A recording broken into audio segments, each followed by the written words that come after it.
Court will come to order. All rise. Circuit Court in Anacortes County is now in session. The Honorable Judge Nick Thompson presiding. I pledge allegiance to the flag of the United States of America and to the republic for which it stands, one nation under God, indivisible, with liberty and justice for all. Good morning. Please be seated. Good morning, Your Honor. Good morning.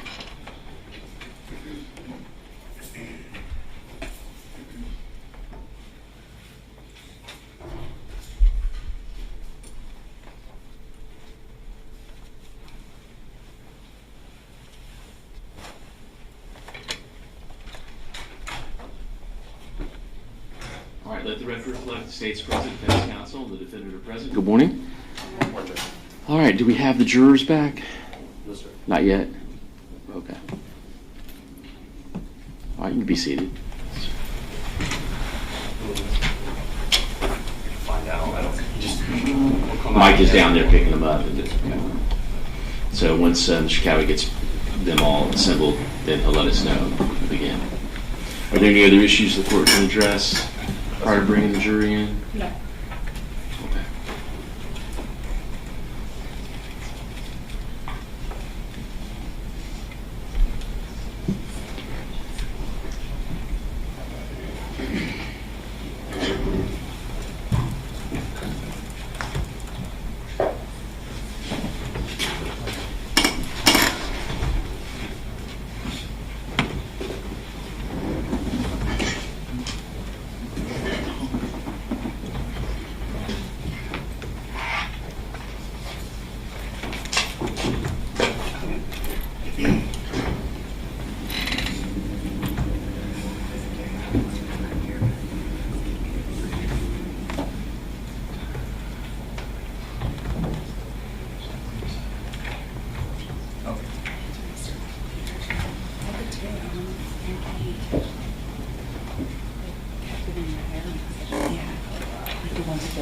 Yeah, that's good. Okay, good. I'm glad.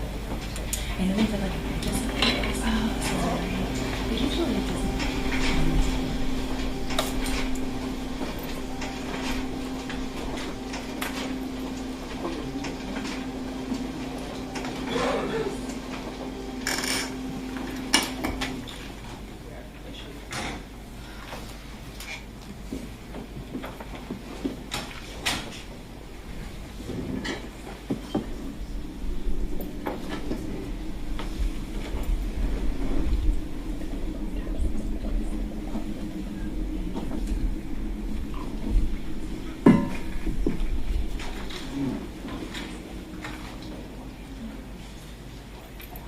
Oh, really?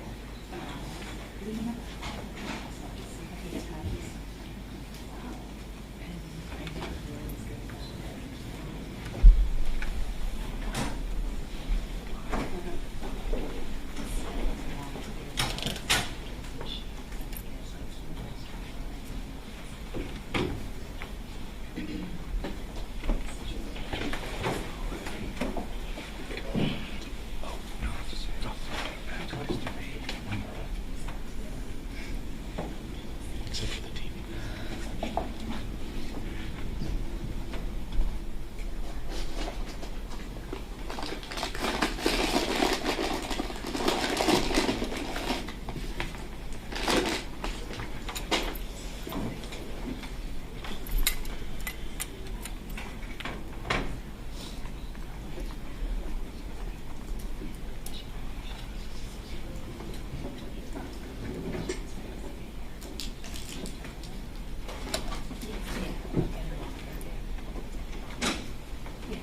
Have everybody? All right, are we ready to bring the jurors in? That's ready? That's right. And we'll bring the jurors.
first entry.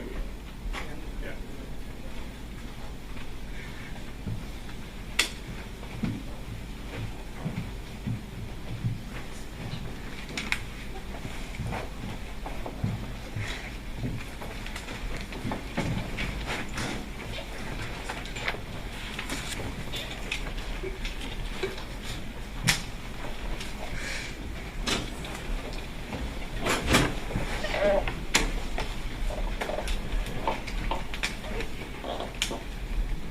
All right, please be seated.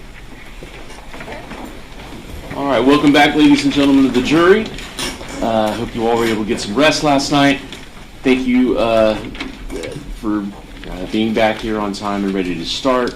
By a show of hands, was anyone on the jury not able to follow the court's previous instructions about doing any research, looking up anything, or discussing anything about their service as a juror on the case? Seeing no hands, we're ready to proceed. State may call their next witness. The state calls Emma Wright.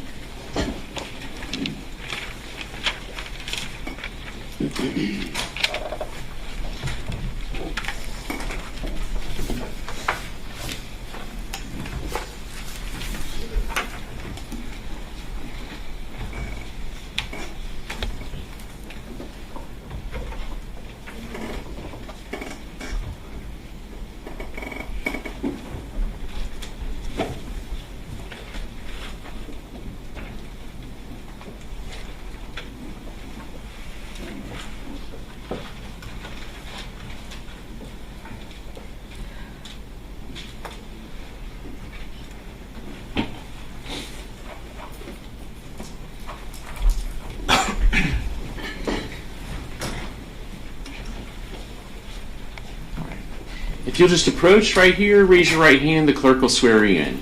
There you go. Do you solemnly swear or affirm that the testimony you give will be the truth, the whole truth, and nothing but the truth? All right, you may take the stand.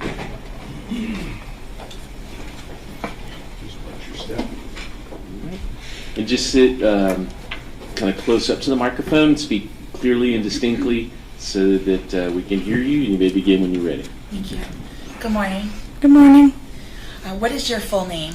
Emma Grace Wright. How do you spell your first name? EMMA. And how do you spell your last name? WRIGHT. And how old are you? 19. What do you do for a living? Are you in school or are you doing something for a job? I'm trying to go to college for mechanics. That's great. And did you go to school here locally? Mm-hmm. What school? Is that a yes? Yes. What school did you go to? Have you gone to North Nicholas High School. I went to a couple of different schools throughout the years. And do you go generally by the name Emma, or do you use a different name that you prefer? I go by Valentine sometimes, Val for short. Are you a little nervous to be here today? A little bit. A little bit. And I'm asking a couple questions just to make sure you feel comfortable speaking into the mic, okay? Is this okay? You're doing great. Do you know a person named Kayla Rincon-Miller? Yes, ma'am. How do you know her? Friend of a friend. And who is she a friend of that you know? Luann Deja. Okay. And about Kayla, how long have you known her? I only met her twice. I met her Christmas one day, and then, yeah. The day that she passed, yes. Okay. Knowing that you only met her twice, would you say that you were close to her or more of an acquaintance? We had a couple conversations. I would think that we were fairly close. When was the last time that you saw Kayla? The night that she passed. Do you remember when that was? March 2024, around St. Patty's Day. Okay. Was that during spring break time? Yes. What were you doing that day? Going to the movies. And I'm gonna show defense counsel what's in American States Exhibit number 2. May I approach the witness, Your Honor? You may.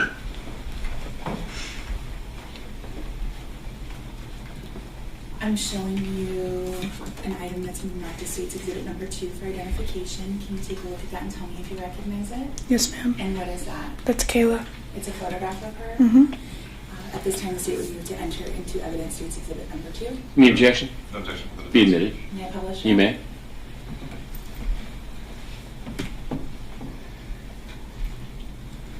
Now, Ms. Wright, you said Kayla Rincon-Miller was a friend of your friend Luann, is that right? Yes, ma'am. And this is the Kayla that we're talking about? Yes, ma'am. All right.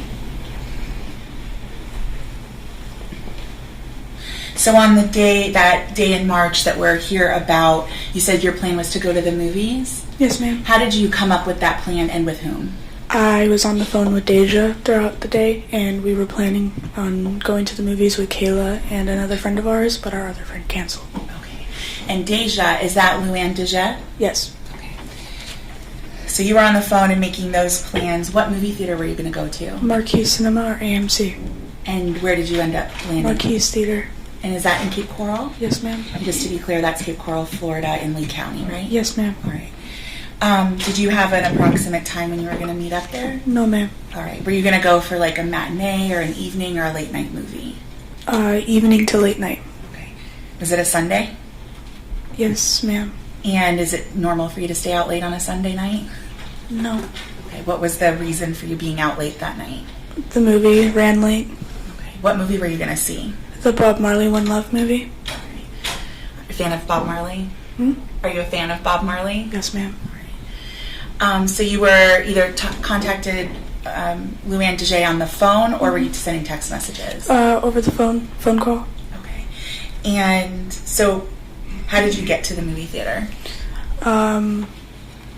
Luann's older brother and his ex-girlfriend, I would assume.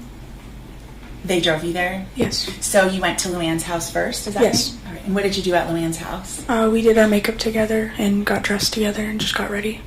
And other than the movie, did you guys have any other plans for that night? No, ma'am. Okay. And did you have a plan of how you were going to get home from the movie theater? At the moment, no. Okay. And were you, it was late night, so had you already had dinner? No, ma'am. Okay. Were you going to eat while you were out? Yes, ma'am. All right. So you're going to go to the movies, get dinner, and then find a way back home? Yes, ma'am. So Luann's older brother dropped you off at Marquee? Yes, ma'am. And then what happened? We checked in and sat in the movie theater and waited for Kayla to show up. Okay. And Kayla arrived a short time later? Yes. Okay. Did you guys watch the whole movie? Yes. And what did you do after the movie? We went to the back of the movie theater and smoked Okay. What did you smoke? marijuana. And was that like a marijuana cigarette, or was it like a different form? It was out of a bowl pipe and a cartridge. Cartridge, like a vape pen, kind of? Yeah. Okay. So after you did that end your night, or did you guys do something else? We planned on getting food after. And how did you go about making the decision of where to go? We started walking down the street looking at what restaurants are down Del Prado. Were you all looking at like sit-down restaurants or something else? Both? Okay. Did you have a lot of money with you? No. Did Luann have a lot of money with her? No. And what about Kayla? No. So were you kind of limited on the options of where you... Yes. Okay. What places did you consider? Chipotle, Waffle House, and McDonald's. Okay. Did you end up going to Chipotle? No, ma'am. Where was the other place? Waffle House? No, ma'am. And why didn't you go to Waffle House? Too expensive. So between the three of you, you didn't have enough money to go to Waffle House? No, ma'am. Okay. So where did you end up landing on where to eat? McDonald's. Was that in the same location as the movie theater or someplace else? I'd say it was down the street. Okay. How did you get there? We walked. Okay. And what road did you take to get there? I don't know the exact road, but I know it's a back road off of Del Prado. Okay, so not Del Prado, but a road that runs in the same direction as... Yes. Okay.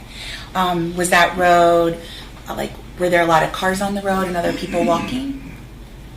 At the time that we were walking, no. Okay, so it was just you all, basically. Basically. And would you say it's, well lit? Are there street lights, or do you recall? Not a lot of streetlights, no. Pretty dark? Yeah.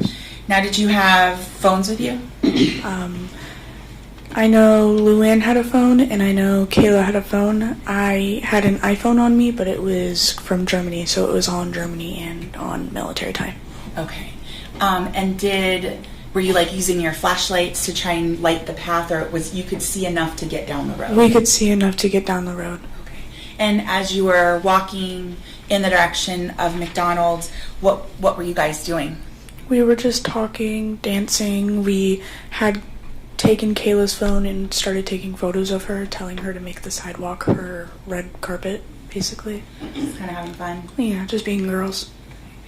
On that walk, did something happen that either drew your attention or put you on alert? Excuse me. Some kids drove past us in an SUV and they were staring at us. I want to talk about that because was it just something that they drove past quickly, or was it a slow roll, or was it fast? It was a slow roll by. Okay. Were you able to look into the vehicle? I was able to make eye contact with the driver. Okay. And what can you describe for the jury what the driver looked like? Blonde bowl cut with a gray collared Nike sweater and sweatpants, I'd assume. Okay. You'd assume, but you couldn't see into the car, is that right? I couldn't see his legs, no ma'am. Was it, you said blonde bowl cut, was the person white, black, Hispanic, or something else? White with blue eyes, I think. Did you see anybody else in the car? At the moment that he was driving past me, no. And at the moment that you saw them, was the car coming in your direction or coming from behind you? From behind us. Okay, so the first that they drove past you, and did the car stop at that time? No ma'am. Okay. Was that the last time you saw that car? No ma'am. Okay, when was the next time that you saw the car? After it had made a whole U-turn in the neighborhood and came back down the other road, the next road down. And was it coming at you head on at that point? At that point, yes. Okay. And what happened when it came head on at you? They flashed their high beams at us, and next thing I know, there are people hopping out of the car and attacking us. Okay. Had you gotten, and I'll get to that part, but at the time that the car stopped and the people had hopped out, would you say that you were closer to the Coralwood Mall where the movie theater was, closer to where the McDonald was, or somewhere in the middle? I'd say we're in the middle. Okay. And it was just the one car, is that right? Yes, ma'am. Okay. And did everyone in the car that you could see come out of the car? Yes, ma'am. Were you able to look at the individuals who came out of the car? No, ma'am. Okay. Why not? Too many things were going on all at the same time. Were you frightened? Yes. What did you think was going on at that point? I thought it was a prank, a joke, that maybe one of Kayla's or Luann's friends were pulling on us. Now, when the car had gone past, on that slow roll past you, what were your thoughts about what they were doing at that point? We were just thinking that they were weird. We kind of made fun of them while they were driving past us, just saying, like, what are you doing? Did you think they were trying to frighten you, or were they trying to, like hit on you or something else? Who knows? There's speculation. Sustained. My question was, did you think, if she thinks that, can she... Sustained. So at the time the car turned their high beams on and was facing you and the people came out, can you describe the people that came out of the car? No. Okay. And then what about, where were you positioned in relationship to the car when it stopped? I was almost hit by it. Okay. And were Kayla and Luann standing with you in a line across, in line front to back, or something else? Kayla was standing next to the stop sign, and Deja was about 5 feet behind me. So you were kind of in a line, Kayla, you, Luann. Yes. Is that right? Okay. So did the people in the car that got out just get out of the car and stay by the car? No, ma'am. What happened next? They ran at us and attacked us. Okay. And by they, was there someone that ran at you and attacked you? Yes, ma'am. Can you describe for the jury what that person looked like? African male, young, about the same height as me, and he was wearing a black t-shirt tied around his face with red shirt and jorts. Okay. And did he have anything in his hands? A gun. Okay. And what was he doing with the gun? Threatening me with it. Was he using words to threaten you or just motions with the gun? Both. Okay. What words was he using? He was telling me that he was going to shoot me, and to give me everything I own, basically. Give me all my shit. Okay. And is that the words that he used? Yes. Give me all your shit? Yes, ma'am. Now, did he physically touch you? There was a couple little touches, yes. He grabbed my shoulders and my arms and tried grabbing at my bag. And you talk about grabbing at your bag. What kind of bag did you have on? I had a side bag. And can you describe for the jury what it looked like? It It's been so long since I've seen it. No, ma'am. I'm sorry. Well, and I'm going to ask you some questions to see if we can at least get an idea of what the size of it was. Yes. Was it something you could carry tucked under your No, arm? ma'am. How did you carry the bag? It wrapped around my shoulder and down. The bag sat right on my hip. So kind of like a crossbody. Yes, ma'am. Would you say it was pretty short, or was it kind of a deep style bag? Deep style. Okay. I'm showing defense counsel what's been marked as State's Exhibit number 3.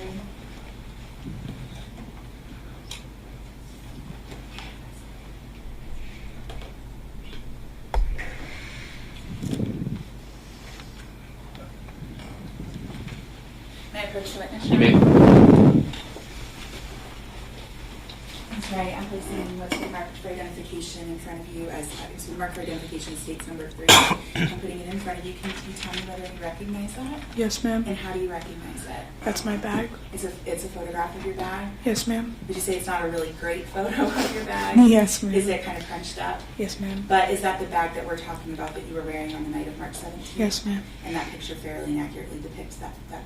Yes, ma'am. At this time, the state would move to enter into evidence State's Exhibit 3. Any objection? No objection. Be admitted. May I publish? You may.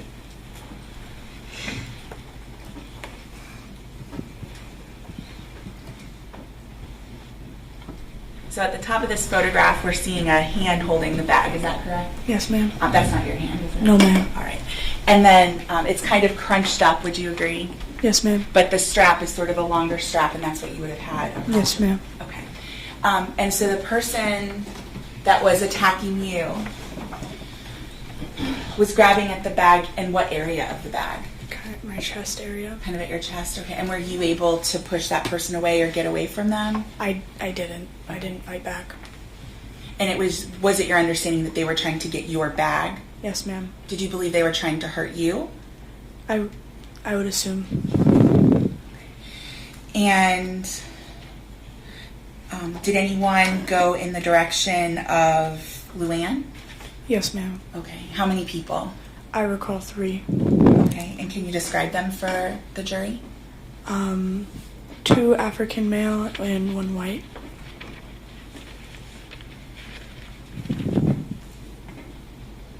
Can I have just a moment?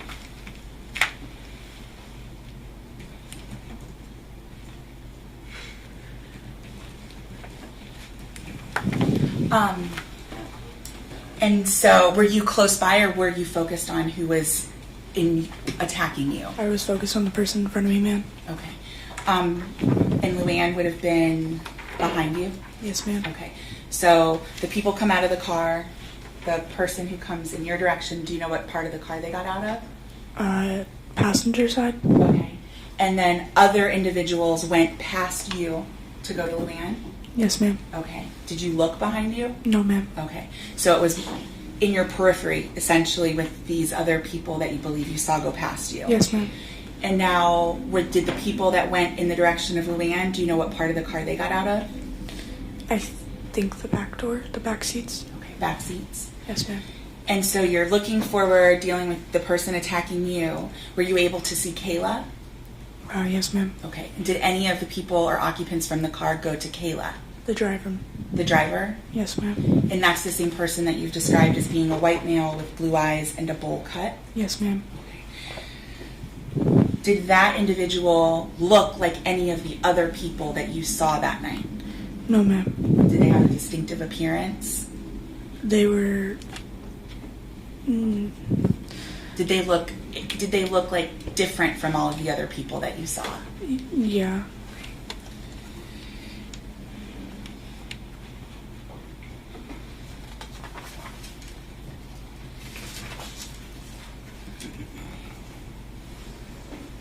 So, what happened after the individual attacking you was trying to get your bag? Did anything happen after that? I heard 3 shots go off. Did you hear those shots coming from in front of you, behind you, or someplace else? I don't know. Is it fair to say it was a pretty hectic Yes, ma'am. situation? Okay. After you heard these shots go off, then what happened? I fell to the ground and just tried to protect my body and myself. Did you think that you had been shot? Yes, ma'am. Okay. And did the person who was attacking you say anything at or around the time that those shots were fired? I couldn't hear if they did. Okay. Did they sound like they were communicating with another person, or you just couldn't hear what they said? I just couldn't hear what they said.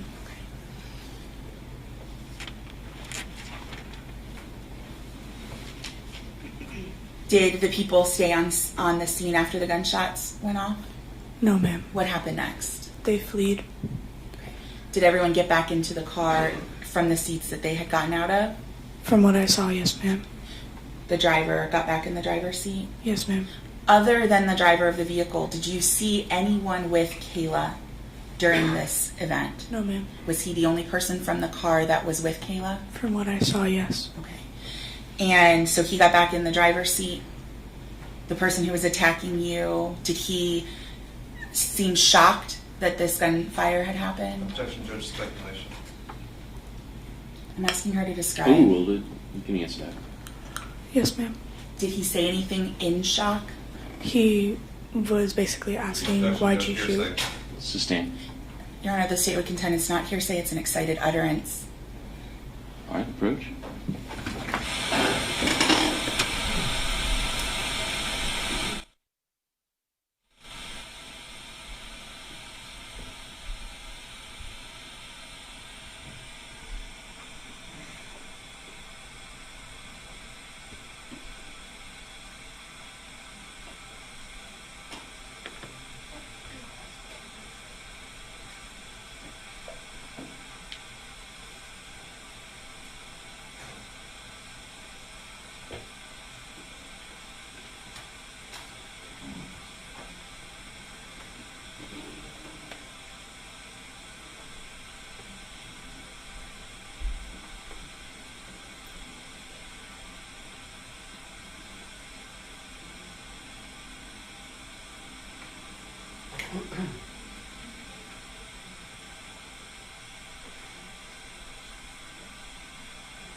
Ms. Wright, between the time that you heard the shots and the occupants of the vehicle got back to their car, can you estimate for the jury how long that time frame was? No, ma'am. Was it 20 minutes? No, ma'am. Was it 10 minutes? Maybe the span of 5 minutes. It took them 5 minutes to leave where you are to get back to the car, or was it seconds? Seconds. So in that short amount of time, did the person who was attacking you say anything to the driver of the car? Objection, Yes. judge, hearsay. Overruled at this point. You can answer the question. Did he say anything to the driver? He was asking, why'd you shoot? Did all of the people who had come out of the car get back into the car? Yes, ma'am. And what happened once they got back into the car? They drove off. Did they do that slow roll again? No, ma'am. Did they drive at a high rate of speed? They drove at a high rate of speed. At that point, who was left there at the scene where this occurred? Just me, Deja, and Kayla. You said you dropped to the ground. Yes, ma'am. Did you kind of check yourself over to see if you'd been shot? Yes, ma'am. What about Luann? Did you think check in with her? I made sure she was okay. And did you check in with Kayla? Yes. Was she okay? No, she was not. Can you describe for the jury what you saw when you got up to where Kayla was? She was on the ground bleeding. What did you do at that point? We immediately called 911. And we say we, who called 911? Luann. And what did you do while she was calling 911? I took the phone from her so I could tell the 911 operator where we were at the time. Was Luann pretty upset? Yes, ma'am. Was Kayla awake? Yes, ma'am. Was she pretty upset? Yes, ma'am. Was Luann having a hard time describing what was going on to the 911 call taker? Yes, ma'am. Once you took the phone from Luann, what did Luann do? She took care of Kayla. You guys are in high school, right? So limited first aid experience. Yes, ma'am. But you all tried to stop the bleeding? I think Luann tried to. Did someone from EMS or the police department arrive there with you? Yes, ma'am. Did it take a little while for them to get there? I'd say it took about 10 minutes. So did EMS arrive or did the officer arrive? Officer. Okay. What did he do on his arrival? He bandaged Kayla up and tried to take care of her, locating exit wounds, all of that. Would you say that this was a pretty frightening experience that you went through? Yes, ma'am. Was there, initially you said you couldn't see all of the people because there was a lot going on, is that right? Yes, ma'am. Okay. Do you feel that, excuse me, I'd strike that. Once law enforcement arrived, did you try to provide information about what occurred Yes, ma'am. as soon as they got there? Yes, ma'am. Were you questioned multiple times by the officers on scene? Yes, ma'am. Did you provide additional information as it came to you? Mm-hmm. Is that Yes. yes. Did your mom arrive on scene? Yes. Okay. Did Luann's family arrive on scene? Yes. And what about Kayla's family? Yes. Okay. And ultimately, did Kayla's family go to the hospital once she was taken to the hospital by ambulance? They had to go straight to the hospital because Kayla had already been taken by the EMS. All right. May I have just a moment, Your Honor? You may.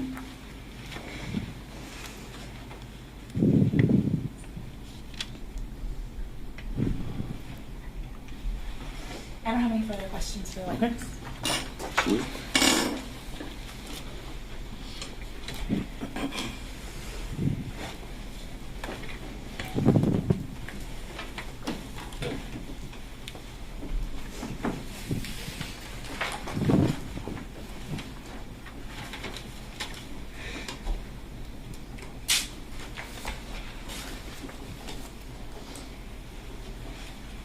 Thank you. Yes. Good morning, ma'am. Good morning. Hello, Ms. Wright. Hello. Mm-hmm.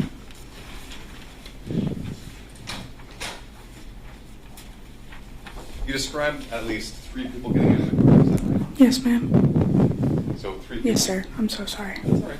I've been called worse. So one person ran up to you, right? Yes, sir. One person ran up to Kayla. Yes, sir.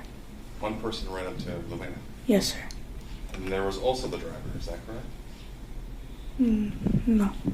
The driver was a group of the 3. Do you remember giving an interview to Detective Reyes? Yes. Do you remember telling them there were 4 people? Yes.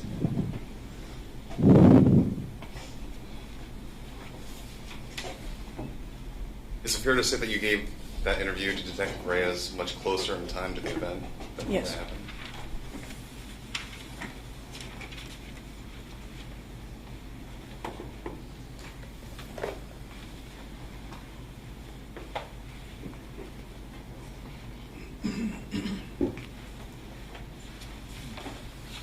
Do you remember telling Detective Reyes that you saw the driver run in front of you to where the person who was holding up Kayla was? I'm sorry. Can you get by the microphone? I couldn't hear you. Do you recall? Objection is improper impeachment. I didn't. The Let question me hear the asked- question first.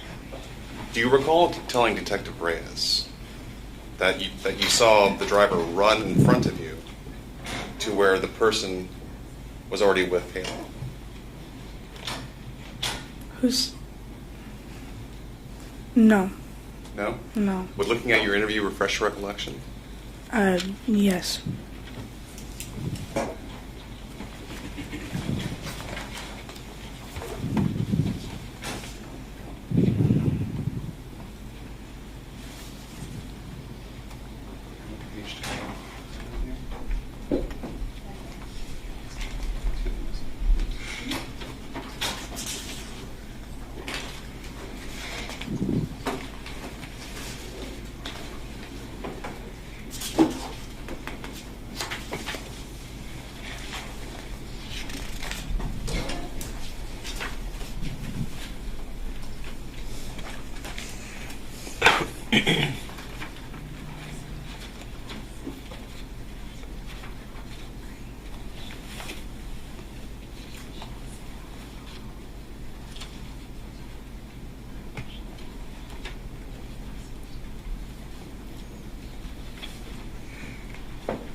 rephrase the question.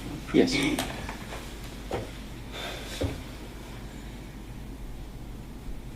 You saw the driver run in front of the car and go straight to Kayla, is that right? Yes, sir. And you don't know if that was because he saw the driver saw Kayla fighting with the other dude, your words, or if it was because he knew Kayla. Yes, sir. Is that fair? Yes. So there was somebody else there with Kayla. I think so.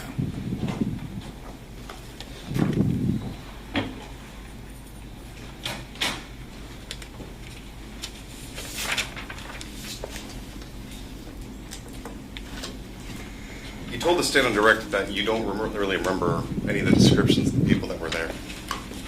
I only remember 2, Which ones did you remember again? Thomas and Christopher. Right, so you have the white kid with blue eyes, Yes. and then you have is it the person that was holding you up, you think? Yes. You described him as being in shock, but he had something wrapped around his head, is that true? Yes. What about the other assailants? Weren't they also wearing masks? Yes. Do you recall one of them wearing a red shirt with puffy red? Yes. Right? And he had short rows, like cornrows, or short tight dreads That stood straight up, yeah. that stood straight up, like Yes. it was tied in a ponytail or something. No, like it was the top of a pineapple. The top of a pineapple. Yeah, it stood straight up. And do you remember the other person, the other assailant, being a dark-skinned black male, Yes. all black? Yes. Was he also wearing a mask? Yes. So, Chris, the guy that was holding you up in the red hoodie, Yes. was wearing something covering his face, He was wearing a t-shirt tied around his face. and the other two gentlemen were wearing masks of some Yes. sort. And Thomas wore none. Yes.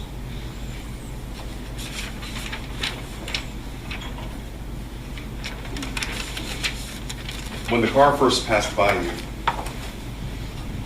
you saw Thomas kind of with his arm on the windowsill, Yes, and he sir. was slowing down to look at you guys. Is that right? Yes.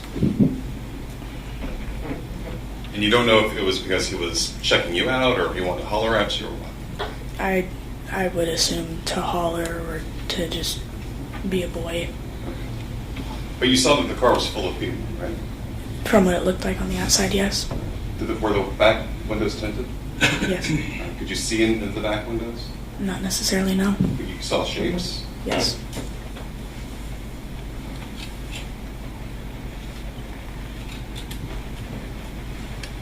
You testified on direct.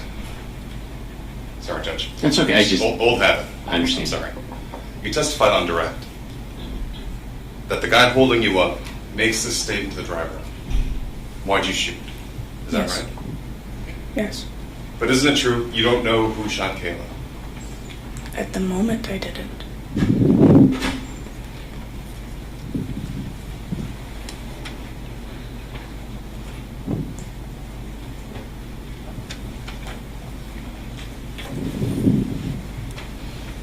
So that night you don't know who pulled the trigger. Is that true? Yes, sir. You heard 3 shots go off? Yes, sir. Your ears are ringing? Yes, sir. There's a commotion going about? Yes, sir. Everyone's yelling at each other? Yes, sir. But you can't make out any of the words. When they were running back to the car, no. Okay.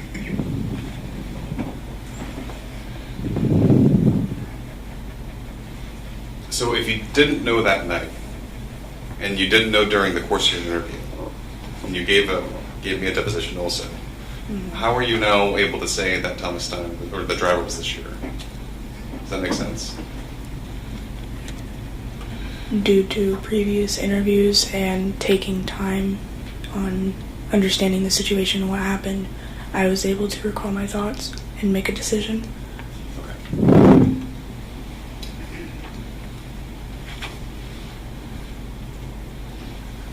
So when the driver, do it again, Judge. When the driver ran up to Kayla and the person that was assailing her, you don't know who pulled the trigger then. No. No, sir. But everyone that came out of that car, the 3 men that got out of the car, each one of them had a firearm, right? Yes, sir. Did you see a firearm in Thomas's hand? Yes, sir. What did it look like? I just saw a firearm. I can't tell you the details. Right, but you were focused on the firearm that was being held to your face. Yes, sir. Is that right? Yes, sir. You described it as a cowboy gun. Yes, sir. Does it have a hammer in the back? From what it looked like, yes. So you would have to cock it, Yes. right? And it had a wheel like a cylinder? Yes.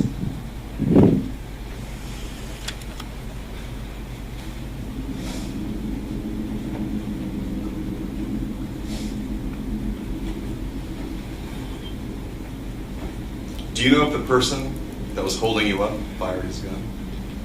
No, sir. You don't know. He didn't shoot his gun. How far were you from him? I was right in front of him, directly in front of him, about 2 feet away from him. Okay, and you were watching him the entire time? Yes, sir.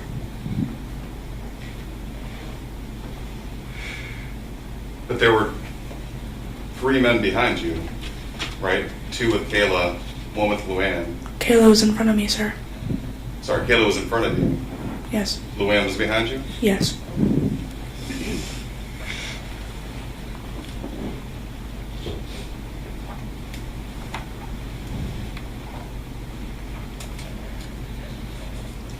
Isn't it true that you saw the driver go around the front of the car to Kayla and start fighting with both of them? Objection has been answered. Ooh. I'm sorry, you finish your question? Yeah. Did you see the driver come out in front of the car and start tussling with the 2 of them? I saw the driver go straight for Kayla, not for the person that was already brawling with Kayla. Okay. Have you ever given a different answer? I think so during my first 2 interviews, but after that I started getting my memory straight and I started getting my thoughts correct. And then you also gave me a deposition, right? Yes. And Ms. Miller was there? Yes. And Ms. Wolf was there? Yes. We had a court reporter there? Yes. You were sworn to tell the truth? Yes. You recall telling me that he fought the 2 of them? That there was a tussle? I don't recall, no.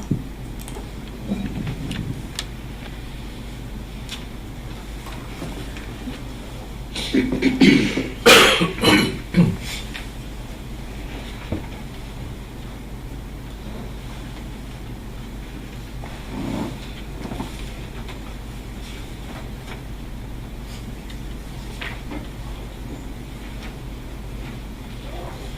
guy that's in front of you, Objection, this is improper impeachment. I haven't Sustain? finished my question, Judge. Or Meeting from the approach?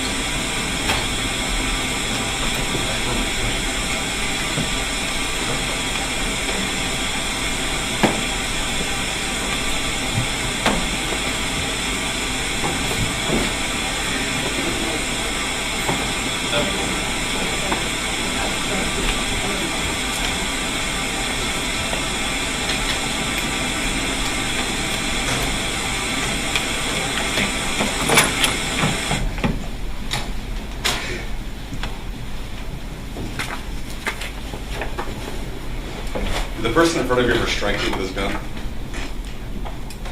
Yes.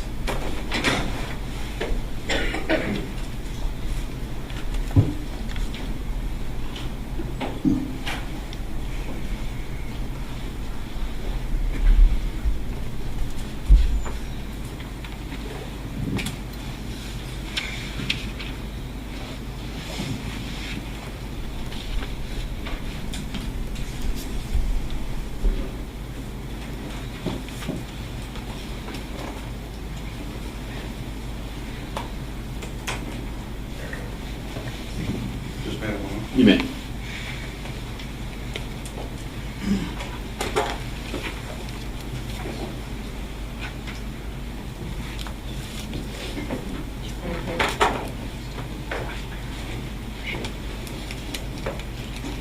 Do you need any water or anything while you're out there? You want water? Can I use this? Yes, that's for the witnesses. Is there water in it? Okay.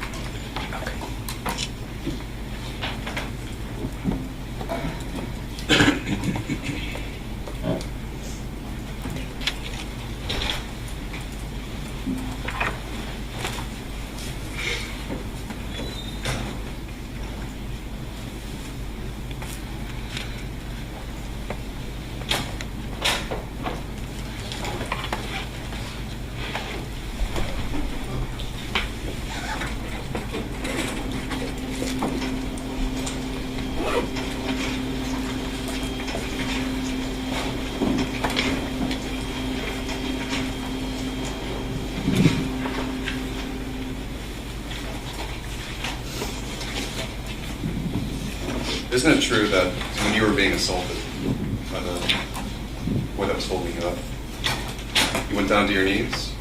Yes. Yes, You sir. had scratches and bruises on your elbows and knees? Yes, sir. And you lost sight of what was happening in front of you, is that true?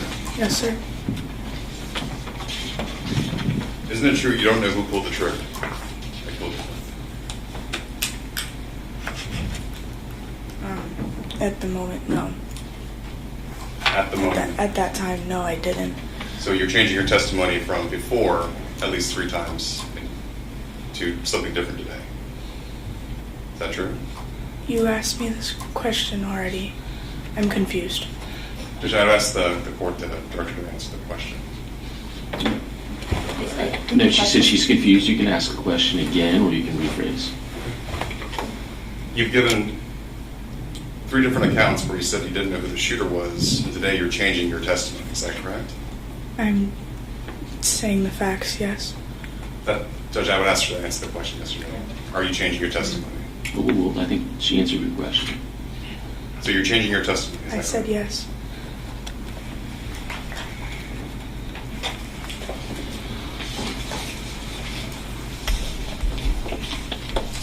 Before coming up today to testify, did you speak with anyone about your testimony? No, sir.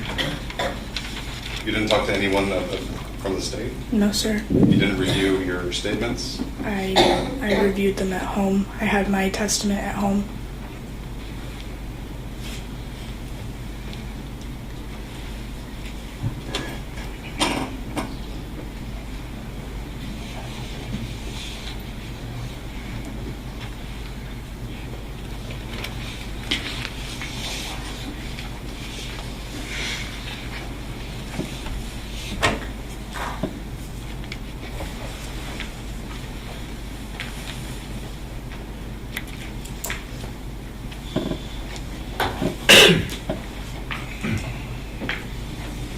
I just want to clarify something. You said that the driver ran around the car and he started fighting with the 2 of them. Is that correct? He started fighting with Kayla, yes. No, with the 2 of them. Started fighting with Kayla. Was he fighting with anybody else? No, he was fighting with Kayla. Have you ever answered that question differently? At the night that it happened, yes. Okay. Do you recall getting a deposition with me? Yes. Do you remember answering me in that deposition that he was fighting with the 2 of them? Yes. Nothing further, Judge. Thank you. Read, Rick. Yes, Ms. Wright, I have a couple follow-up questions for you. Yes, ma'am. Mr. Wheeler asked you if you knew who the shooter was. Did you understand did you find his question confusing based on what's been asked of you? Yes. Okay. Did you know at the time the name of the shooter? No, ma'am. Is that what you thought Mr. Wheeler was asking you here today? Yes. Okay. The person who shot Kayla, was that someone who was familiar to you? No, ma'am. Wasn't someone known to you? No, ma'am. You didn't know that person's name? No, ma'am. Did you know of the occupants who got out of the vehicle, which of them shot Kayla? Yes, ma'am. Which of the people that was in the car shot Kayla? The driver, ma'am. And the driver is the one that you've described as being blonde, white male, blue eyes with a bowl cut. Is that right? Yes, ma'am. Was he the only individual that got out of that car with those features? Yes, ma'am. At the time Kayla was shot, Mr. Wheeler's asked you about whether there was somebody else in or around at the area where Kayla was. Was the driver of the car the only person near Kayla, or was there another person near Kayla? From what I remember, there was only the driver. And is the person, Kayla was the only person who was shot? Yes, ma'am. You weren't shot? No, ma'am. Luann wasn't shot? No, ma'am. You're very specific that the person holding the cowboy-style gun near you did not fire his gun, is that right? Yes, ma'am. And Mr. Wheeler pointed out that you've given a couple different statements, is that right? Yes, ma'am. And in fact, you did come in and speak with me before the trial where I gave you a copy of your deposition transcript. Yes, ma'am. That's what you said you brought home with you to review on your own. Yes, ma'am. It's okay that you talk to me about your testimony. I want to make sure that you understand that, and we clear up that you did talk with the attorneys about what testimony you'd give. Yes, ma'am. Did any of what you said here today change because of the conversation that we had? No, ma'am. Are you testifying because you remember what you said? It's the same. Have you changed your answers based on our testimony, based on our conversation? No, ma'am. And do you, let me rephrase that.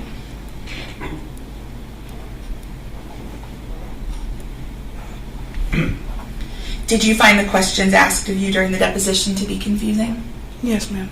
What about the questions asked of you by the law enforcement officers during their interviews? I'm sorry, I thought you were asking me if I was confused about the questions he was asking me. Well, I asked about those. Were those confusing questions? Some of them, yes. Are you testifying to the best of your ability here today? Yes, ma'am. I don't have any further questions. Should we cross that? You may. small area? Yes.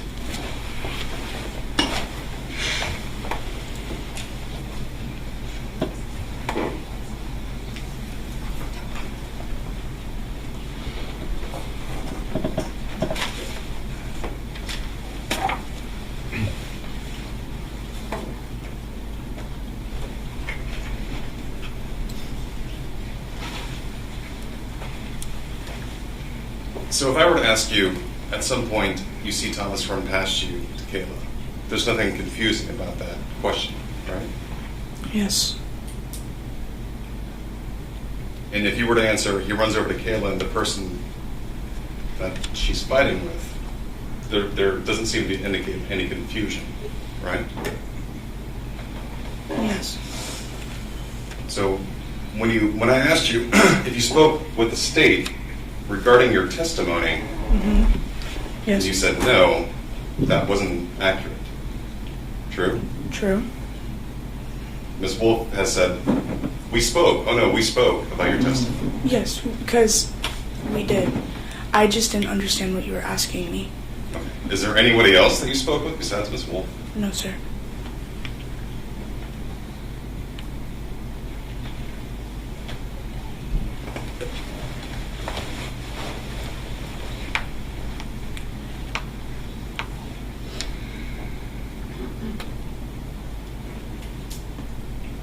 Have you ever said, I don't know who pulled the trigger, I can definitely confirm that? Objection outside the scope. Overruled. No. I don't recall saying that. I wonder if Judge may appropriate your deposition. Yeah. We're looking at your deposition, refresh your recollection. Yes. I'm referring to page 41, line 13. Just do me a favor, start reading on line 13. You want to be done? Just yourself. To yourself.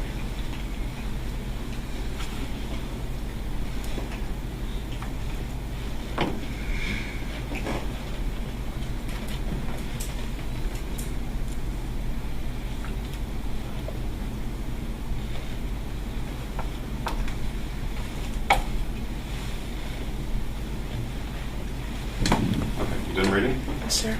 Okay. So do you recall saying, I don't know who pulled the trigger? Objection, improper impeachment. No, he can. It's that he can ask the question. I can definitely confirm that. You recall saying that? Yes.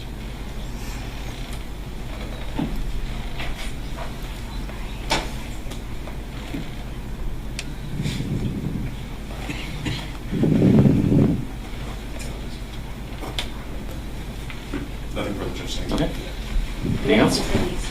All right, you can step down. All right, and she can be released. Any objection? Very well, she's released. State and call their next witness. The state calls Leanne Dejet.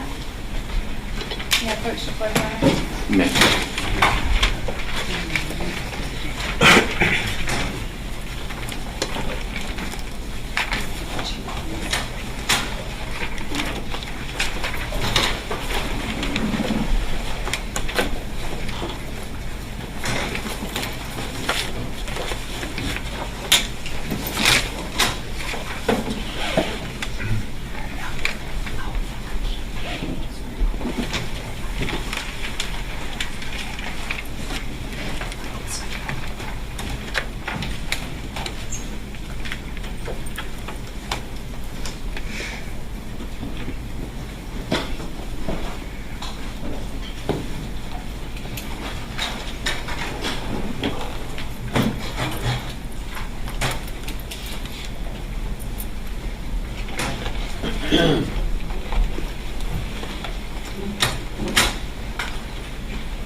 Ma'am, if you'll just face the clerk and raise your right hand, she'll swear to you. Do you solemnly swear or affirm that the testimony you give will be the truth, the whole truth, and nothing but the truth? All right, we'll take the stand. Please watch your step.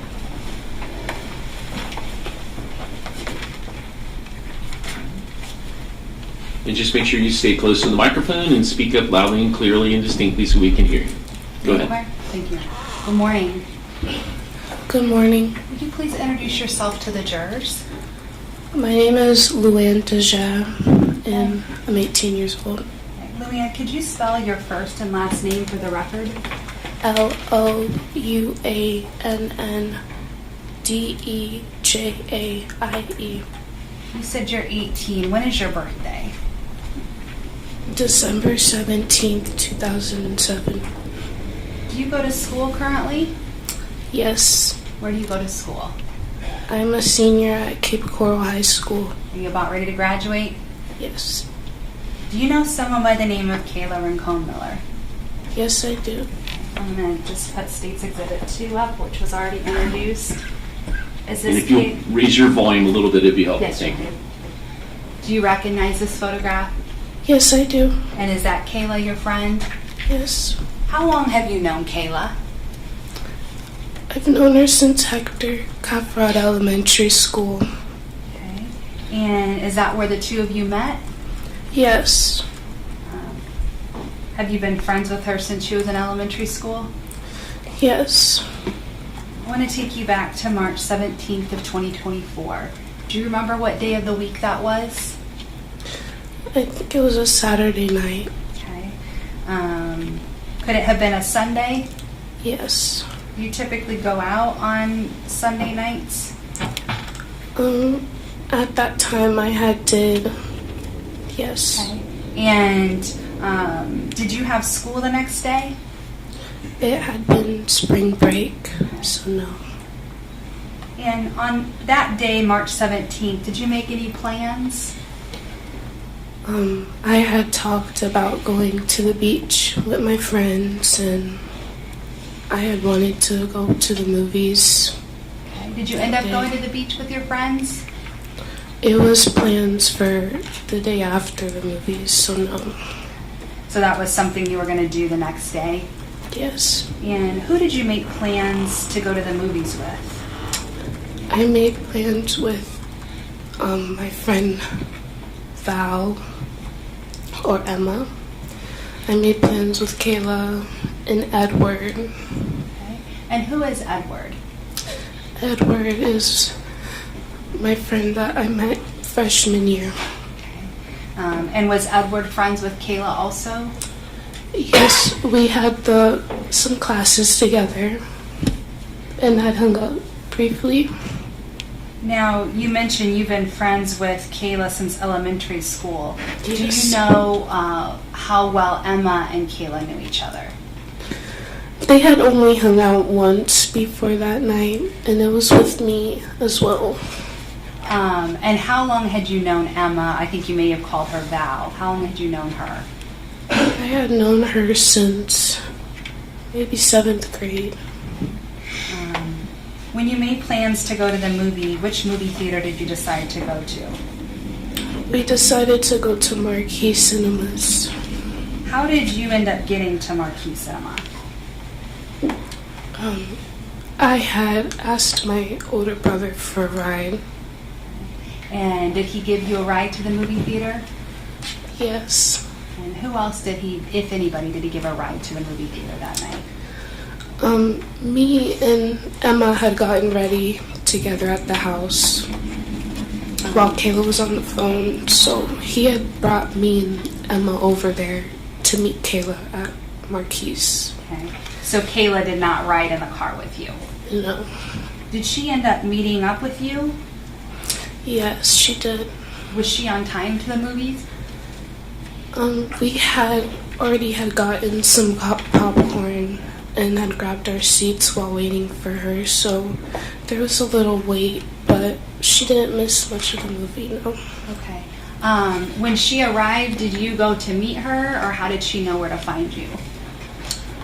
She had texted me that she was there, Okay. and I went to go and grab her from the bathroom where she had been waiting. Okay. Do you know if she had a ticket to get into the movie? She did. She did have a ticket? Or she had snuck into the movies, actually, and I had met her in the bathroom to come and sneak her in. Did she have enough money to get into the movies that night? She had a little change that I think she had been saving just for an emergency or something. So did the three of you watch the movie together? We did, And that was you, Emma, and Kayla? yes. Was there anybody else with you that you knew at the movies? No, that night Edward wasn't able to make it. After the movie let out, where did you go? We had went out back to behind Marquee Cinema. And why did you go out back? We were talking about the movie Okay. and smoking. All right. What were you smoking? It was a vape pen. Okay. Did you each have your own vape pen, or were you all sharing one? We were sharing.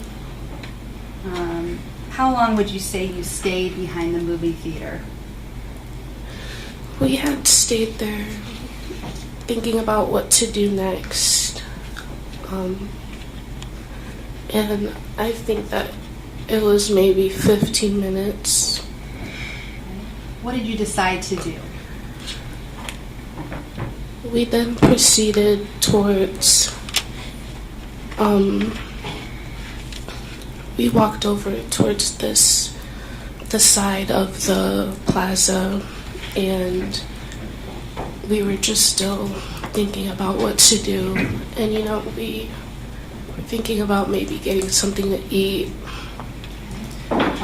Where did you decide to go to get something to eat? As we were walking down the street, we saw Chipotle and we saw Starbucks, and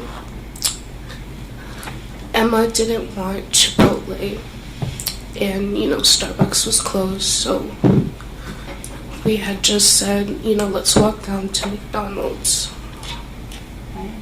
And how far would you say McDonald's was from the theater?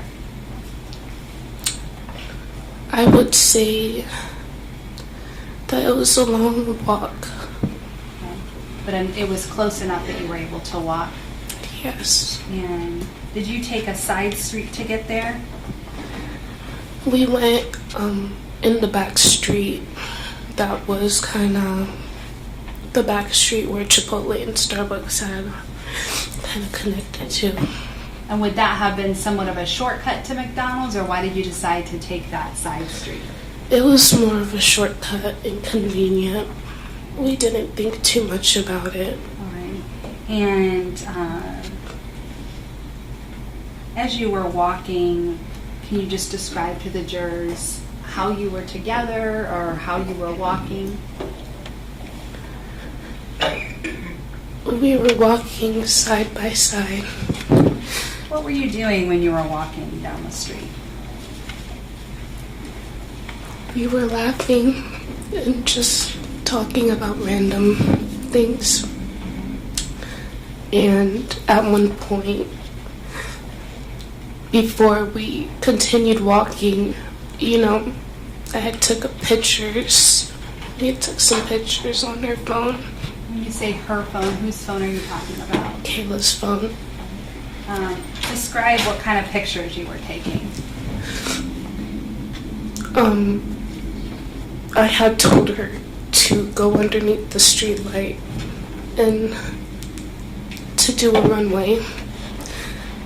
And it was just a picture that, I knew that she could be able to have posted maybe the next day. On some kind of social media account? Yes. And when you say runway, what do you mean by runway? I just remember laughing and, telling her to, treat it like her runway, and that, that you look so good. Your Honor, may I approach the witness? You may. Before I approach, you said that you were using Kayla's phone to take these runway clips or videos? Yes. For the record, I'm showing defense counsel states Exhibit 5. All right. There's Kleenex up there, and there's water if you need it. Leanne, I'm approaching you and showing you states Exhibit 5 is your disc. Are these your initials on this disc? Yes. Did you have an opportunity before court yesterday to watch this video and see and recognize what was on it? Yes. And what did you recognize this video to be? I recognized that it was the photos I had taken of her that night. Are these the runway clips that you were just talking to parents about? Yes. And these were that night as you were walking to McDonald's? Yes. Your Honor, may I exhibit, the state would seek to move Exhibit 5 into evidence. Right. Objection. You admit. Permission to publish? You may.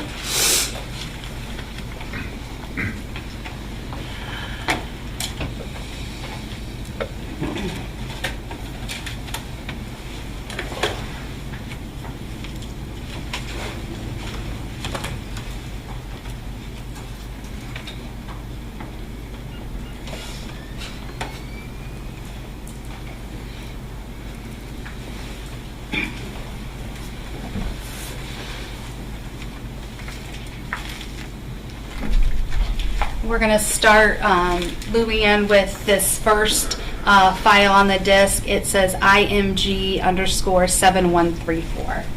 If you could stay by the microphone too, that would be helpful. Yes, thank you.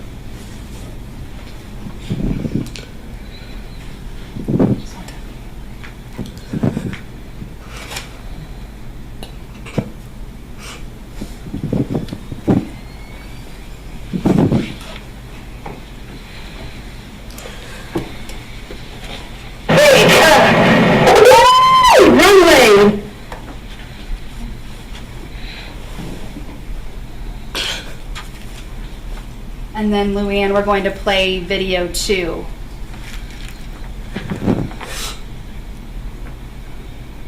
We already know what the deal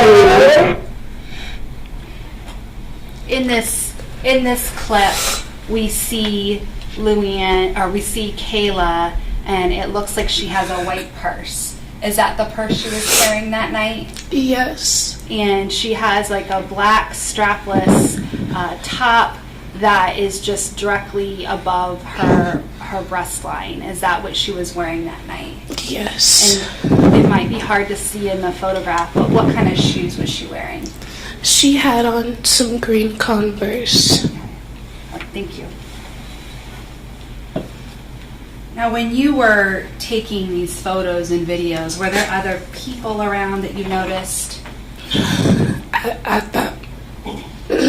At that moment, no. It had just been me and Emma. Okay. So it's just the three of you that you saw at that time? Yes. You just mentioned taking these videos under a street light. What was the lighting like on this road? It wasn't, I think it was maybe the last street light before the road had gone completely dark without any street lights. Were there some buildings along this road? Businesses? I think I remember seeing a Waffle House on the side of the street after those plazas, and maybe a tire place, but it was mainly just empty. And anything that would have been there, any businesses that you passed, like the tire place, would those have been closed? Yes. May I approach, Your Honor? You may.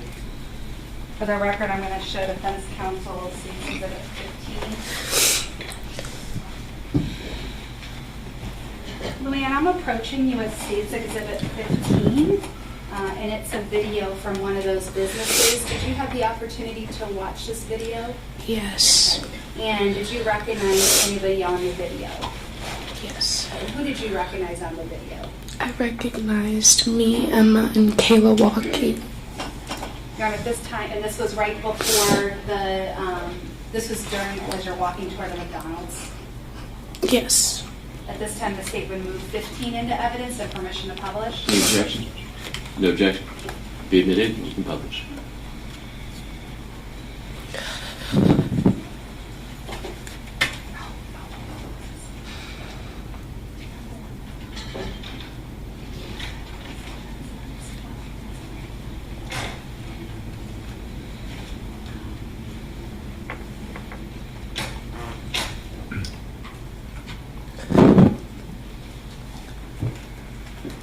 I'm going to wait to publish this video, if I may. Okay.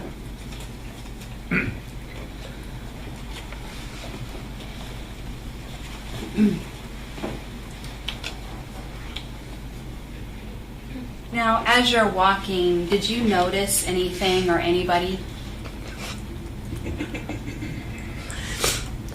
We noticed a SUV driving slowly next to us. Okay, and why did you notice it? I noticed this because we had all made eye contact with the driver. And what did the driver, if you could just describe the driver's appearance? I noticed a blonde hair with a bowl cut and light eyes that were like blue. Did you recognize him? Did you know him at all? No. When you saw the driver of the car, were you able to see any of the people that were inside of the car? I had noticed shadows inside of the car. Were you able to see clearly enough in the car to have any kind of good description of who might be in the car? I could notice someone leaning from the back seat to kind of see us, or maybe they were talking to the driver. All right. But as far as giving a good description of that person, are you able to give a good description from that moment when you looked into the car? No. Did the car end up driving past you? The car did drive past us slowly. And did you ever see that car again? Yes. Tell the jurors when you saw that car again. After we had brushed off the car and thought it was just a group of people checking us out, we were walking, and maybe with halfway more of a walk, we were stopped by a car that had met us, that had caught us abruptly as we were walking from our right side. And what happened then? I remember the headlights flashing, and I remember seeing all 4 car doors open of the vehicle. And I remember thinking if this was a prank or something.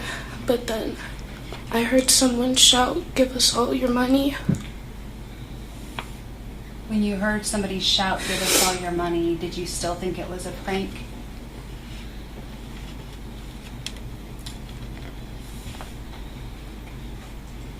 At that point, I was scared, and I just wanted to say anything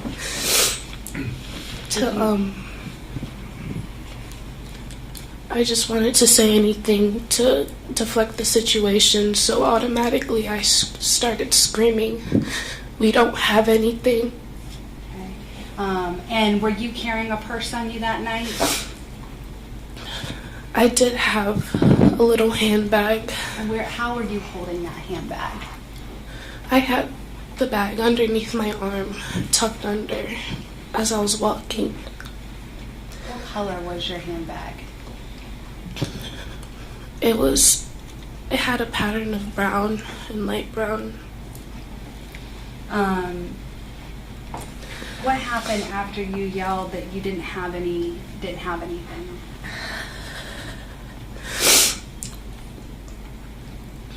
After I had been held at gunpoint, the driver had ran across the car along with the person that had me at gunpoint. And I just remember not being able to make anything out in the dark. I want to stop you right there. After you yelled back, the next thing you said is somebody was holding you at gunpoint. Yes. Describe to the jurors what that person looked like that you recall. This person had on a red hoodie.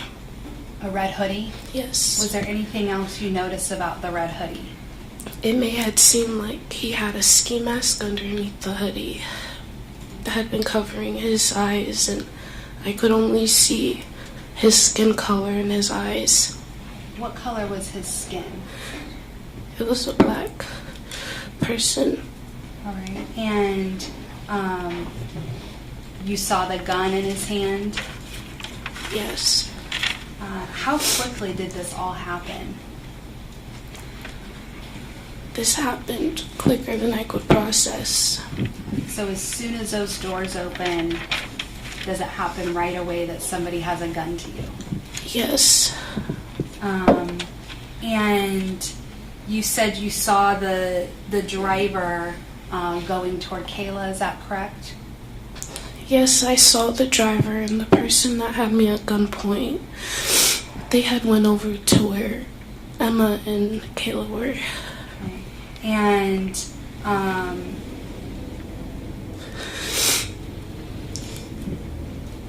were you focused on any of the people? You said the car doors opened and people got out. Who would you say that you were most focused on? I'd say that the quick glance of the driver running across the vehicle, and I could see his hair and his skin. Was he the only white person that you saw get out of the car? It was hard to make out all the other shadows that were in the dark, but I had maybe thought that maybe they were Hispanic. So the shadows you thought were Hispanic, so darker skin than white? Yes. And did you see them attempting to grab any bags that night?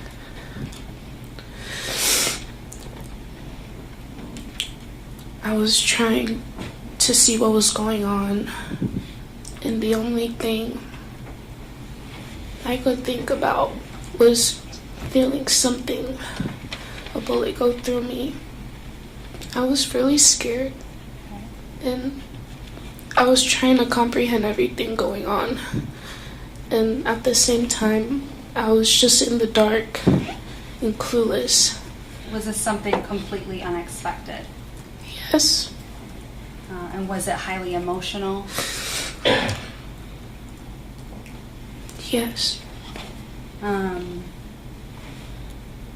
When the guy in the red hooded jacket came towards you with the firearm, did he ever fire it at you?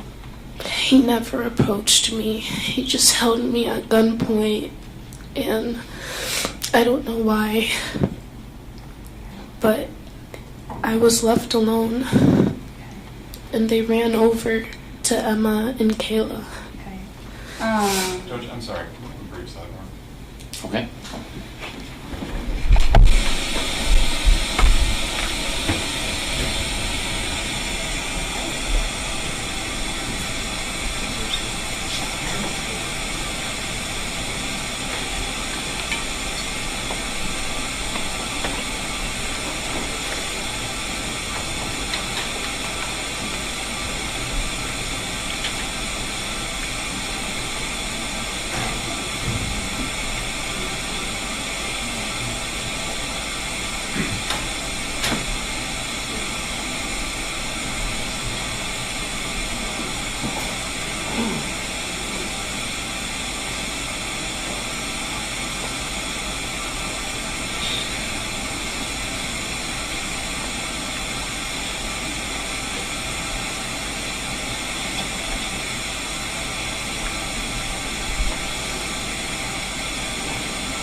I don't recall what I just asked you, so I'm going to go back to my questions and see.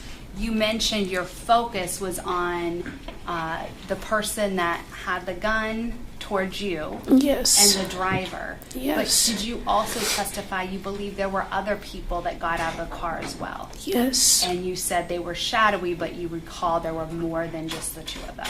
Yes. And do you recall them trying to take Emma and Kayla's bag? Yes. And did you hear anything else besides the statements that they gave? Any other noises? Any other noises? No. You mentioned that you were afraid they were going to shoot you. Yes. Did you ever hear any shots fired? Yes. How many shots do you believe you heard? I remember hearing 3 shots. Okay. And once you heard those shots, what happened next? What did you do?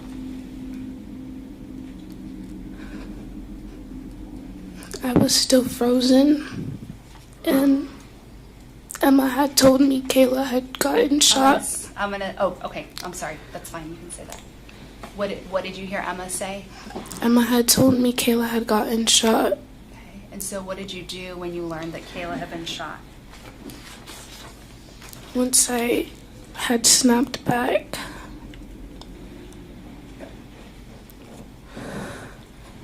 I remember seeing Kayla let herself down on the ground, and I ran over to her. And at this point, when you ran over to her, was the car still there? No, Had everybody in the car all gone away from the scene? yes.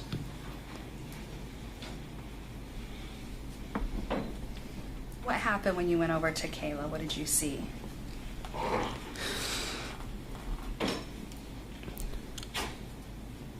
I saw her letting herself down on the ground and laying down.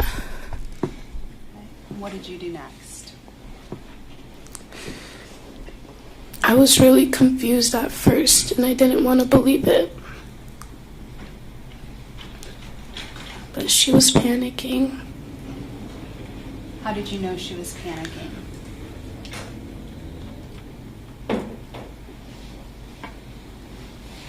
Was she saying or doing anything that made you believe she was panicking?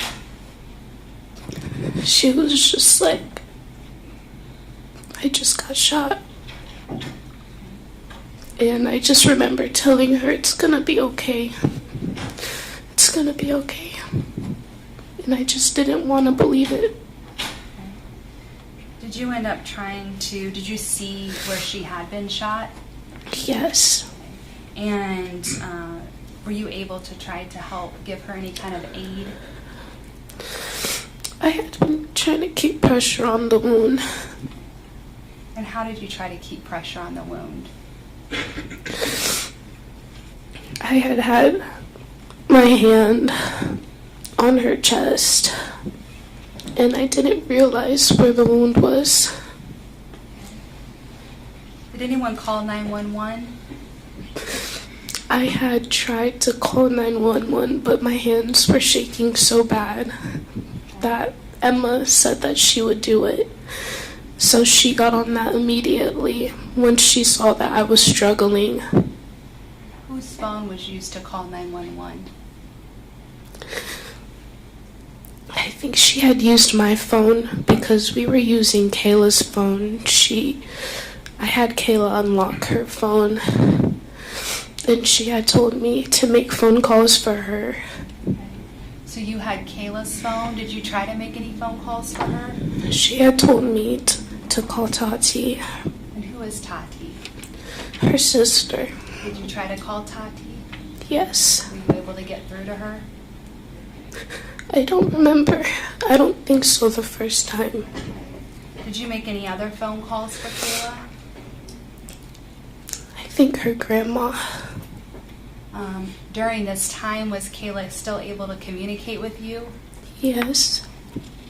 At some point, did you or anybody on the scene have a conversation with Kayla's mom? I think Kayla was talking to her mom. At some point, did law enforcement arrive? Yes. And did the police arrive before the ambulance did? Yes. Once the police arrived, did they take over for helping Kayla? The ambulance had taken over. And when they took over, what did you do?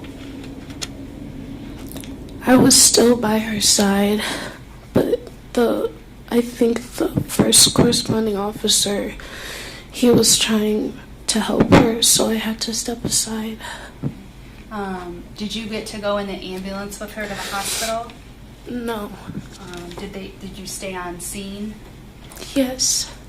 Do you know if other people stopped on the scene to try to help as well? Or were you even aware? No. I just remember there being a lot of people. And all those people that you remember, were those people around or near the scene when Kayla was shot? I think that they were neighbors coming outside. So other people came to the scene, but they weren't there when Kayla was shot. Yes. When police started arriving, did they talk to you to try to find out what you saw and what happened? Yes. Were you still in a state of shock at that time? I was frantic, and all I could think about was my friend in the ambulance. But I did try my best, and I just told them about the night that we just had, you know. And so you gave a description of what you could recall to the detectives or the police that were on scene? Yes. And at some point when you were talking to them, did you learn that Kayla had died at the hospital? I had found out the next morning. So at that time when she was taken to the hospital, you had no idea that she had passed? No. I had raced to the hospital to try and see if I could be there and wait for her to wake up. But the hospital told me that it was only family allowed. When did you race to the hospital? After being on the crime scene for maybe an hour or two. So at some point you went to the hospital and you weren't allowed in to see Kayla? Yes.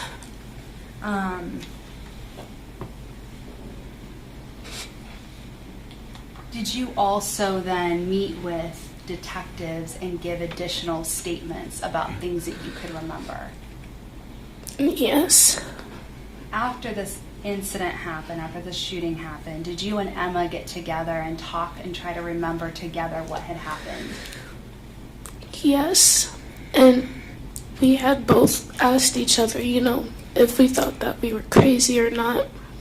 So you discussed what you recall and did you actually at some point both drop out of school or stay home for school for a time? Yes. Oh.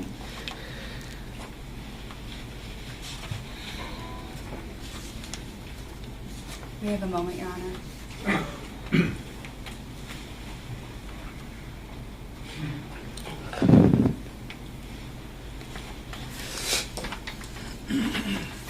Did you ever get to see Kayla before she passed?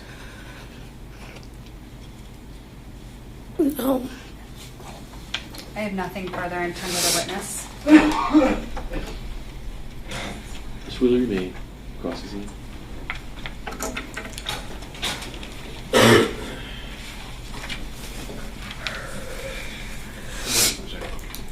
We're almost there. It's okay.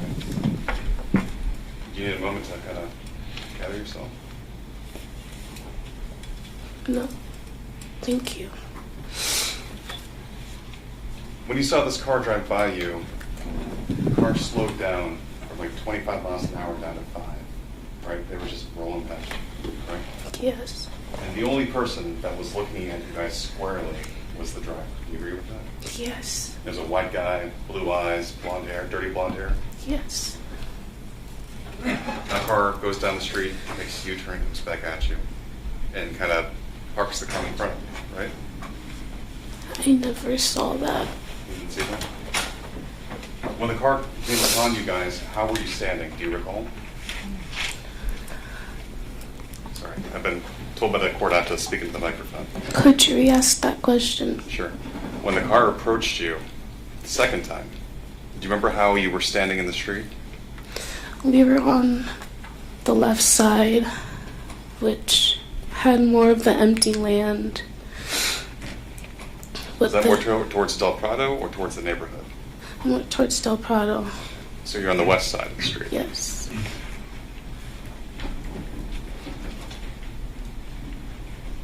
You saw all 4 doors open, Yes. right? You were held up by a person in a red hoodie and a ski mask, right? Yes. You could see that he was black. Yes. Was he wearing any gloves? No. Do you know from where in the car he came from?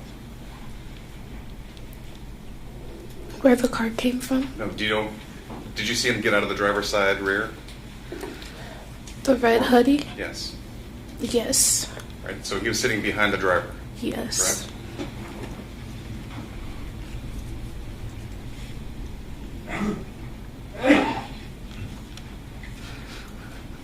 When you got together with Val, you were asking yourselves, are we crazy?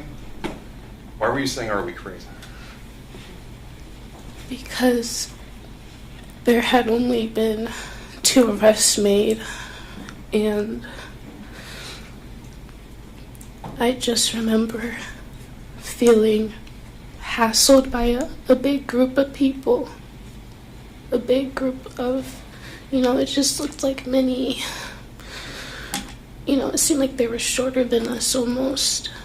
But we could tell that it was just young boys. So we just knew we had been ambushed. Were you ever told that it was only 2 people? I have been told that that's all the evidence that they've been able to connect. And that was Miss Miller from the state that told you that. Is that correct? Yes.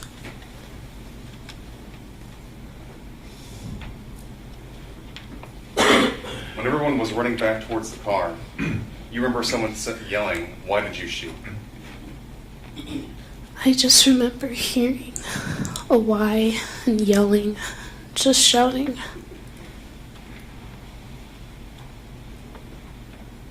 And it was only when they got into the car, like us closing the door, because I just remember when they ran off, it was just silent and quick. Of the 4 people that were there was 1 person with a mask. Is that true? There's only 1 person without a mask. I don't believe so. I think there was more than 1 person without a mask. I think that there's another person with the mask or something covering their face. So how many people with masks did you see, or something covering their face? Were there 3? I would say 2. At least 2? The driver wasn't wearing a mask. No. You saw him plain as day. Yes.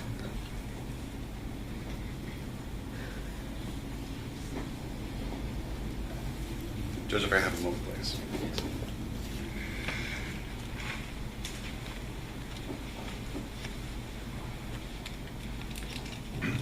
Nothing further, Judge. Thank you. You redirect? Yes, thank you, Your Honor.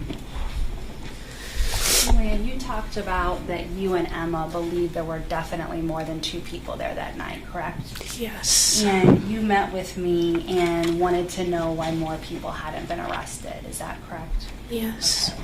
And we explained at this point the only Objection, Judge, evidence. Counsel's Ooh. testifying.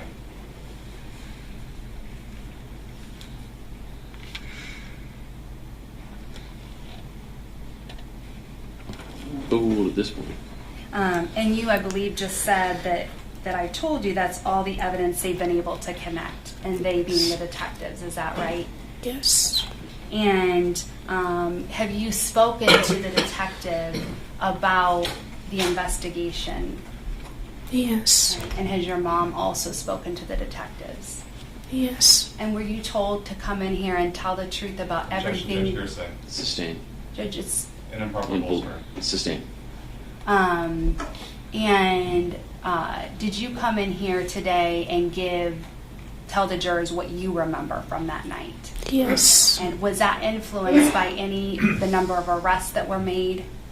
No. Okay. And was that influenced by anything anybody told you? No. Are you telling the jurors what it is that you, Luann, remembered from that night? Yes. We have a moment, Your Honor. Nothing further, Your Honor. I'd ask that she be released. All right, any objection? Judge, 1 moment.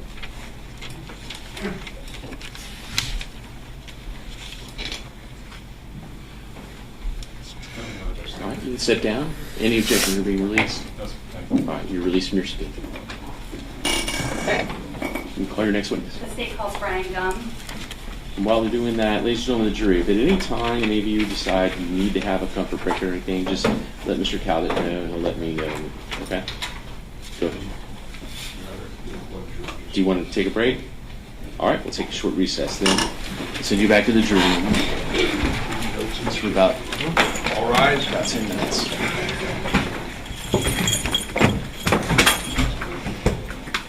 And just leave your notepads on your chairs.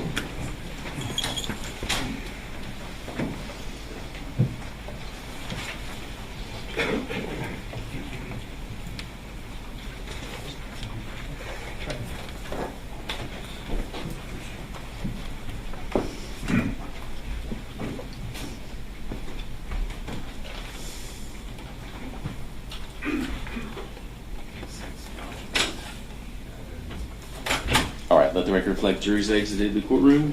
We'll come back in 10 minutes. Yes, sir? Judge, do we want to address our claim that there's a Richardson violation? Sure, go ahead. Testimony of Ms. Wright. Yes, go ahead. Judge, so after having sat through the deposition of Ms. Wright, clearly saying that she doesn't know who the shooter is, going through her testimony to the interviews with law enforcement, clearly saying she doesn't know who the shooter is, after meeting with Ms. Wolf, she suddenly knows who the shooter is, but that has never been disclosed to the defense.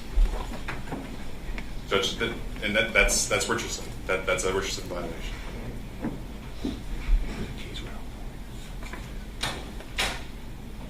Judge, we have State versus Evans, 770, 702nd, 1174. Can you say it again, sir? Judge, State versus Evans, 770, 702nd, 1174.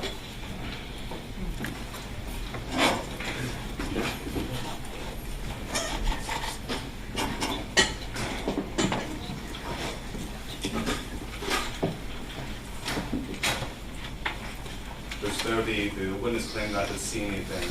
There was a change in their testimony, and the court found that was a Richardson violation. So I would ask the court, at this point, there's only, we can't unring that law. So we would be moving for a mistrial. Okay. Any grounds for the mistrial are? At this point,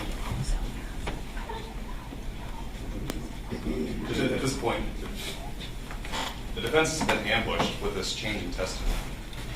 We were caught off guard. It was made deliberately to embarrass the defense. I've already given my opening statement, Judge, clearly stating that neither witness knows who the shooter is. And yet Ms. Wolf was able to produce this witness at the 11th hour saying, suddenly, Thomas Stein is the shooter, or the driver was the shooter. Okay. All right. Steve? The state did not ask Emma Wright to identify Thomas Stein in the lease. We did not ask her to do that. We asked her to describe the driver of the car, who she said is the one who shot Kayla Rincon-Miller. That's exactly what she did. She said that in previous statements. To suggest that this is an ambush because the defense never knew that that was a possibility, it simply misstates what the evidence is in discovery. And further, Mr. Wheeler's gone to great lengths with Ms. Wright to emphasize that she's given multiple statements. She's given various accounts, and the state took that into account when asking her questions. If the court will recall during opening, I emphasized the fact that these girls were going to talk about their perceptions that night, and they were under the heat and duress of a traumatic event. This is not new information. There's not a Richardson violation, so I'd ask the court to find that this is something that's been in the defense possession that the state did not withhold. So there's not... Just to make that clear, what you just said, in her prior statements, had she ever said she did, or that the driver was the shooter in her prior statements? That the driver is the one who went to Kayla and that the driver is the one who shot. Okay, so that was disclosed in the statements. Hold on. I'm looking at the... I'll tell you when it's your turn, I promise. And I'll give you your turn. Oh, I'm sorry. No, I'm talking to you. I'm talking to Mr. Wheeler. I know that Mr. Wheeler was referring to Ms. Wright's deposition, and I'll look through that again as well. Well, so then the next question is, if it's not in her prior statements, but then in her discussion with you, if her testimony changes said the driver was the shooter, was that disclosed to the defense? Or did she do that when she was with you, first of all? No, it was Okay. it was consistent with what she said in the deposition. Wait. Did she disclose to you when she talked with you that she now believed that the driver was the shooter? That the driver was the shooter? In other words, did you know that she was going to say that before she came and got on the stand? And if so, did you tell the defense that? She said she's discussed with us that there was one white person and that the white person is the one who went to Kayla Rincon. Today... That's not my question. Okay, but I'm question is, explaining did that she tell that's you- what she said, and today she described the white person as being the driver. That's fine. Did she tell you, though, what she said on the stand today, that the driver was the shooter? She did not use those words to me previously. I'm just confirming with Ms. Wheeler because we've met with her together and I don't want to misspeak. That was not... I'm struggling because there's nothing inconsistent about what she said, so I'm trying to parse out... I'm not asking you to parse out anything. I'm just asking you if she told you when you met with her that now what she said on the stand, she kind of collected her thoughts and that she now remembers that the driver was the shooter. No. May I have just a moment, please?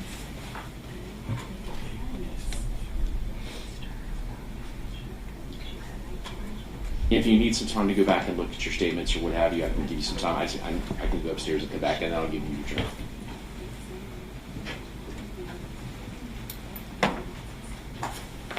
Do you need a moment to look through your notes? No, what we're just discussing is trying to make sure that we understand. She didn't, excuse me, her statement was that she took time to reflect. So she even said that on the stand, Right. not before now. So I'm confirming that that wasn't something that she directly said to us. It wasn't something no, the What do answer you is mean? no. Okay. What she You said said on the directly. stand. No, she didn't say that to us. What she Okay. said on the stand today about, I had the time to reflect and I know now. I believe this, I'm trying to think. So is that also the first time you've heard that? Yes. Okay. I mean, our theory of, yes. Okay. All right. Judge, I'm sorry, but I think the state is trying to dance around the subject of what they were told by this witness and when they learned that she was going to say that Thomas Stein or the driver was the shooter. She never said Thomas Stein was the shooter. Correct. She said the driver was the shooter. Okay. So And you're saying that's not contained in any of the prior statements? never has never said that. And in fact, like I cross-drawn, she is with 100% certainty she doesn't know who the shooter is. Okay. I don't know Let me how go- that's consistent with what she's testified. I'm today. gonna go upstairs. I'm gonna give you all some time to look at your notes Thank and you. statements, and I'll come back down and we'll continue this. All rise.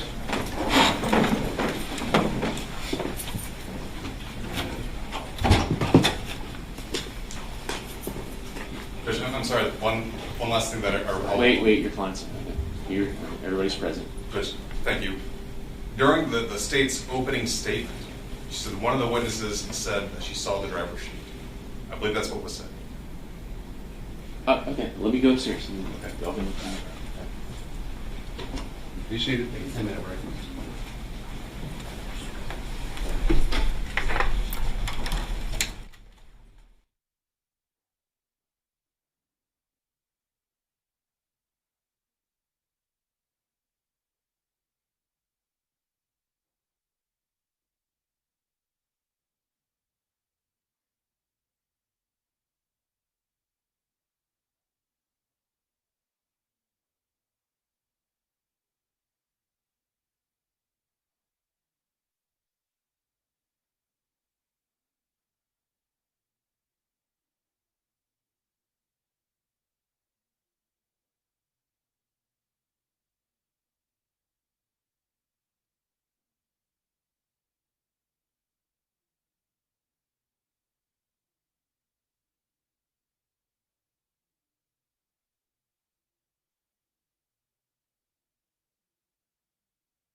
reflect state's present defense counsel, most defense counsel.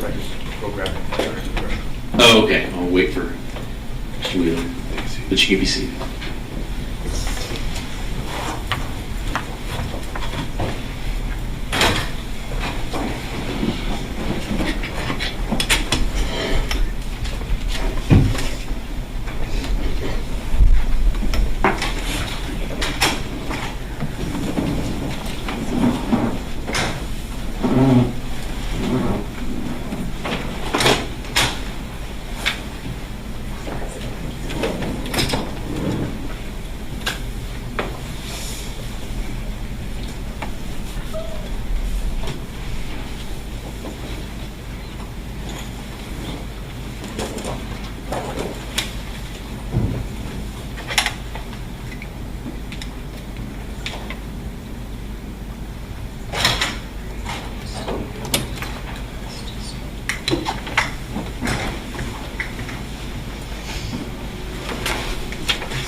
For the record, the state's present defense counsel and the defendant are present. I've had time to speak with defense counsel. We discussed the fact of what I said in opening. I want to clarify that what I said in opening, it is what it is. I said that you'll hear the perceptions of the girls, including Emma Wright and Luann DeJay, about who the driver was and who the other parties were, and that there were multiple people. I also indicated that they would say that the driver went to Kayla and that the driver is the one who shot Kayla. I said that in opening. I believe that my intention was to construe that they're giving you their perceptions and that the person that was the driver that went to her is the one who shot her. I don't want to speak for them, but their belief is that I spoke with Emma Wright at some point beforehand where she said that to me, and she affirmatively did not say that to me. I confirmed with her even after openings when they were all here yesterday. I took a witness in the room. She gives multiple statements because it's an evolving event, as the court could see from her testimony today. And I asked her about how many people went to Kayla, what their appearance was. She still confirms there were at least 4 people who were present. I assured her she has to tell the truth about what she believes she saw, so that was always going to come out. And I also asked her, did she see a gun in the driver's hand? Because both Ms. Miller and I wanted to confirm if we were going to be able to have a witness specifically say a gun was in the driver's hand. And Emma explicitly said absolutely not. I was focused on the person who was attacking me. Those were her words. She never said that she saw a driver with the gun in his hand. So obviously it's not that she's saying she saw him shot. I watched the video. We pulled it up. I did make that a statement that implies that in my opening. I take that, but I contend there wasn't a misrepresentation on behalf of the state. I'll take a step back. There wasn't a Richardson violation because this isn't information that has ever been said until she took the stand today. And I even would caution that the way it was presented from her today, the questions about, did you know who the shooter was? And she says, not at the time. There was a lot of back and forth, and it was confusing for her because I do believe she thinks that when defense is asking her, do you know who the shooter is? She's looking across at who's been arrested. She admitted she's been watching the media coverage. She's not agreeing that, she's not going to say that it's Thomas Stein who's the shooter because that's what she learned since it happened. So I just think that there's been some confusion, and coloring it in a way that it's been disingenuous is possible, but I'm representing to the court that is simply not what happened. And I did bring my witness coordinator in the room with me when I had that conversation with Ms. Wright yesterday. I can present that testimony if you'd like. Okay. All right. Just to be clear, Ms. Wright has never stated that she saw who pulled the trigger or who shot Kayla Rincon-Miller. And I want to be specific because the issue, as narrowly defined as I can see, is has she ever said that the driver was the shooter? Because that's what she said today. Correct. Okay. She has never said that, Judge. Okay, and the state agrees with that? In any interviews with law enforcement, Yes. and any depositions with me, she has never said that the driver was the shooter. Okay. And as the girls have identified Thomas Stein as the driver, or they've indicated that the driver was a white male with blue eyes and blonde hair, the only one in the car. Certainly. I think it's pretty plain that they're trying to say that Thomas Stein is the shooter. Judge, this is a Richardson. This is a discovery violation. Well, hold on one second, because I didn't hear the answer when I asked about it. But this, in your contention, and I understand what you're saying, is this is the first time when she was on the stand that you ever heard her say the driver was the shooter. That's correct, Judge. So I'm narrowly defining it. That's correct. Is this the first, Ms. Wolf? I'm sorry. Is this the first time the state has heard this witness say the driver was the shooter? Yes. Okay. Judge, that cannot be possible because in her opening statement yesterday to these jurors, Ms. Wolf indicated that she saw that the girls saw the driver pass in front of her, go to Kayla, and shoot. Okay. Judge, I would ask the court to inquire of the state when they learned this information, because it's at least yesterday afternoon. I think what she's saying, and I'll ask, when was the first time you heard that witness say the driver is the shooter? What she said on the stand today is the first time that I've heard that. But our notes don't represent that she actually said the driver is the shooter. Like Ms. Miller was taking notes about what the testimony was, but her placing it that the driver is the shooter, this is the first time that she said that, yes. Okay. Judge, can I play the opening? It's on YouTube. I remember the opening, and I've heard the state's explanation of the opening. She's saying that what her implication on saying that a witness is going to say that the driver was the shooter was not emanating from what this witness testified to today. It was emanating from the reasonable inferences drawn from what they've said in their other statements. That's how I took it. Yes, Your Honor, that's what the state's position is. Okay. Nothing in the witness's statements indicate that, Judge. I can blanketly say that at least they don't know who the shooter is. It could have been the person in front of Kayla. It could have been the driver when he walked up to the two of them. Either one. Mm-hmm. It could have been either one. Judge, at this point, at the very least, since yesterday afternoon, they learned this was going to happen because those words came out of Ms. Wolf's mouth. The state has danced around directly answering the court's question, what did the witness tell you in preparing for the trial? Ms. Wolf keeps saying, well, she never said those exact words. But obviously, Judge, there was a change in the testimony that would allow her to make a statement saying, we know who the shooter is. Right? These girls can identify the shooter. They saw the shooter. Okay. I'll ask directly. Was there any change in testimony in the witness's statements to you in pretrial that changed her testimony as to her in any way identifying the driver as the shooter? Is that broad enough to, Mr. Wheeler? Judge, I would make it even broader. Or more specific enough? I mean, I would make it broader. Was there? Did she ever change her testimony from I don't know who the shooter is to I can now identify the shooter? That's fair. No. Okay. This case has always been a circumstantial case. I just need the answer to the question. Okay, I'm sorry, Your It's Honor. okay. So the representation of the state is that she never changed her testimony from I don't know who the shooter is to I can identify the shooter as the driver. Correct. Okay. But Judge, how can the state then come back and start questioning the witness? Well, your perception that night, right? It was a little fuzzy, and everything was so exciting, and making these excuses for her change in testimony, kind of preloading that into their direct examination in anticipation of what was going to come out of her mouth. How is that possible? How is this not a discovery violation, Judge? Well, they were preparing for it since at least yesterday. I've heard your arguments, and I've heard the state's representations in that regard.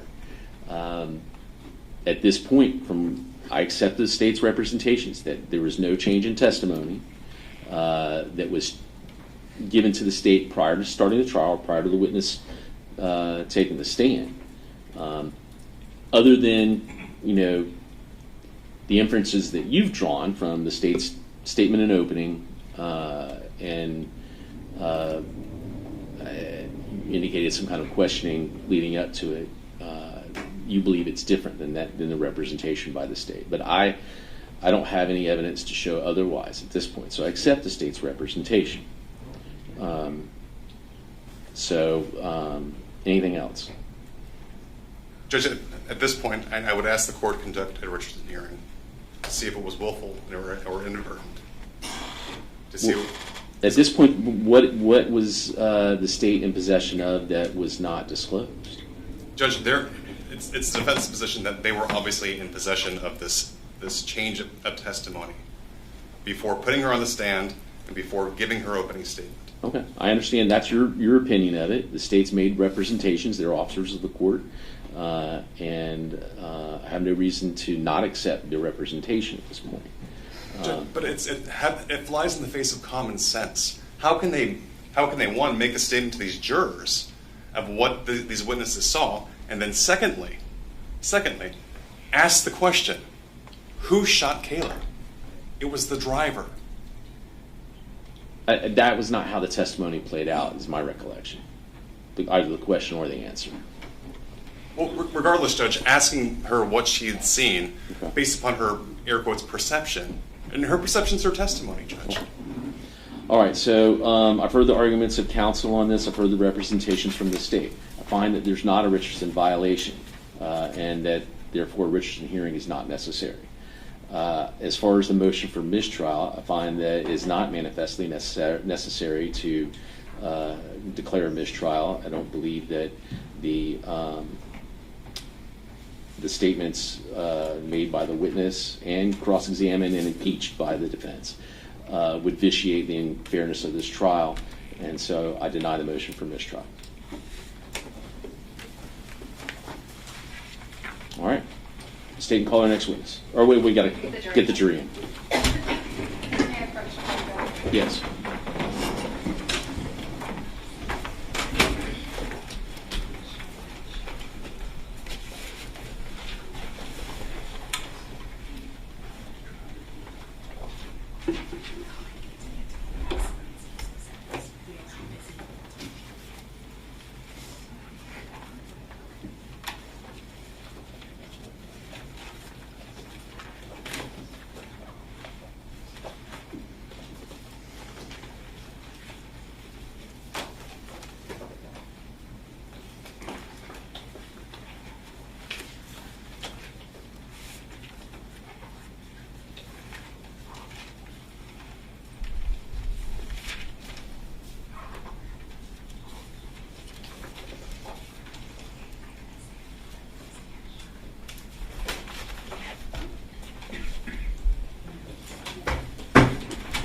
Yours entering. Okay.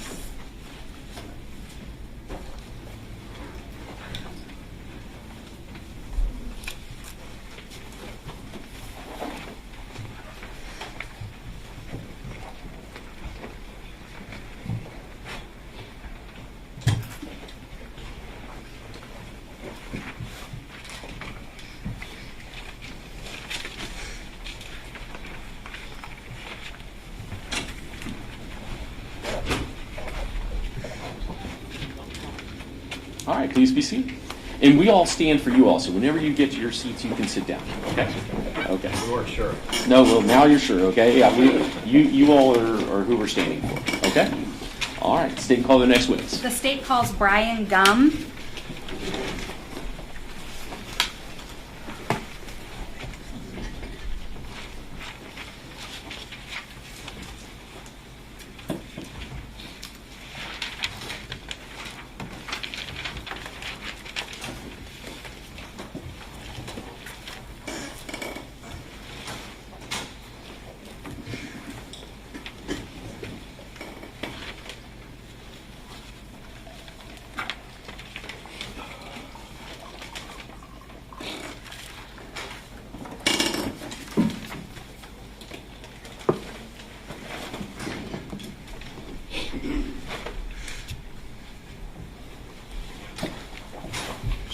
All right, sir. If you'll face the clerk, raise your right hand, she'll swear you in.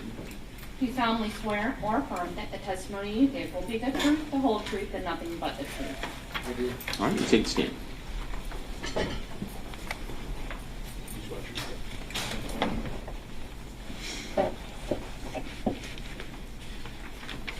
testify? You may. Good morning. Good morning. Please introduce yourself to the jurors. Hi, I'm Brian Gum. I'm a sergeant with the Cape Coral Police Department. How long have you been a sergeant with Cape Coral? I've been a sergeant now coming up on 4 years. And how long have you been employed by Cape Coral? In August, it will be 20 years for me. What type of training and experience do you have? I have basically most of the standard curriculum for the law enforcement. Most of my career has been on road patrol. Did a stint on the Marine unit. Currently with the Community Resources Bureau, which is for the SROs. And what are SROs? Student Resource Officers. Okay. Did you work anywhere prior to working for Cape Coral Police Department? No, I did not. Not in law enforcement. All right. What did you do prior to law enforcement? I was a mechanic. Were you working back on March 17th of 2024? I was. What capacity? I was a supervisor for road patrol on the night shift. And did you get assigned to a call at some point? Yes, I did. And what was the nature of the call you were assigned? I got assigned to a call that was a shooting. And how did you become involved with that call? I was a South supervisor, and this happened in the Central District. So the Central District supervisor requested some assistance, so I came up there to assist her. Where did you go? I went initially to the scene and spoke with that supervisor. Okay. And did you stay on the scene? Very briefly. Where did you go from there? I went to Gulf Coast Hospital. When you got to that scene, if you can just describe to the jurors kind of what was going on in the scene at that time? When I got to the scene, the ambulance was just pulling away. We were trying to set up the perimeter around the scene, get everything down. We're just moving some pieces around, but it was still pretty raw. Okay. Were there a lot of people milling about? I don't recall the exact. I mean, I noticed some of our guys walking around, but as far as civilians and stuff, I don't think I remember too many other people there. Okay. And had it been crime scene tape been put up at that point when you were there? I did see some crime scene tape, yes. And why did you go to Gulf Coast Hospital? Because that's where the victim went, and we need to keep someone with the victim. Did you know the extent of her injury when you went to the hospital? No, I did not know the extent of her injury when I got there. Did you know that did you have any idea that it was a life-threatening injury? Well, I knew it was of serious nature because Gulf Coast Hospital is the trauma hospital, so that's where all the trauma alerts go to Gulf Coast. So obviously it's a shooting and they're going to Gulf Coast, so I knew it was a very serious nature. What happened when you arrived to Gulf Coast Hospital? When I got there, I went into the trauma bay, and I kind of got there just after the ambulance had got there. So when I arrived in the trauma bay, they were just pushing Kayla into the trauma ward. About how many employees of the hospital were there in the trauma bay? There was a lot. I mean, there was 2 surgeons I saw. There was a lady with a cart, I assume was an anesthesiologist. There was a number of nurses and other staff. A number guessing would be 20 to 30. And were they all there to attend to Kayla? Yes, she was the only one in the trauma bay. What did you do when you saw all these people surrounding Kayla? At that point, I'm just keeping eyes on her and just trying to keep my detectives updated at the scene. So I kind of just stood back and just stood there and let them work. At some point, did they move Kayla out of the trauma bay? Yeah, at some point, and my best guess time frame would be 15 minutes or so. They did move her into the surgery room, which is double doors. Obviously, it's a sterile environment, so I can't go in there. So at that point, I had lost contact with Kayla as she went back into surgery. And so prior to her going into surgery, were there multiple people around her, touching her, attending to her, trying to help save her life? Yeah, I mean, liken it to like a mob scene around her. It was a lot of things going on. Where did you go once Kayla was wheeled back into the operating room? I met my victim's advocate from the police department, Brandy, and we went into a private room. And then the family, Kayla's mom, dad, and her sister joined us in that room. And what happened when you met with them? Initially, they came in. To be honest, I don't think they understood the gravity of the situation based on the conversations and their demeanor. So I kind of just sat there quietly, let the victim's advocate speak to them. I was just trying to feel out where we were going to go with this. So was it your understanding that they really had no information about what had happened to Kayla, as far as how serious it was? Based on what I saw in the trauma bay and what was happening, and then their reaction when they came in the room, yeah, I don't think they understood the gravity of the situation. Okay. And you said that you met also with the victim advocate who was there with the family. Correct. Is that a standard protocol that Cape Coral Police Department follows? Yeah, we always get, if you have family members, they're trained, they have training that I don't have. So they come and they help deal with the family and get them through these kinds of processes. Okay. And did anybody end up coming into the room as you were waiting with the family? Not into the private room. I think someone from the hospital came in at some point and then directed us to a larger waiting area. Do you know approximately how long you waited in that private room before you were taken to this larger area? It would be a guess, but I would probably say in the area of 20 to 25 minutes. And what happened as you were sitting out in that larger waiting area? So we were moved, so someone from the hospital came in and said, hey, we're going to move you over to a different area. So at Gulf Coast Hospital, there's a big waiting room. It's like an atrium. And so we all went into the atrium. We were the only ones in the atrium. And we sat there for another, I mean, it felt like it was, to me, that felt at that point like 30 to 45 minutes. We were kind of sitting there waiting. I know they had a couple of their friends join them.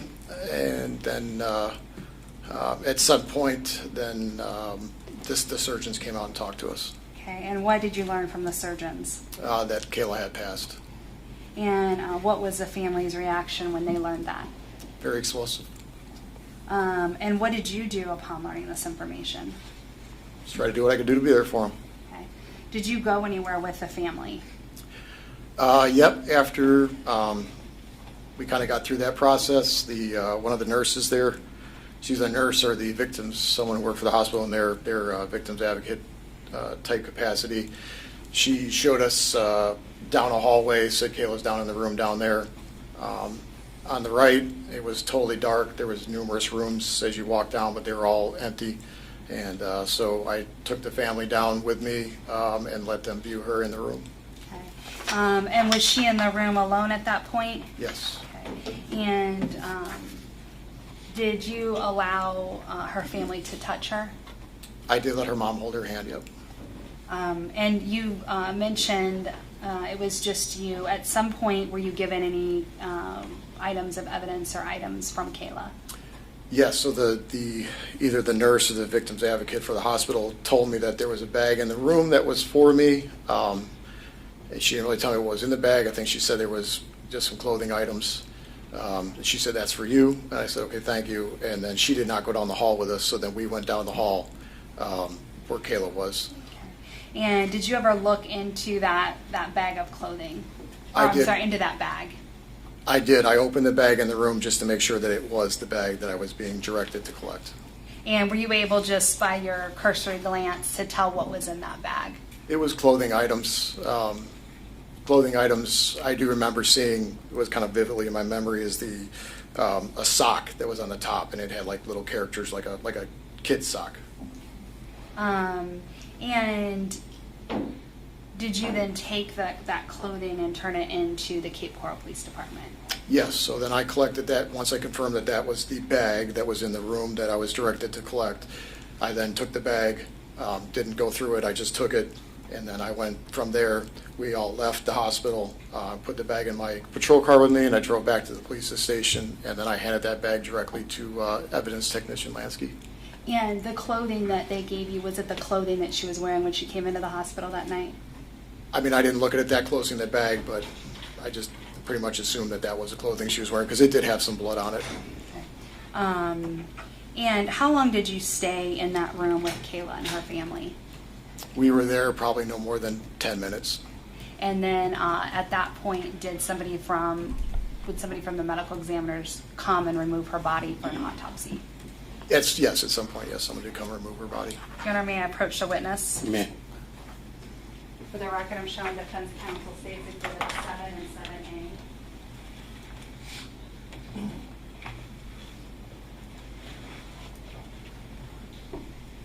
Sorry to show you these, but I just need to have you identify 7 and 7A and tell me if you recognize those photos. Yes, that's Kayla. Okay. And is that who you saw in the hospital bed that day? Yes. At this time, the state will move 7 and 7A into evidence. Any objection? Be admitted.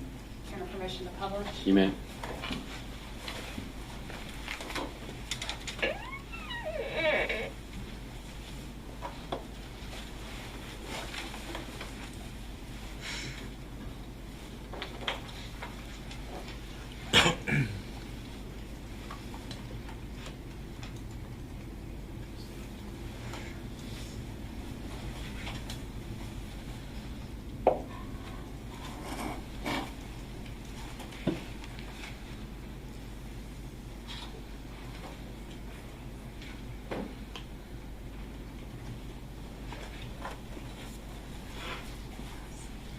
Nothing further. The state tenders a witness. All right.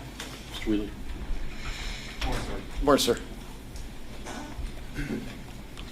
Was Kayla's purse with her?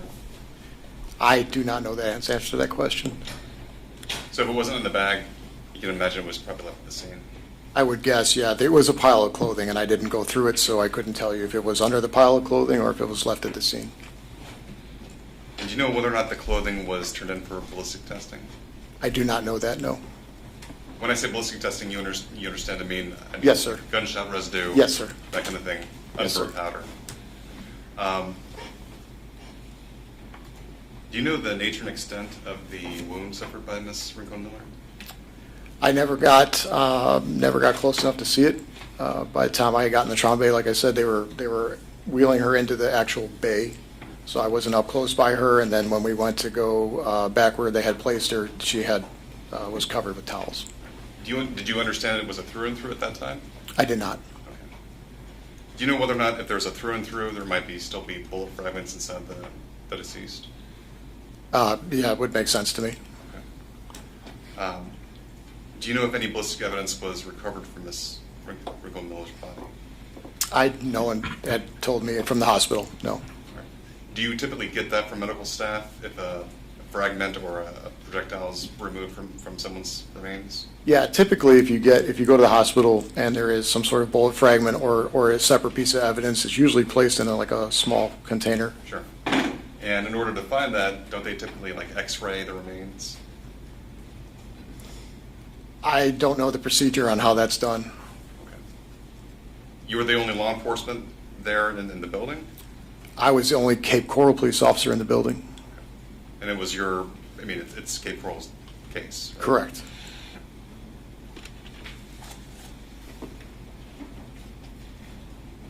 Nothing really interesting. All right. Nothing further. You could. Be excused. All right. You can step down. Is any objection to being excused from this No, speech? sir. Thank you. All right. You're excused. State and call our next witness. Elizabeth Lansky.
All right. Go face the clerk. Raise your right hand. She'll swear you in. Do you solemnly swear or affirm that the testimony you give will be the truth, the whole truth, and nothing but the truth? You can take the stand.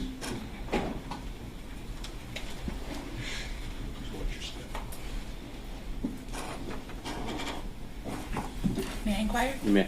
Would you please state your full name? Elizabeth Becca Lansky. How do you spell your first name? Elizabeth. And your last name? Lansky. And do you have another name that other people might refer to you by? Lisa. And what do you do for a living? Well, I'm now retired, but I was a forensic specialist for the Cape Coral Police Department, a civilian employee. And you're retired. When did you retire? October 1st. Of 2025? 25, yes. Congratulations. Thank you. And in order to be a forensic specialist, what kind of educational background did you have to achieve?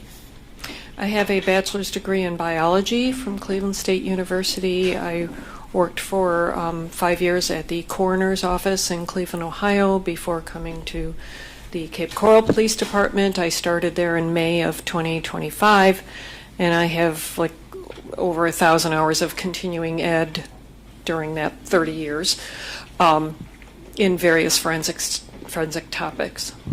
And what type of, or if any, topic did you specialize in when you were working at the Cape Coral Police Department? I'm a certified latent print examiner and a certified crime scene analyst. Okay. And in order to become a crime scene analyst that's certified, what do you have to do? Take a test. And how long did you work for the Cape Coral Police Department in that role? 25 years plus a few months. And as a crime scene analyst, what kind of duties do you have when you are working at a crime scene? What is it that you're actually doing? Well, usually first I photograph the entire area. Sometimes I will sketch, measure where items of evidence are, collect those items, and process them either at the scene or back at the station. When you're working in your role as a crime scene analyst, are you trying to prove or disprove something, or are you trying to document? What is the purpose of what your role is? Documenting and collecting any items that may be of significance. And when you go out to a crime scene, what information do you have that helps you to determine whether something is relevant? Well, we don't always know what's relevant, but we try to do the best we can. When I arrive at a scene, I'll get the information that's known so far from the officers at the scene. And then based on that, you document and collect whatever might be pertinent. Correct. Even some things that maybe end up not being pertinent. Is that fair? Yes. And you said you take photographs? Yes. And do you also do crime scene work, but back at the laboratory? Is there some connection between what you do at the laboratory and what you do out in the scene? Yes. And what is that? Well, at the laboratory, I will collect like swabs for DNA, or swabs of apparent blood, or swabs of whatever is relevant. I will photograph again and describe the items that have been collected or turned in. I can process items for evidence, for fingerprints, etc. And then you package and store them, is that right? Or submit them to the evidence department? Yes. Were you called regarding a crime scene located in the area of 1938 Southeast 16th Place on March 17th of 2024? Yes. Was that a situation where you were on duty, or was there something else going on? I was on call. Okay, and what does that mean? That means when I'm not actually at the station, dispatch will call at home and I will respond to crime scenes. We have a schedule for usually one person is on call. And do you recall what time of day or what time of the night that you got a call to go to that scene? I believe it was about 10:30 at night. And in order to get there, do you have to go first by the station, or do you go directly to the scene? No, I can go directly to the scene. And do you remember the nature of the call? That there was a shooting. And on arrival, can you describe for the jury generally what was happening at the scene when you got there? Well, Detective Scarlet was there, other police officers were there. As I recall, there were a number of people there. I didn't know who they all were or why they were there. And would you say it was a pretty large number of people? Yes. And is that area well lit, dark, or something else? No, it's pretty dark. Was it lit up based on the number of people that were there, presuming that there's some vehicles on scene? Yes, as I could be wrong, but I think the fire department showed up because they have these large overhead lights, or maybe those were ours. I don't remember, but there were some lights brought in to help illuminate the scene. And you spoke with the Detective Scarlet, got an idea of what was going on, and then went about your work as the crime scene specialist. Is that right? Okay. So first thing first, what did you do? Photograph. All right. Did you do that to document what was there and what you saw? Yes. All right. Your Honor, I'm approaching the defense, what's been marked as State's Exhibit 8, and then 8A through 8F.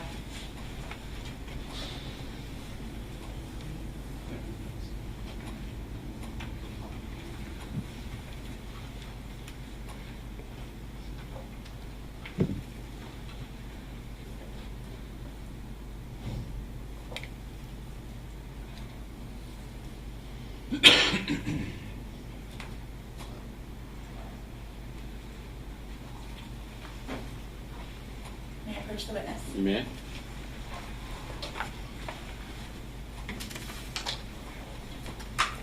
I'm placing in front of you what's been marked for identification as State's Exhibit 8 and then 8A through 8F. Can you take a look at those and tell me whether you recognize them?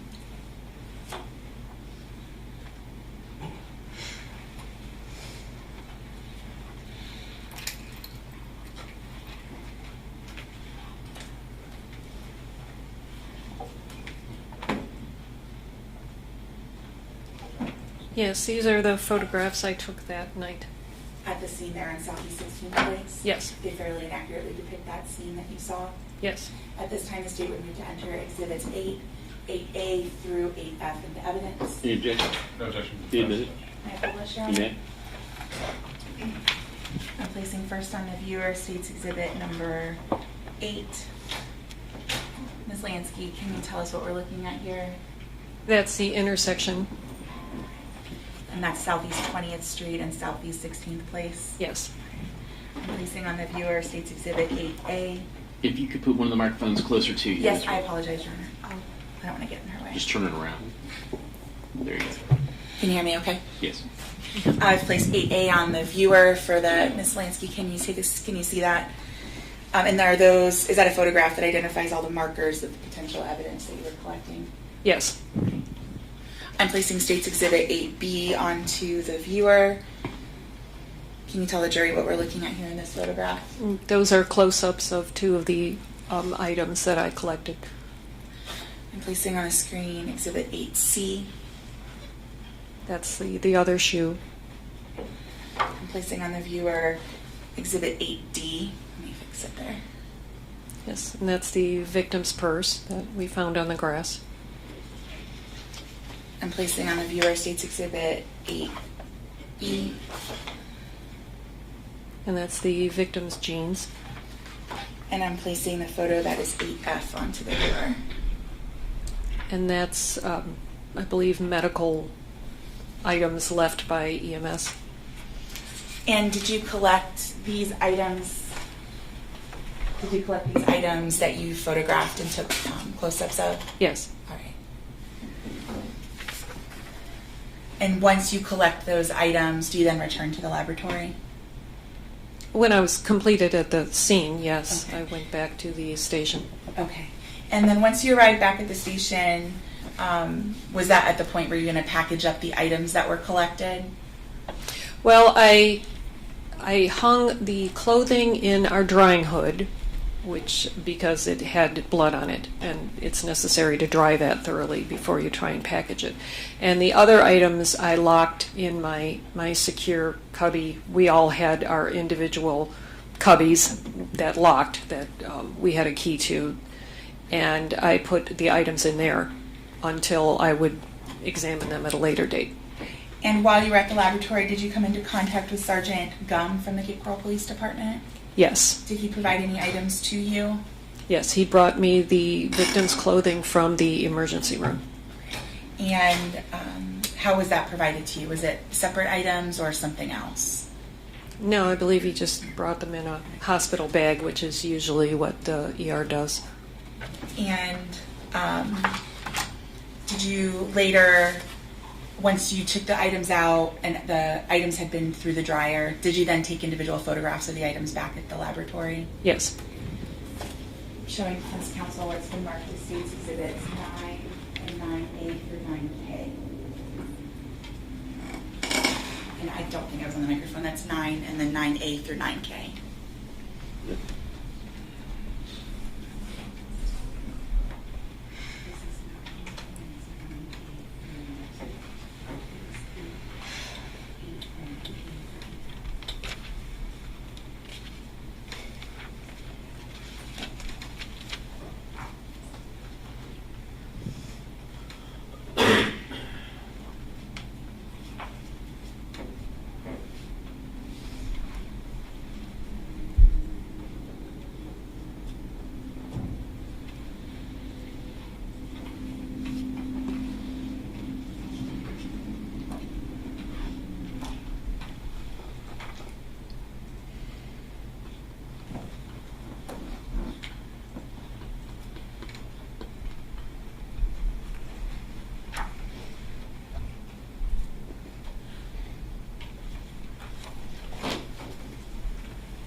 May I approach the witness? You may.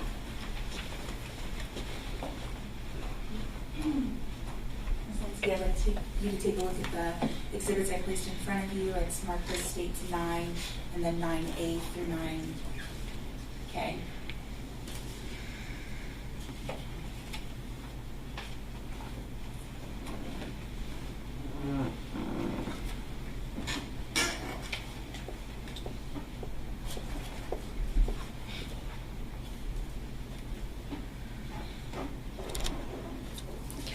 Yes, those are the photographs I took. And they fairly and accurately depict the items that you collected from the scene and from Sergeant Gum. Yes. At this time, the state would move to enter States Exhibits 9 and 9A through 9K into evidence. Any objections? Sorry, any objections? Judge, I'm sorry, I'm thinking. Okay, sorry. Judge, before you do, can we go out there on this issue just briefly? Yes.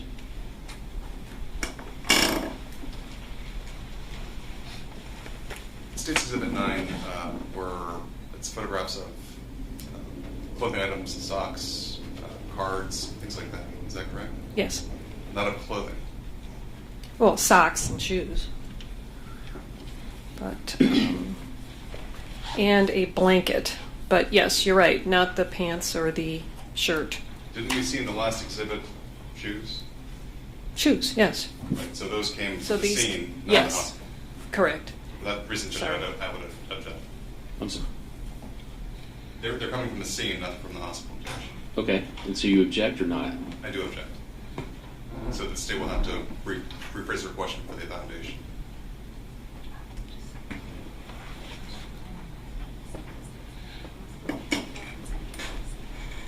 May I approach the witness, Your Honor? You may. Looking at States Exhibit 9, is this an item that came from the scene or the hospital? The scene. 9A, is that from the scene or the hospital? The scene. 9B, is that from the scene or the hospital? I believe those came from, the socks came from the hospital. 9C, did that come from the scene or the hospital? Yes, the sock came from the hospital. 9D, which is The blanket, I believe that came from the scene. and I want you to think whether this is, do you recall collecting a blanket or something else?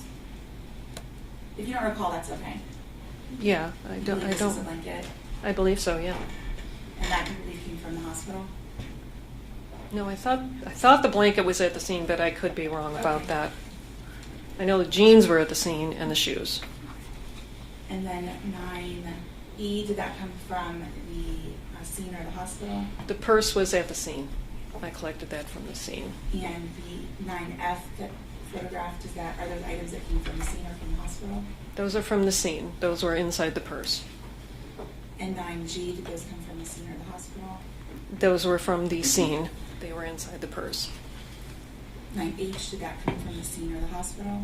That's the wallet that was at the scene. And 9I, did that come from the scene or the hospital? That's the contents of the wallet. Those were from the scene. And 9J that come from the scene or the hospital?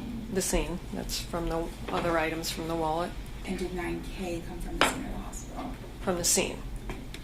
At this time, the state would move to enter State's Exhibit 9, 9A, and 9K into evidence. No objection, Judge. All right, you minute. May I publish now? You may. I'm placing what's been entered into evidence as State's Exhibit 9 onto the screen. Is that one of the Converse shoes we were talking Thank about? you. Turn that Yes. microphone back around. And it's not just for me, it's also for the recorder. Oh, no, I understand. I apologize. Every time I'm moving this, it's dropping a little. That's okay. You can turn it around towards you and come back to where you were. I'm placing State's 9A onto the viewer and tell us what we're looking at. That's the left shoe from the scene. And I'm showing you what's been marked as 9B on the viewer. That's the sock from the hospital. Through 9C onto the viewer. That's the other sock from the hospital. This is the one that I believe we had a question about, and that's from 9D. That's the blanket.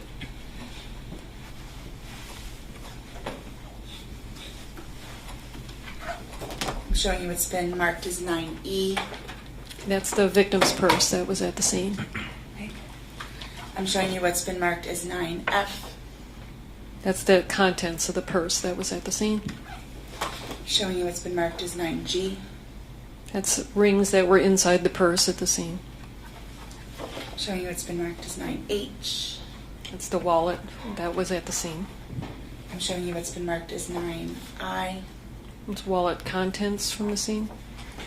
I'm showing, and just to be clear, was this all of the money that was collected? You lay that out when you take a photograph of it in order to document? Correct. And we're looking at 2 $5 bills and 3 $1 bills, is that correct? Yes. Showing you what's been marked as State's Exhibit 9J. And that's other contents of the wallet that was at the scene. And finally, 9K. I'm going to put that this way. It's other contents of the wallet that was at the scene. And just to be clear, we're looking at, is that a school identification that was contained? Yes. The notation of it being Kayla Rincon-Miller's. Yes. And in the bag of items you received from Sergeant Gum, did you receive a black shirt? Yes. That's not pictured here, is that right? Not in those pictures, Can I no. have just a moment?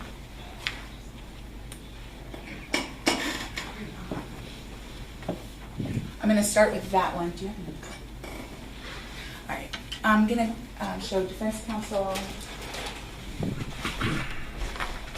what's been marked as State's Exhibit number 10.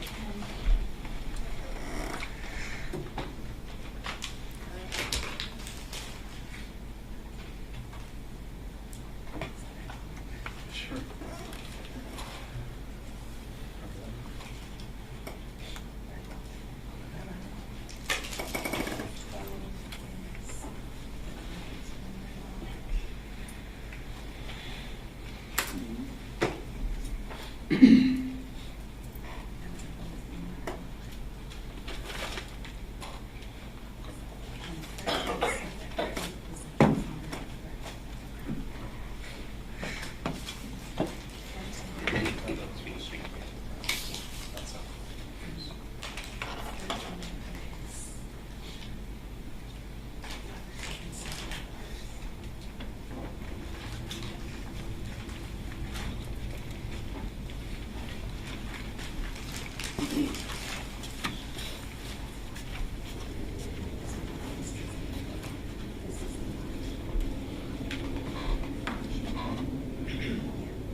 Many of the items that you photographed, I'm going to ask you about here. Not many, but several of them. May I approach the witness now? Okay. I'm approaching the witness with what's been marked for identification as State's Exhibit number 4. Can you take a look at that for me? Tell me whether you recognize it. Yes? I'm not speaking loudly, so may I approach the clip? Yes. Okay. Thank you. And we've provided some gloves, and I'm asking Ms. Lansky to take a look at that bag, and that's the shirt that you received from Sergeant Gum. Yes. Does the packaging appear to be in the same or substantially same condition as the last time you saw it? Yes. Okay, I'd like for you, at this time, the state would move to enter State's Exhibit number 4 into evidence. Any objection? No objection. You admit it? And I'd ask to publish by having Ms. Lansky put open the bag and then hold the shirt up. You may.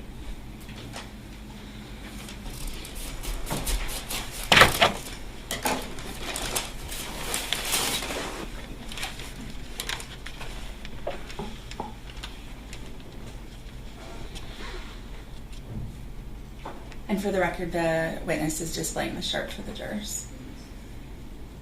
Judge, can we have the witness stand? I'm sorry. Oh.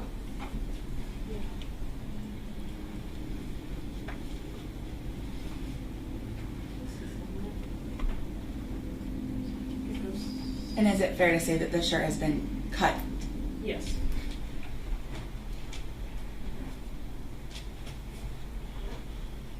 Thank you, Ms. Lansky.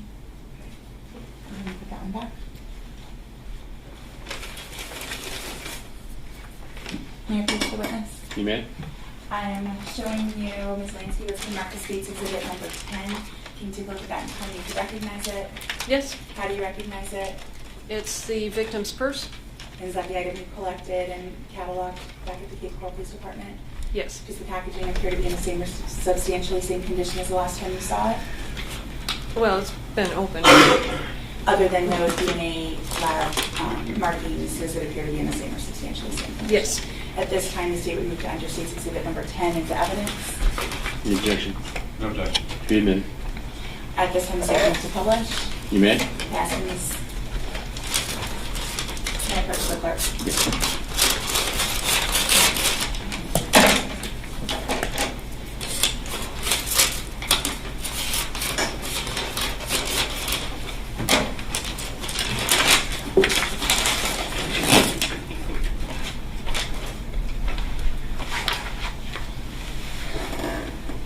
Thank you. And for the record, the witness is displaying what's contained, which is a white purse, to the jury. May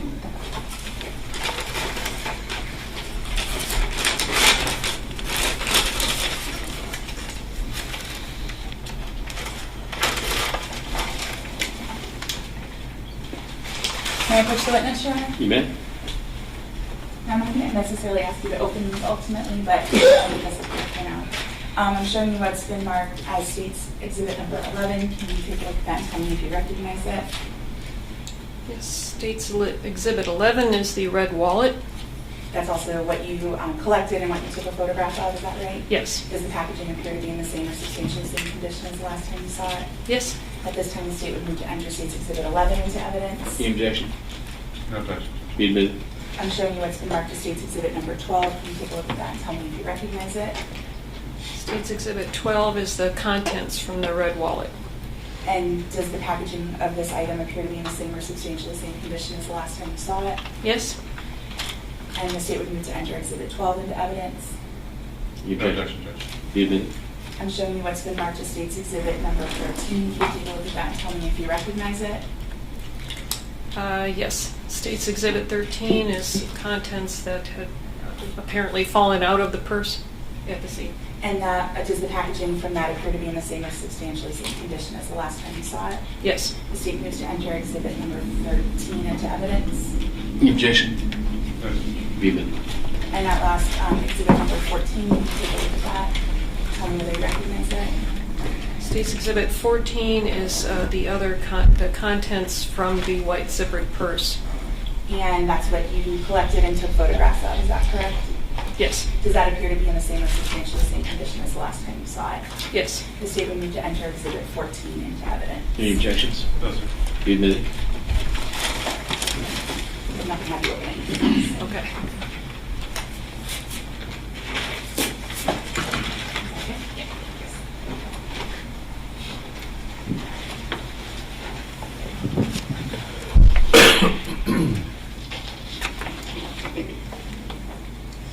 I have no further questions for Ms. Lansky. All right. Sweet.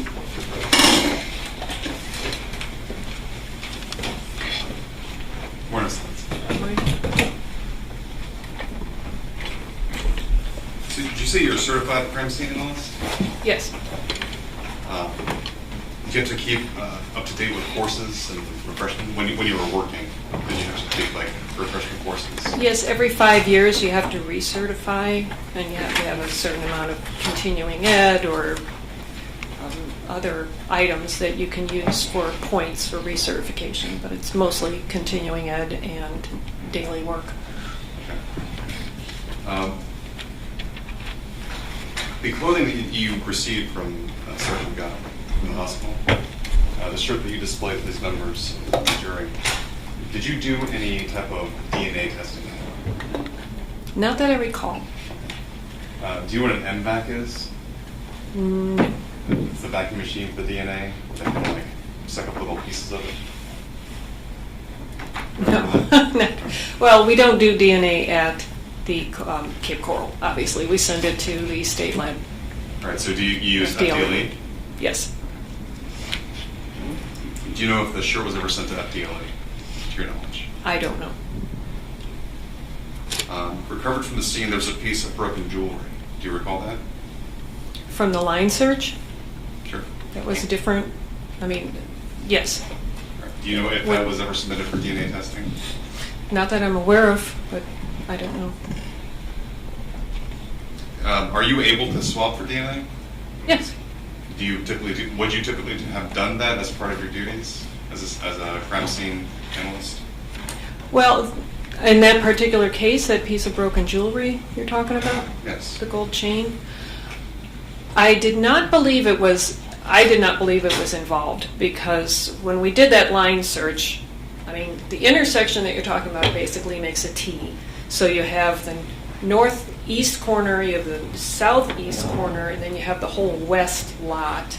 And this was found in the southeast corner, in the middle of this vacant grass and things. So it seemed to be quite a distance from where the incident actually took place. Okay. But I did collect it and document it and submitted it to evidence. Was it a valuable piece of jewelry, or was it like costume jewelry? It appeared to be costume jewelry. So something that if someone had found it, didn't believe was any good, they might have discarded. I suppose.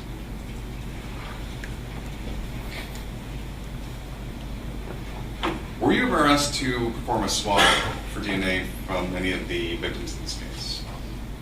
Victims, the human being, no. You seem surprised when I said victims. There's a deceased, and then there's two victims of attempted armed robbery. Are you aware of Right. that? Yes. Okay. But you mean like buccal swabs or like swabs for DNA? Swabs of where they might have been touched by their assailants when there was a struggle. No. I never saw the victims, any of all three of them. I did not see them. Do you know if any of their belongings were swabbed for DNA? I don't know.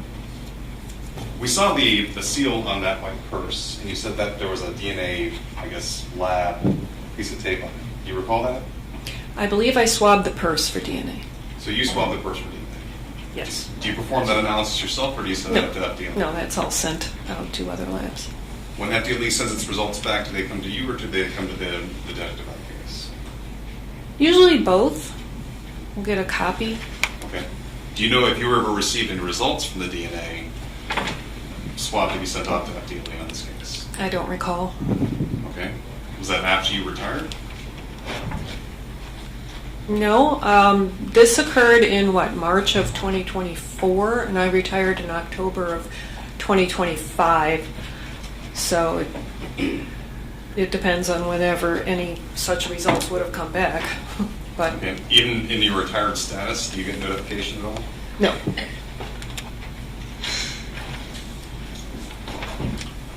We saw photograph 9G, which were rings that were recovered from the deceased. Did you ever swab these for DNA? No, they were inside the purse. On scene, Yes. right? And then there's no telling what happened while at the scene. She might have taken them off or what have you, right? Sure.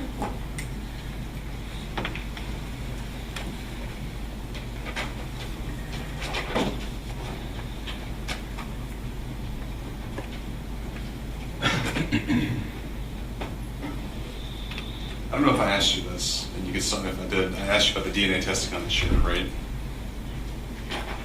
Yes. Right. Did you do any ballistics testing on the shirt? We don't do ballistics testing. Who does ballistics testing? The FDLE. Right. And what does that? Do you know what that testing would encompass? Well, I used to do ballistic, a way of ballistic testing like 25 years ago, but what the technology is now, no, I wouldn't be able to guess. What would you look for as a crime scene analyst? For gunshot residue? Sure. I don't. When I was at the coroner's office, we did a Grice test, which might give you an indication of muzzle to target distance. But Okay. I don't know if they even do that anymore. That Grice test, that would have like unburnt powder around the... Burnt or partially burnt particles of gunpowder, yes. Do you know if that was even looked for on the shirt? I don't know. Is it safe to say that if that seal that's on that evidence bag doesn't have that DNA tape on it, that no one looked at it? Evidence tape. Evidence It's not tape. DNA tape. Well, I mean, the blue one as opposed to the red one, right? The one that came from the DNA lab. Oh, that I couldn't tell you. I don't know what testing was done on the shirt.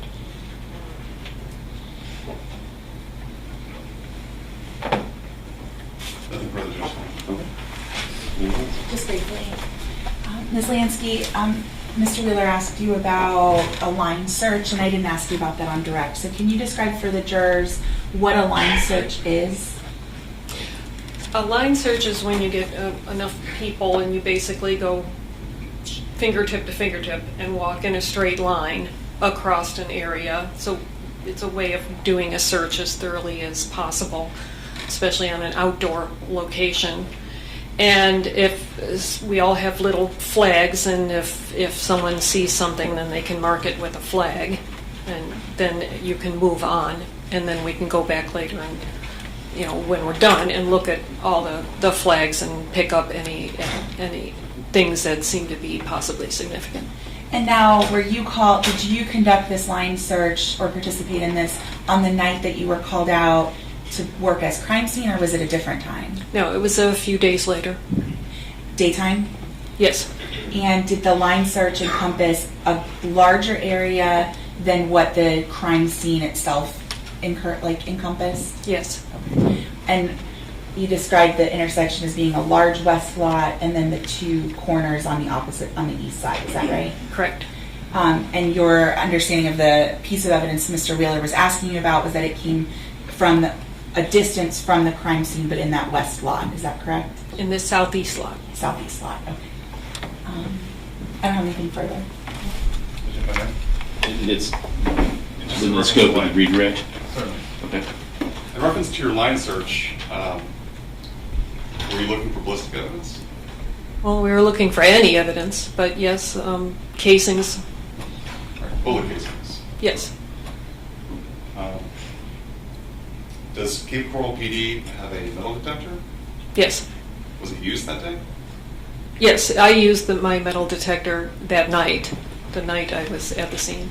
And you were looking for what metal detector? Bullet casings. So when you were doing the police search, or the police line? Is that what you The line search. The line search. Do you know if anyone else was using a metal detector? No. Were there any bullet casings recovered from the scene? No. Okay. Anything else? No, nothing further, Your Honor. All right. Is she released? Yes. Any objection? You may step down and release from your side.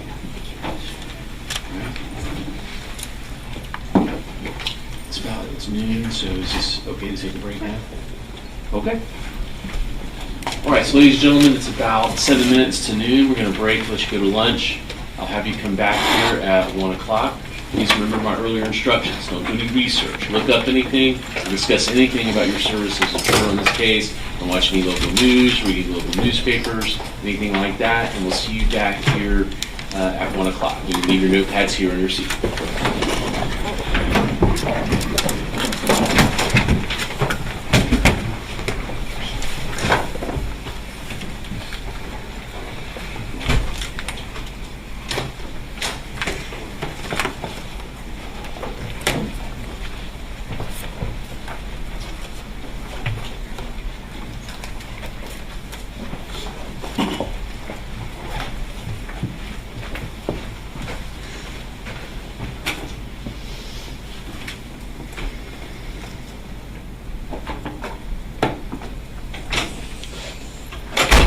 the record reflect the jury's exited the courtroom. Anything I need to address prior to letting everybody go to lunch? All right, we'll see you back here at 1 o'clock.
Please be seated.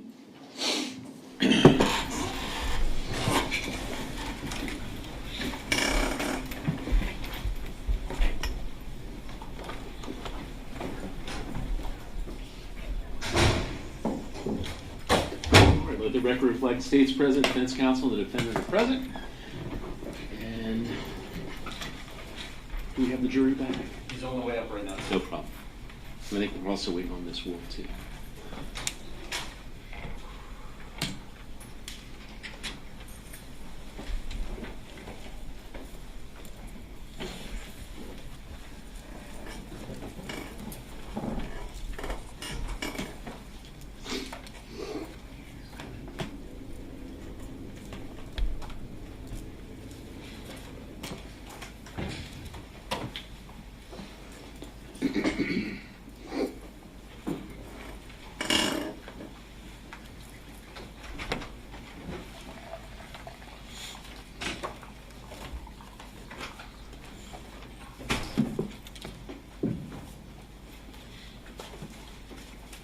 Got everyone?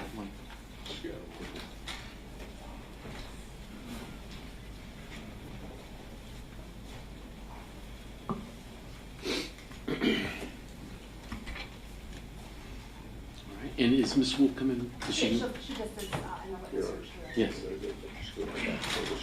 Thank you.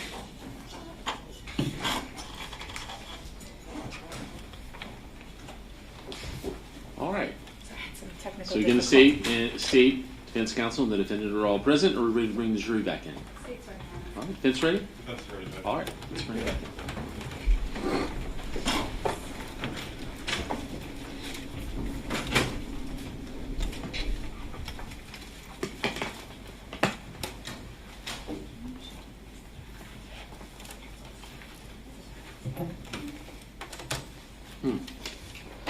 While they're coming back in, I did print these out for both sides.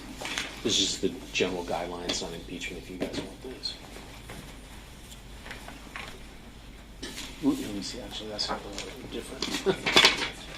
Sorry about that. Here. Okay. And two for the state, two for the defense.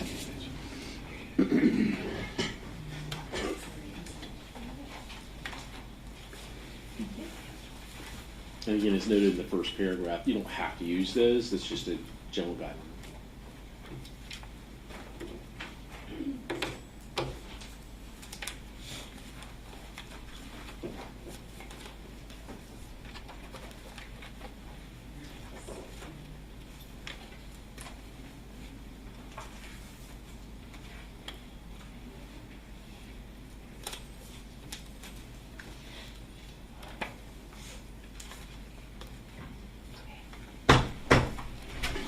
Jurors entry.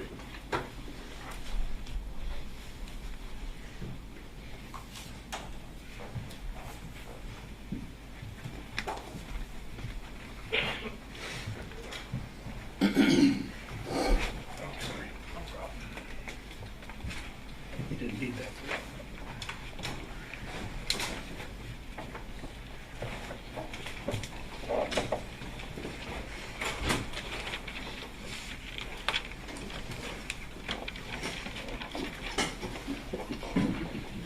Good afternoon. Please be seated. Welcome back, ladies and gentlemen, to the jury.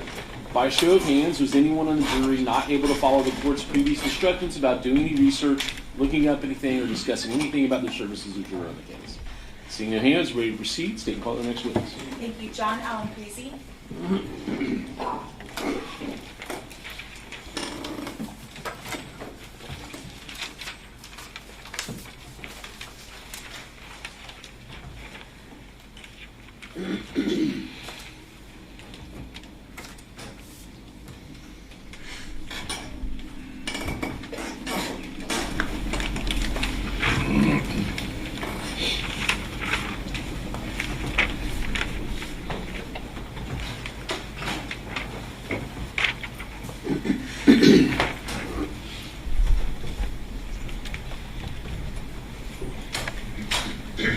All right, sir. If you'll face the clerk, raise your right hand, she'll swear you.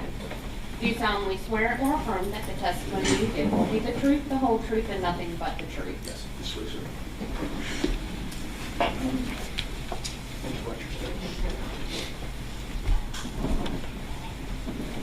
can proceed when you're ready. Thank you. Good afternoon. Good afternoon. Would you please state your full name? Sure. My name is John Allen Prezi, How do you spell your first name? John. And how do you spell your last It name? is ALAMPRESE.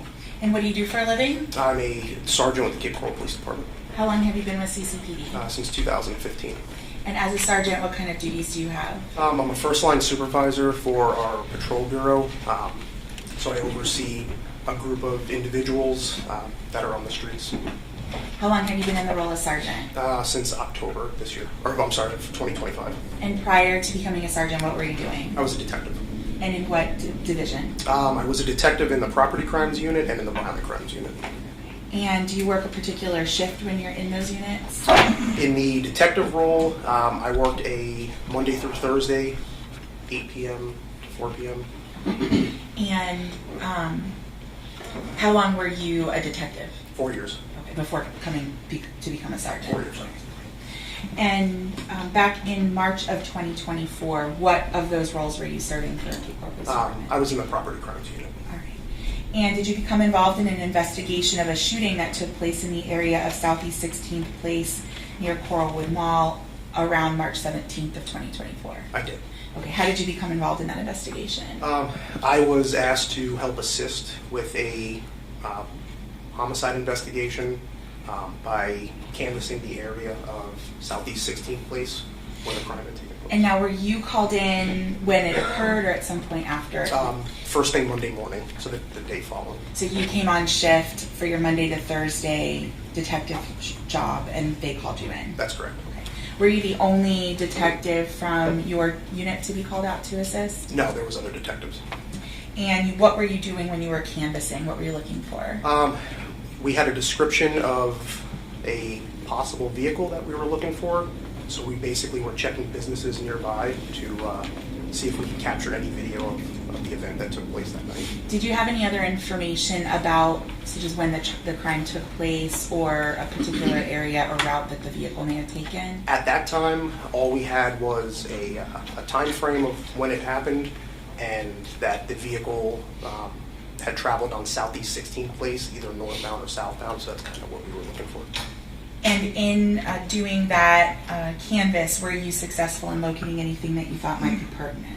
Yes, I located video. And where did you locate video? St. Vincent's Thrift Store at 2023 Del Prado Boulevard South. Now that's a Del Prado address, but we're talking about Southeast 16th Yes. Place. Can you tell the jurors how those two things So balance? Southeast 16th Place runs parallel to Del Prado Boulevard South. So the actual address of the store itself, or the thrift store, is a Del Prado address, but the street running parallel right behind the business, that's where the crime had taken place. And so you went to that business and were able to view their surveillance cameras? Yes. And they had a camera that faced Southeast 16th Place? They did. Okay. Were you able to view it that day? Yes. And did you take a copy of that video? I did. All right. I am showing defense counsel what's been marked as Exhibit 15.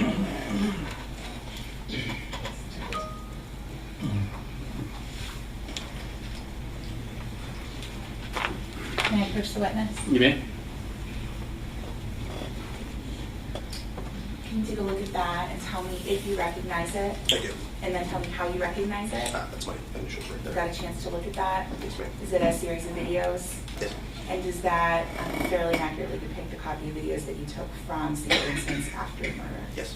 At this time, the state would move to enter into evidence states Exhibit 15A. Any objection? No, you're- Be admitted. State moves to publish. You may.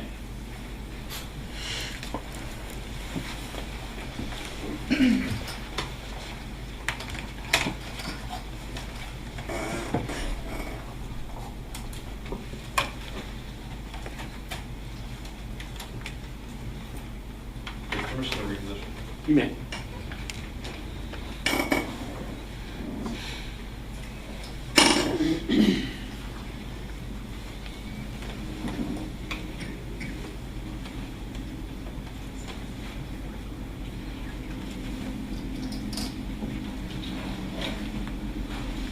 I place the disc in the player, in the computer, and I'm going to open the player.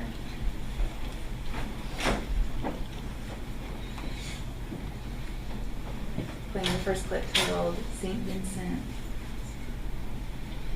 Victims walking, suspect vehicle U-turn. Excuse me, suspect vehicle past one.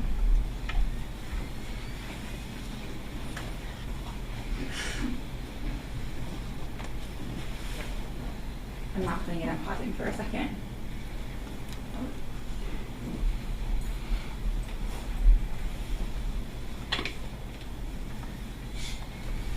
And I've now hit play.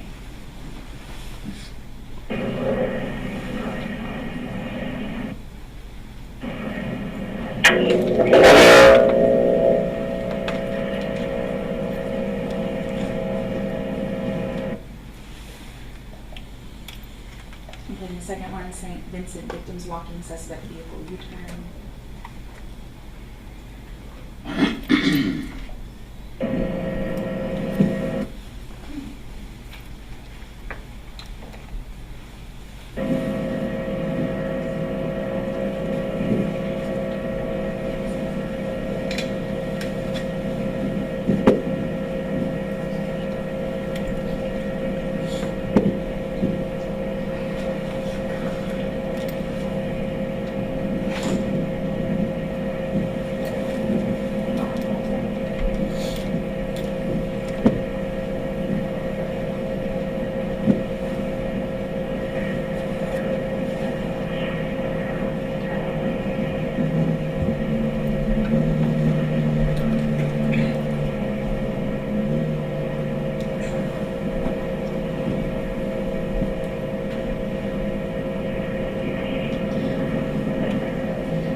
Gunshot 3.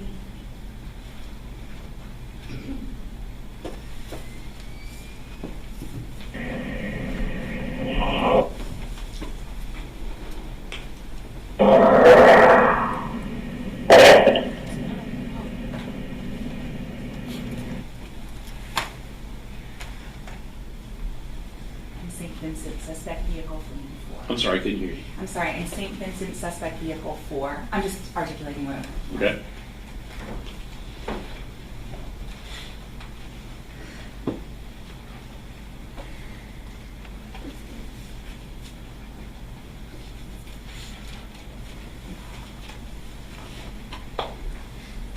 There's a slight buffer, so I'm waiting for that to catch up. I apologize.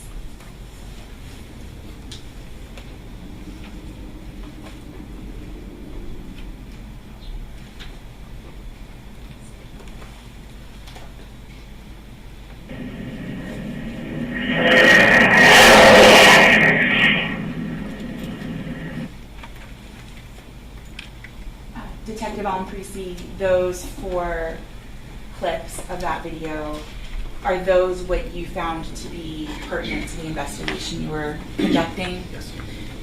What about those assisted you in your investigation?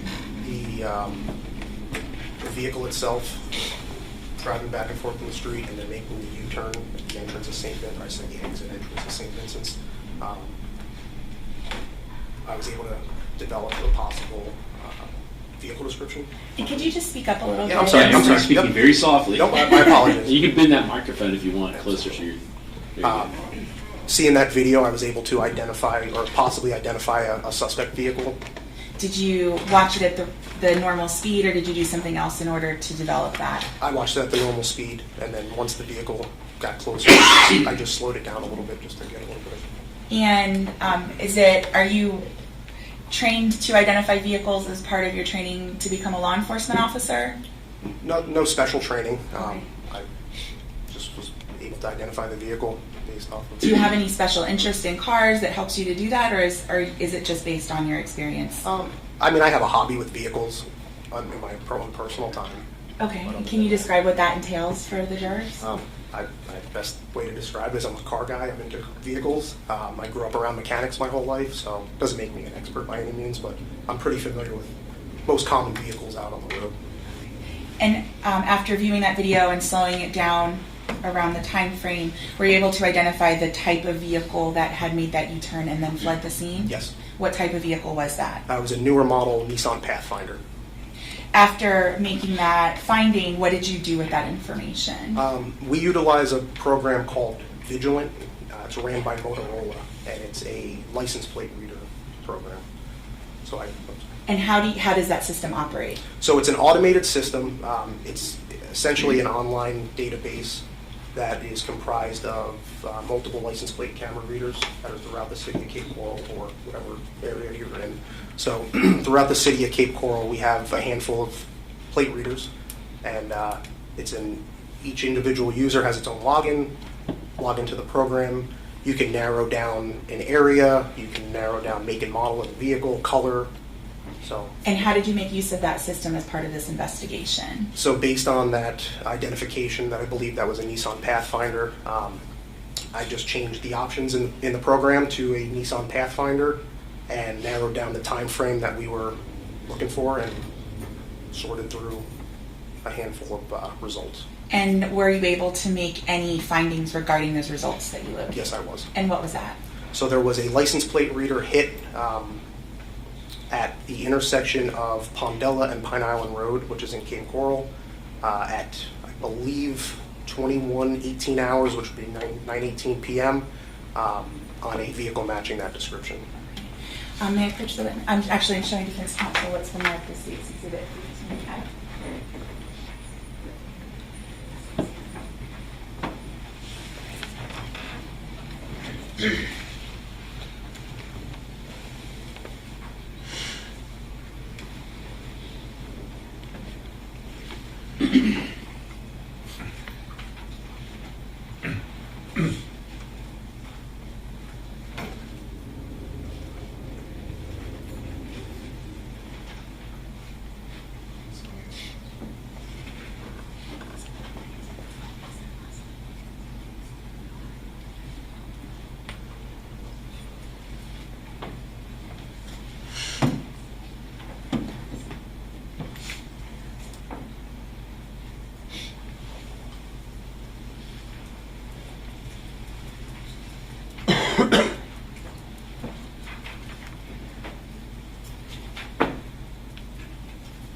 May I approach the witness? You may. I'm placing in front of you what's been marked for identification speaks exhibit 15F, and I'm going to stand up to the podium just so my voice gets picked up on the microphone. Relying on those vigilant searches and you identified a vehicle, did you identify an associated license plate that would have fit the description of the vehicle that you were looking for? I did. And what was that license plate? 15AULC out of the state of Florida. And other than the car that had that license plate affixed to it, were there any other vehicles that the vigilant search returned that matched the vehicle's description? There were other vehicles, but that did not match the description. So other Nissans? Other Nissans, yes. Okay. And so that was the only vehicle matching the description, and it had that license plate number on it? Correct. Okay. What did you do with the information regarding that license plate? Once that information was obtained, I gave that information to the lead detective on the case at the time. Who was that? Detective Frank Scarlet at the time. Okay. I have no further questions. I'll retrieve that exhibit. All right. Sure. No questions. All right. You can step down. Yes, sir. Is he excused? Yes. Any objection? No objection. You're excused, Mr. Steve.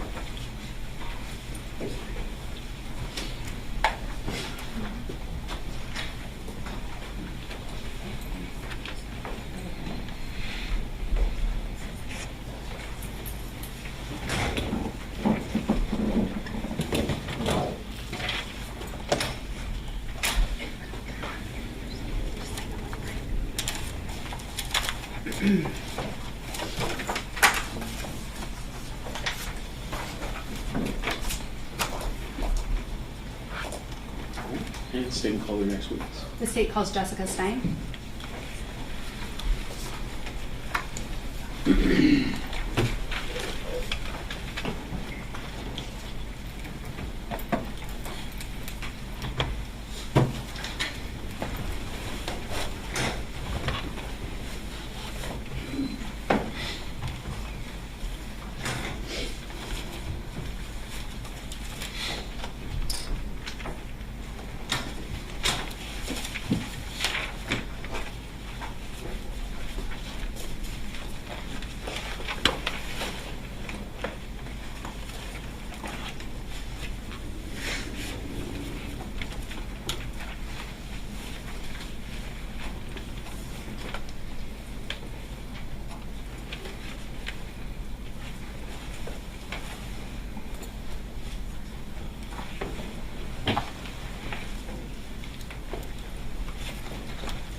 So just face the clerk, raise your right hand, she'll swear you in. Do you solemnly swear or affirm that the testimony you give will be the truth, the whole truth, and nothing but the truth? Yes, ma'am. You can take a stand. Please watch your step.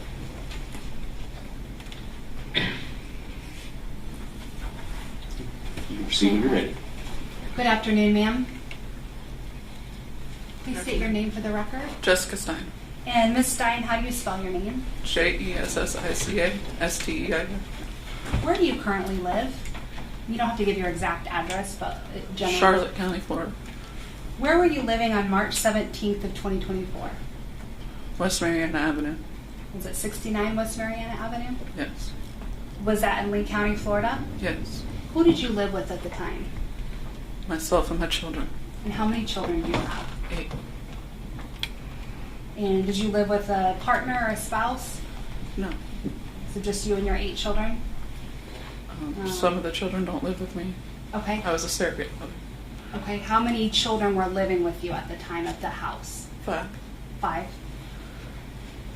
And did you have a child named Thomas that lived with you? Yes. And how old was he on March 17th of 2024? 16. Okay. And when is his birthday? October 30th, 2006. I want to talk to you about the day of March 17th. Did you go somewhere during the day? Yes. And where did you go? To the Nokomis Beach. Okay. And is that in the Venice area? Yes. Who did you go to the beach with that day? My children and Thomas and one of his friends. When you say your children, it would have been Thomas, your 4 other children, and a friend of his. Yes. And what was his friend's name that you took to the beach with you? Jaden. And do you know Jaden's last name? Fernandez. And was he a good friend of Thomas's? Yes. And how did you get to the beach? We drove. And I drove. And what did you drive? What kind of vehicle? A rental car. Okay. And what was the type of rental car? An SUV. Okay. And what was it, the make and model of it? I don't know. May I approach, Your Honor? You may. For the record, I'm approaching defense counsel and showing State's Exhibit 17. Have you looked at State's Exhibit 17 and tell me if you recognize this? Yes, ma'am. That's the rental car. And that's the rental car you drove to the beach? Yes. Yeah, at this time the State will move 17 into evidence. Any objection? No, sir. Be admitted. Permission to publish? You may.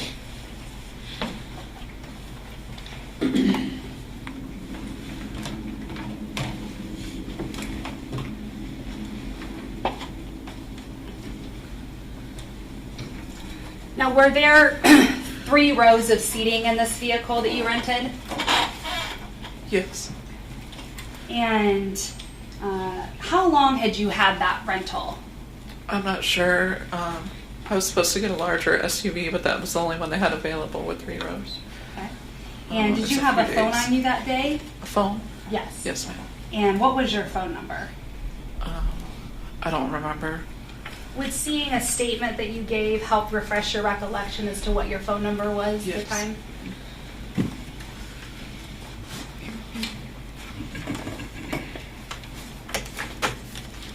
For the record, approaching defense counsel to show which statement.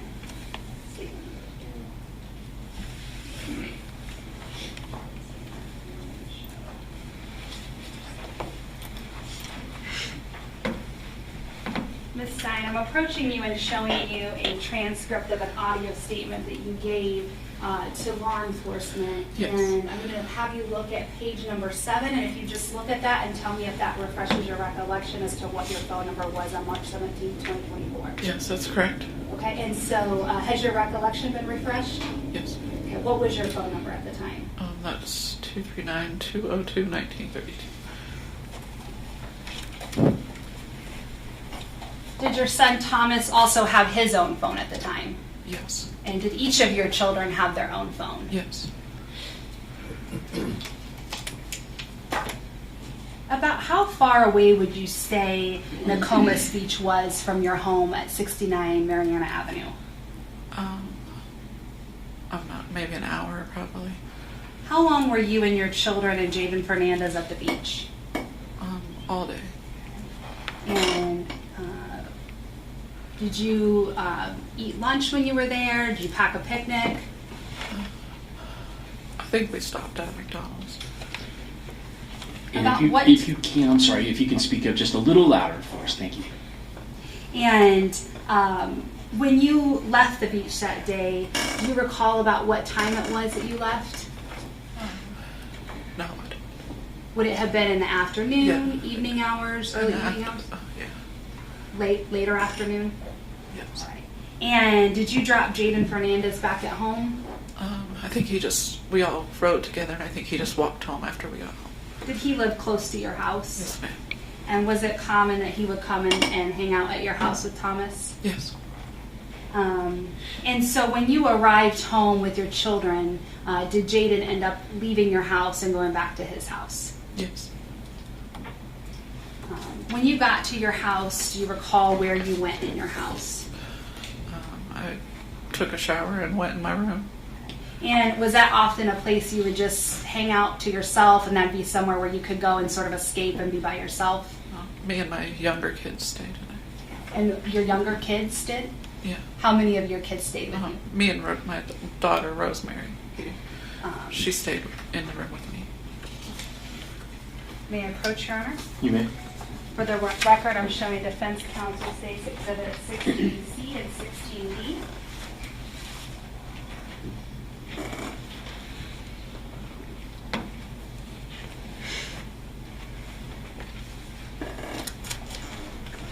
Ms. Stein, I'm showing you states exhibit 16C and 16D, and if you just look at these exhibits and tell me if you Yes, ma'am. recognize them. Yes. And what do you recognize these exhibits to be? That's my home. At this time, the state will move 16C and 16D into evidence. Objections? My objection is as to relevance, Judge. I'm sorry? My objection is as to relevance. Judge, I think it's relevant to show where she lived at the time as far as ownership of her home. Oh. I'm just going to say, Judge, we didn't have any other pictures of any of the witnesses' homes put before the jurors. Here, you guys can approach.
Permission to publish?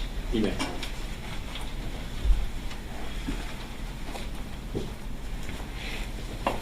Ms. Stein, I'm showing you 16C. Is this the front of your house on Mariana Avenue? Yes.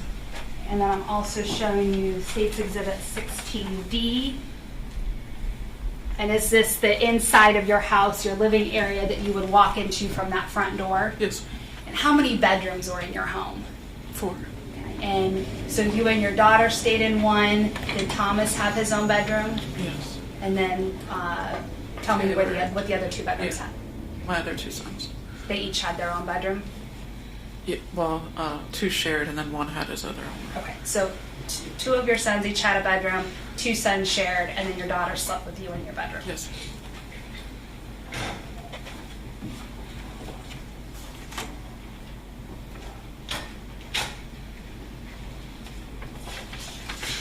Later on that evening, did another one of Thomas's friends or acquaintances come to your home? Yes, ma'am. And who did you know that person to be? Was there a name you knew him by? Buster. You know me approach? Yes. For the record, I'm showing States 16A and 24A.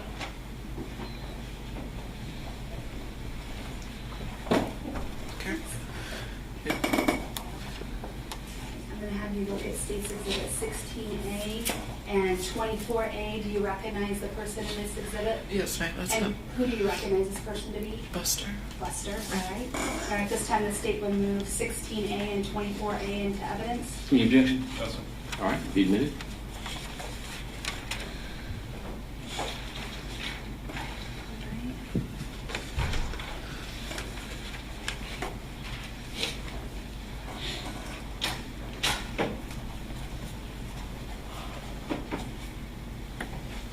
And when you're saying his nickname was Buster, Yes.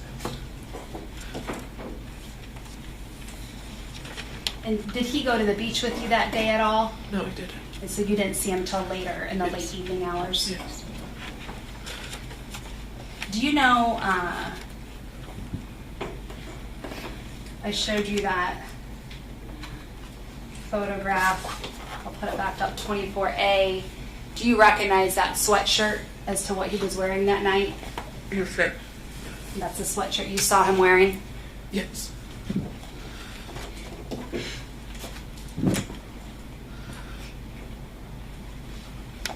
Had you seen him at your house before that night? A few times.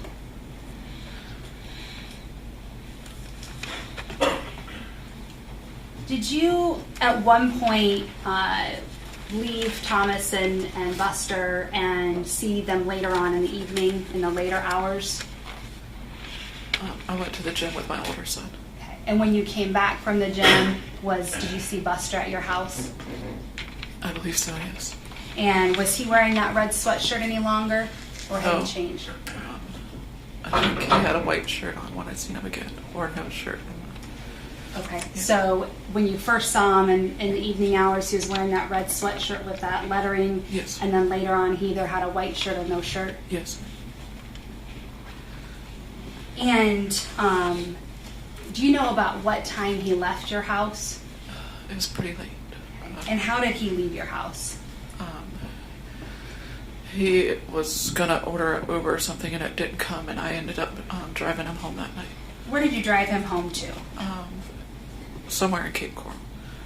Do you know whose house it was you dropped him off at? I don't. Did you keep the Pathfinder that night? Yes. The next day, did you keep it? I believe the next day I went to Honda and I got a larger SUV. So you returned it that next morning on the 18th? It was the next morning or the day after.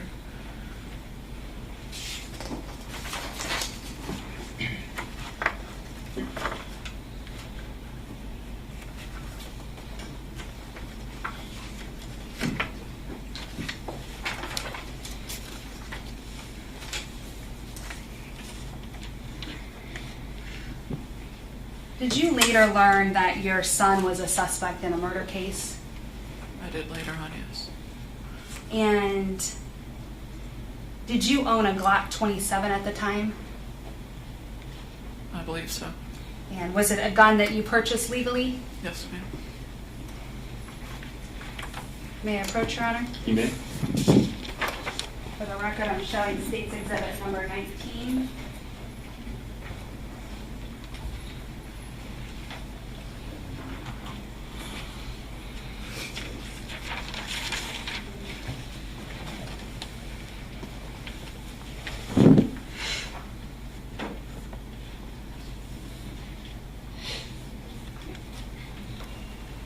Ms. Stein, I'm going to approach you and show you some records. Yes. And if you could just take a look at these records and tell me, do you recognize these records? Yes. And are these the records for the purchase of a Glock 27 from J&J One Stop Gun Shop? Yes, I purchased 2. Okay, you purchased 2, all right. And were these purchases made back in 2021? Yes, ma'am. And at this time, the state would move State's Exhibit number 19 into evidence. Any objection? No, sir. Be admitted.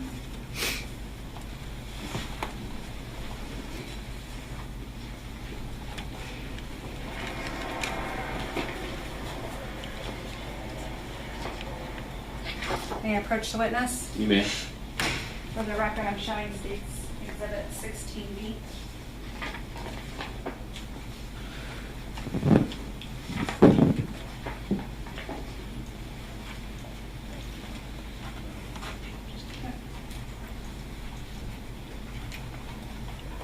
Look at State's Exhibit 16B and tell me if you recognize the person in this photo as well as what the person's holding.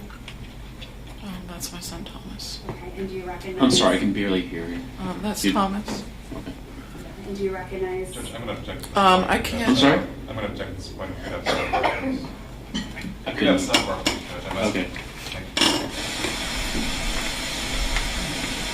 you.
Then I'm going to ask you to look at 16B again. Yes. Do you recognize what is in Thomas Stein's hand? It's a firearm. And does that look like the Glock 27 that you owned at the time? I can't tell from the photo. And ma'am, do you see your son Thomas Stein sitting here in the courtroom? I'm sorry, I couldn't hear you. Do you see your son Thomas Stein sitting here in the courtroom? Yes. Would you please point to and identify an article of clothing he's wearing? A gray suit. I'm Now- sorry, which, how do you Gray which suit. A gray suit. Okay. The record reflect. This gun that I just asked you about, the Glock 27 in those firearms purchase records, after the murder of Kayla Rincon-Miller, did you ever see that gun again? No. May I have a moment, Your Honor? You may.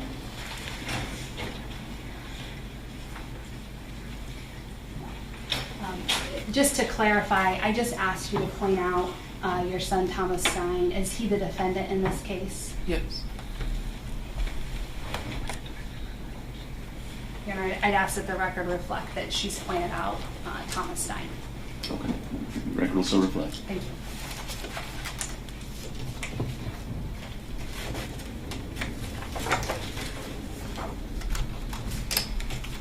Nothing further. The state tenders a witness. Okay. Based upon the witness's answer, I'd like to first Burwell's appeal. Okay.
Ms. Wheeler, whenever you want to cross.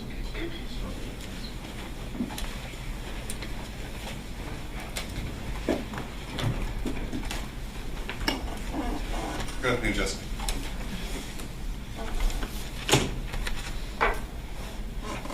To be clear, you and your family hired my firm to represent your son. Yes, sir. We don't represent you. Correct.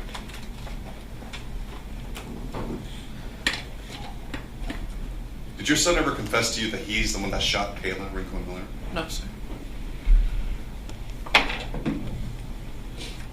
The photos of Buster that we saw in the courtroom here, Yes. he's known as Buster, Yes. but more accurately, isn't he known as Little Buster? Yes. And his dad is Big Buster. Yeah.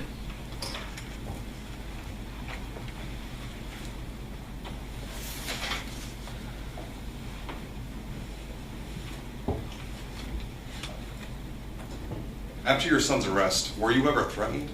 Yes. By whom? Hit Buster's family. Okay, specifically who? Shanice. Shanice Baraka, Stewart? Buster. Big Buster. So Shanice Stewart, Baraka Stewart. Raka Stewart, Buster. Christopher Horne Sr. Yes. Based upon those threats, did the police arrest anyone? Yes, they did. What happened to those charges? They were all dropped. By whom? Miss Miller. By Miss Miller. Yes, sir. Nothing further, Judge. Thank you. Thank you. Ms. Stein, after your son was arrested, did you meet up with Buster's family, with his mom, Shanice, his dad, Christopher Horne Sr., Christopher Horne Sr.'s girlfriend, Shanita, as well as, did I say Shanice Stewart? Did you meet up with them at a park? Judge, two objections. Yeah. Compound. Second one is beyond scope of the cross. Oh, Did you meet up at a park with them? They pulled up to my home first Okay. And did you and follow told them? me to go there. Yes. And you followed them to a park? Yes. Okay. And at that park, did you discuss the fact that Kayla Rincon-Miller had been murdered? I don't remember. Did you also discuss about some of the evidence Cape Coral Police might be gathering regarding your son as well as little Buster? Objection, Judge, as to hearsay. I'm sorry? Objection as to hearsay. Judge, it's not for the truth of the matter asserted, but it goes to what defense asked as to what she did next. Judge, I'd like to approach sidelines. All right.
Going back to my earlier question about you going to a park with this group of people. At this point, had your son been arrested for the murder of Kayla Rincon-Miller? No. Was he present with you at the park? Yes. And had Christopher Horne been arrested for the murder? No. Was he present with the group at the park? Yes. And in that meeting, did you have discussions about how to get rid of evidence, or Judge, objection calls for hearsay. generally speaking, did you have that discussion? You can ask her what she said. Yeah. Judge, I would posit to the court that even what she is saying outside of court is also hearsay, Judge. Oh. Did you engage in any discussions about getting rid of evidence? Judge, objection as to the vague nature of the question. Oh. Can you ask the question again? Did you have any discussions with the Horne family about getting rid of evidence? Christopher Horne Sr. was giving me instructions of how to get rid of evidence. And However, I did not follow them. And was there a discussion about some of the evidence Cape Coral might be looking for? I don't remember everything. I really So don't hold remember on one everything. second. As I said, as to what she said, you can ask. Otherwise, a sustained objection is hearsay. So you can ask what she said. Did you also participate in the conversation with the Horne family? I did. Nothing further, Your Honor. Okay. Sure.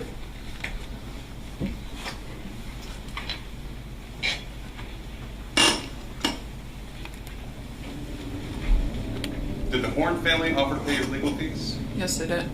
Nothing. All right. Nothing further, Your Honor. All right. Maybe you can step down.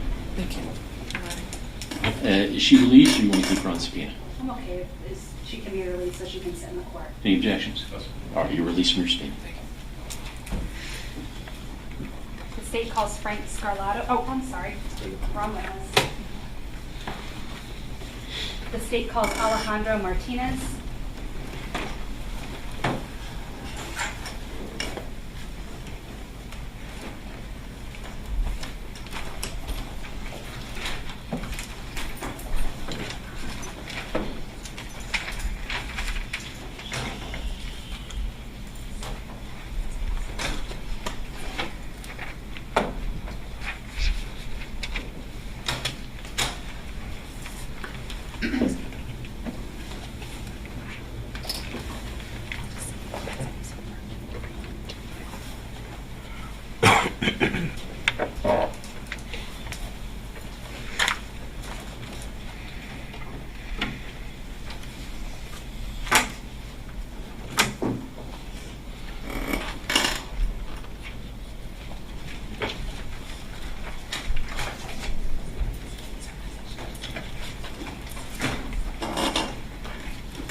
All right, sir, if you'll face the clerk and raise your right hand, she'll swear you in.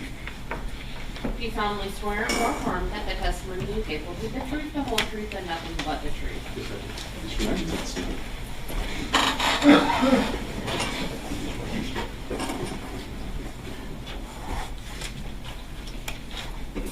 We'll proceed with the Thank you, Your Honor. Good afternoon, sir. Good afternoon. Please introduce yourself to the jurors. My name is Alex Martinez, or Alejandro Martinez. I'm the Hertz Corporation Corporate Security Manager. And if you could spell your name for me, please, for the That's record. A as in Alpha, Lejandro. And Mr. Martinez, where do you work out of for Hertz? My office is in Miami, Florida. How long have you been with the Hertz Corporation? In June will be 5 years. What specifically do you do for them? My title is Corporate Security Manager, but I'm more of an essence an investigator for the company. I have many tasks. I investigate both criminal and administrative acts that come from abroad, outside the company or within the company. I assist law enforcement. I attend court. I monitor our CCTV throughout all our locations. Basically protect our company assets, employees, and buildings. When you say CCTV, is that just like recorded video monitoring? Yes, video recordings. Now, is it common, you said you work in some criminal investigations for Hertz Company, is it common that law enforcement will reach out to you regarding potential cars that may have been involved in cases they're working? Yes, I do. And do you also work with law enforcement when cars aren't returned, or there's damage, or there's some kind of criminal activity? That is correct. Did you have contact back in March of 2024 with someone from the Cape Coral Police Department? Yes, I did. And why did that person reach out to you? I don't remember the detective's name, but the advice was. It's not for the truth of the matter asserted, but the effect on the listener as to what he did. Then she can ask the question of the judge. The detective reach out to you? I'll let you make the Go ruling, ahead. sorry. I'll sustain it unless you ask a further question. Did a detective, you said it was Cape Coral Police Department, reach out to you? Yes. And did you provide him some information that he requested you to provide? Yes, I did. And were you given a specific vehicle tag to try to identify who it had been rented to? Yes, I was. And were you able to take that tag and determine who had rented the vehicle? Yes, I did. Your Honor, may I approach? You may. For the record, I'm showing Defense Counsel States Exhibit 18.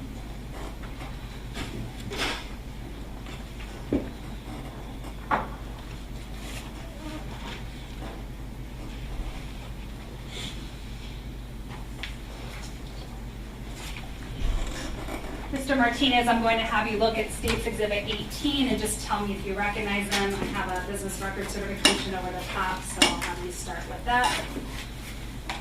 Okay.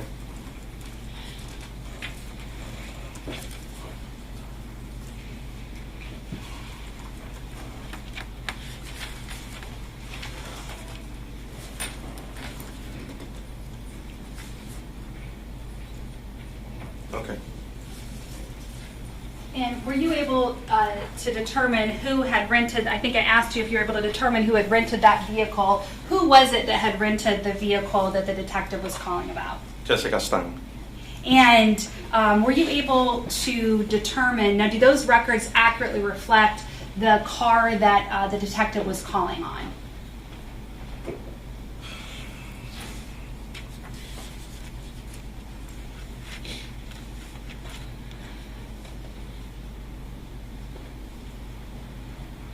Yes, they do. Okay. And the Nissan Pathfinder the detective was calling about, had that already been returned when he called you? Yes. Okay. And so when it got returned, did Jessica Stein rent another vehicle? Yes, she did. And so is that vehicle that she rented reflected in those records? Yes, it is. Okay. And were you able to determine or give the detective information about when that vehicle was returned? I looked in our video surveillance cameras that we have in all locations, and I gave them the time and date and provided video footage of the exchange. And in that video footage, did it capture Jessica Stein coming into the lobby and returning that vehicle that she had rented? Yes, it did.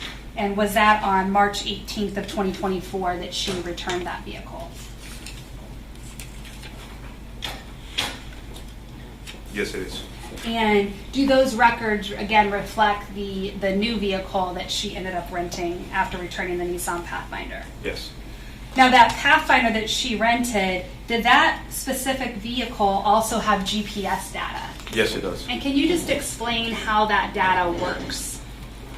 All our vehicles, depending on the fleet, 75% of our fleet have some sort of tracking data. Sometimes the company, we install our own tracking data, and sometimes depends on the make of the vehicle. That comes with its own tracking data, has GPS. If a vehicle has cellular phone number to it where you can pick Wi-Fi, we can also track through that number the vehicle. And was this vehicle able to be tracked on March 17th? Yes, I believe so. And did you provide some initial GPS data to the detective about where that vehicle was on March 17th? Yes, I did.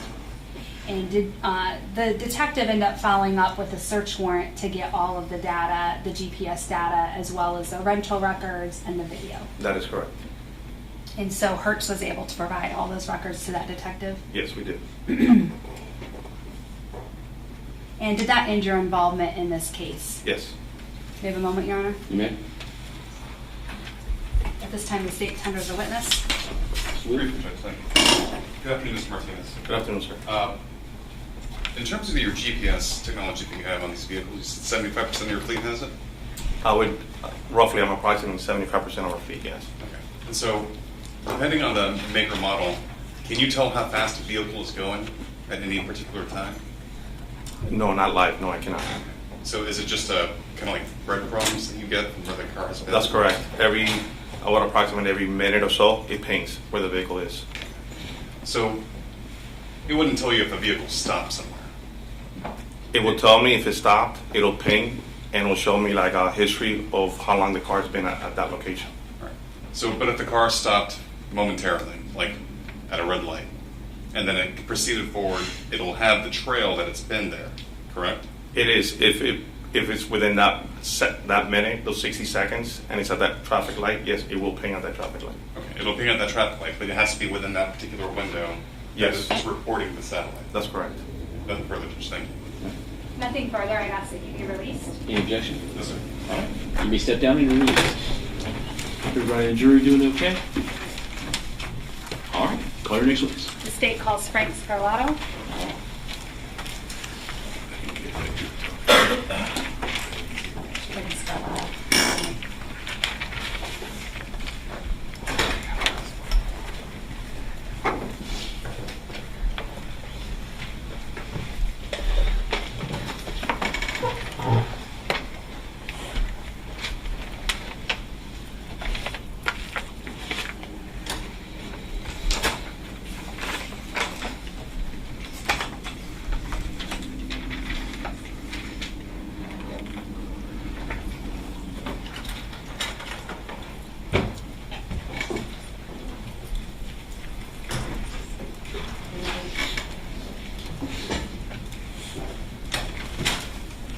Go face the clerk and raise your right hand. She'll swear you in. Do you solemnly swear or affirm that the testimony you give will be the truth, the whole truth, and nothing but the truth? I do. You can take a seat.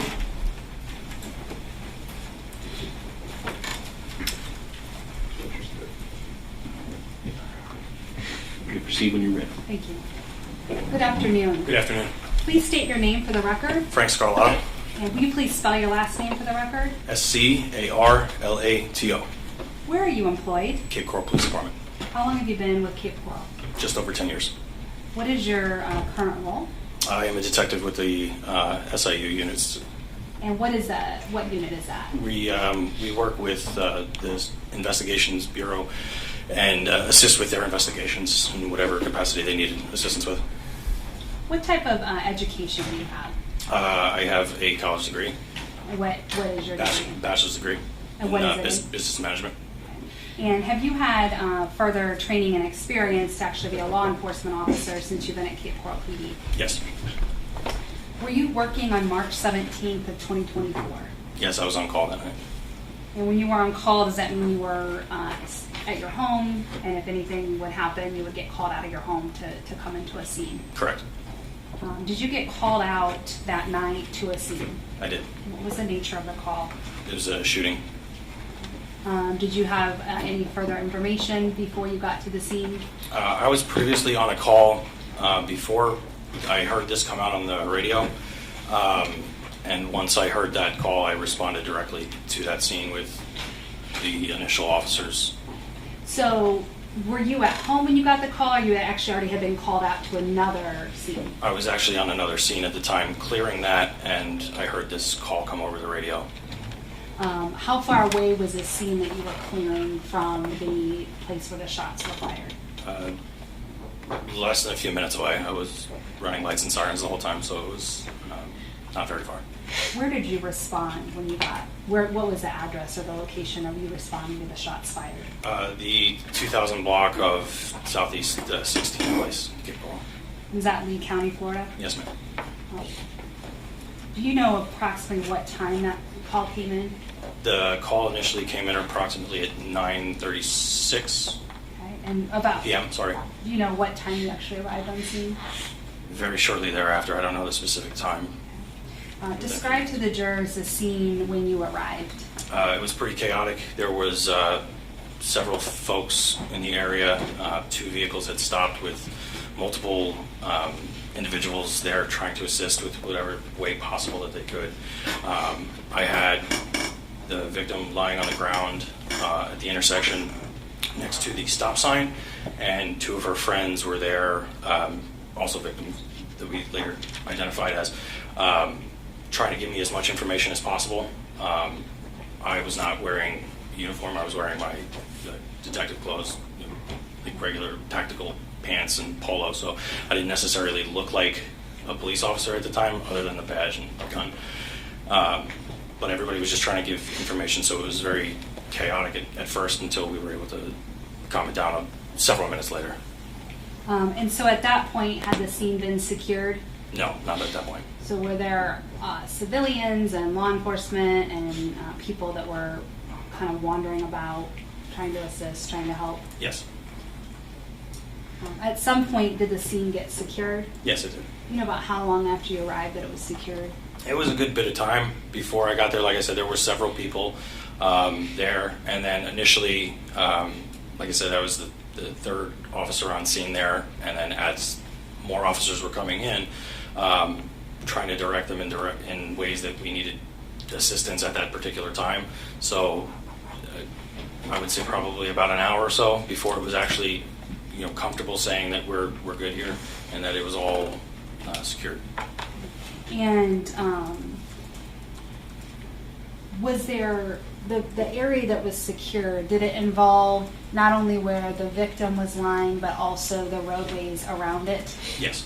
About how big of a scene would you say that was cordoned off with crime scene tape? Initially, I would say it was about two blocks, 2 city blocks. Okay. And you mentioned that there was a victim on scene. Did you learn who that victim was? I did. And who was it? Her name was Kayla Rincon-Miller. And Did you also try to assist with aid, or were there enough people already assisting her? I did. When I first responded to the scene, like I said, I was the third one there. As I got there, Officer Houlihan was running back to his vehicle to grab another med kit, and he explained to me that this situation, in his opinion, didn't look very good, and that he suggested that if I wanted to get any information from Ms. Rincon-Miller, to do it as quickly as I possibly could. So while I was there, I did assist with trying to make sure that the medical chest seal was securely fastened to her chest and to her lower back, as we found an entry and exit one. And were you able to get any information of value from Kayla? No. Was she still responding in some way, shape, or fashion when you were talking to her? Yes, she was. And was her responses, were you able to understand what she was saying? When I specifically asked her something to the effect of, who did this to you? Do you know who was involved, or anything like that? She said no, and then just kind of after that was mostly just her groaning from being shot.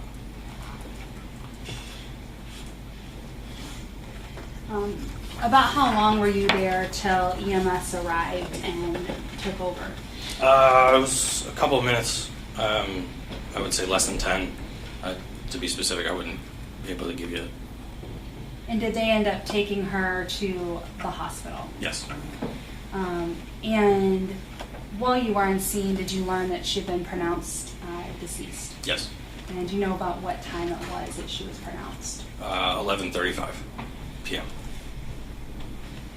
And you said the call came out at 9:36? Yes, ma'am.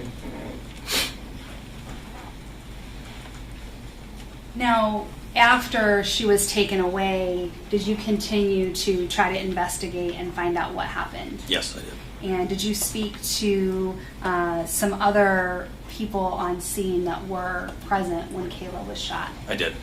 And I want to start with, if you could just tell the jurors the names of those people that you spoke with. Sure. I spoke with Ms. Luandeja and Ms. Emma Wright.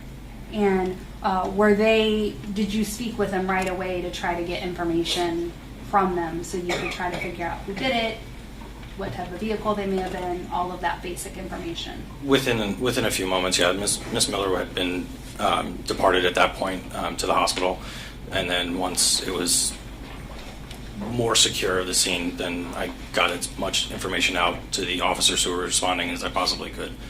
I want to start with Emma Wright. Describe her demeanor. She was very frantic,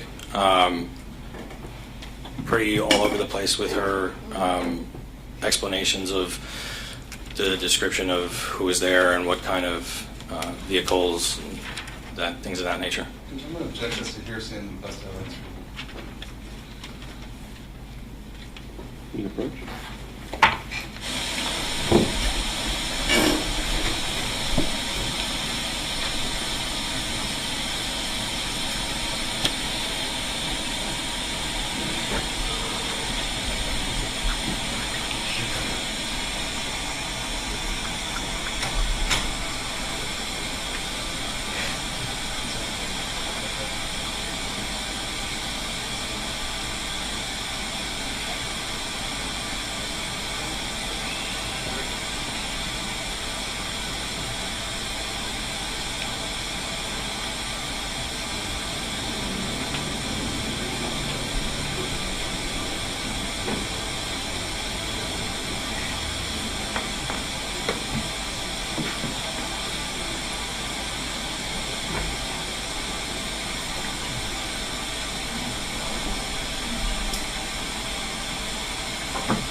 I was asking you, you spoke to Emma, right? And were you able to get some information that you were able to put out over the radio to try to begin tracking the car, tracking who may have been involved? Yes. And did you also speak to, you said you spoke to Luann DeJeff? Yes. And what was Luann's demeanor? Also pretty hysterical. Obviously, her friend had just been shot, and same basically as Miss Wright. So you had to get whatever you could to try to get it out over the radio? Initially, yes. And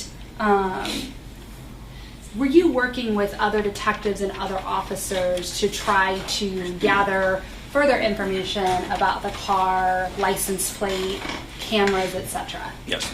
Just tell the jurors what sort of your team was doing at this point in the investigation. So at this point, I had asked for the assistance of the other officers and detectives in the area to canvass the area for video footage. This being a Sunday at this point, 10:30 at night, there were really no businesses that were open or anything like that, and every camera that was on a residence in the area turned out to be essentially not the greatest information that we could have possibly received from those cameras in the area. Okay. And were those cameras reviewed to see if there would be any information on it or anything that could lend to your investigation? Yes, from what cameras that we did find in that area, we did review all the footage and everything from those cameras in the neighborhood, and there was nothing on those. Were you later able to get some cameras from some businesses once they opened? Yes. And did you have the chance to review video footage collected from St. Vincent's? Yes, I did. And the St. Vincent's camera, where was that in relation to this crime scene? So it was just the back of St. Vincent's is just south of the intersection by, I believe it's 2 streets south of the intersection of the crime scene. So what was it that you were able to view on the video of significance to the investigation? So the camera footage shows the 3 victims walking northbound on 16th Place, and then it shows a vehicle coming southbound to then make a U-turn into the parking lot, using the front of the parking lot to just make a U-turn on 16th Place and then travel back northbound. And was this vehicle able to be determined through work from Ellen Prezy? Yes. Okay. And were those that video of St. Vincent, was that submitted into evidence, and once you were able to review it and see that it was relevant? Yes, ma'am. Was there anything else of value from the St. Vincent's videos? Yeah, time-stamped on the video at 9:33, you hear what appears to be a single gunshot. And is that the sound of one gunshot, is that the only shot that we hear on any of the cameras? Yes. Now, was there also video collected at a dermatology center? There was. And what did that camera capture, if anything? That showed the same vehicle that initially made the U-turn at St. Vincent's, later traveling southbound at a very high rate of speed. And did you have a chance to strike that? Were there other businesses that videos were collected from and that were looked through to see if there'd be any relevant information? Yes. And was there anything significant on any of those videos near the crime scene? No, ma'am, not significant. Was there any actual video that would have captured that intersection where Kayla was shot? No. Now, once Detective Alan Prezy identified the car and through the license plate reader and was able to associate it with Hertz Rental Company, did you do anything in response? Yes, I did. And what did you do with the information that, I guess it's Sergeant Alan Prezy gave to you? Yes. So this would have been the next day that we found this information. And what I did was I ascertained from any of the detectives if they had any sort of contacts with Hertz Rental Company.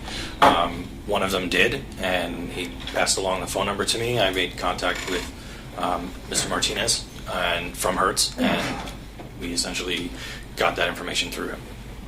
And that Alejandro Martinez, did you end up getting some basic information regarding GPS data of where that Nissan Pathfinder was the night Kayla was shot? Yes. And what information were you able to get from that Hertz data? It gave me the plotted points of essentially where the car was at any given moment.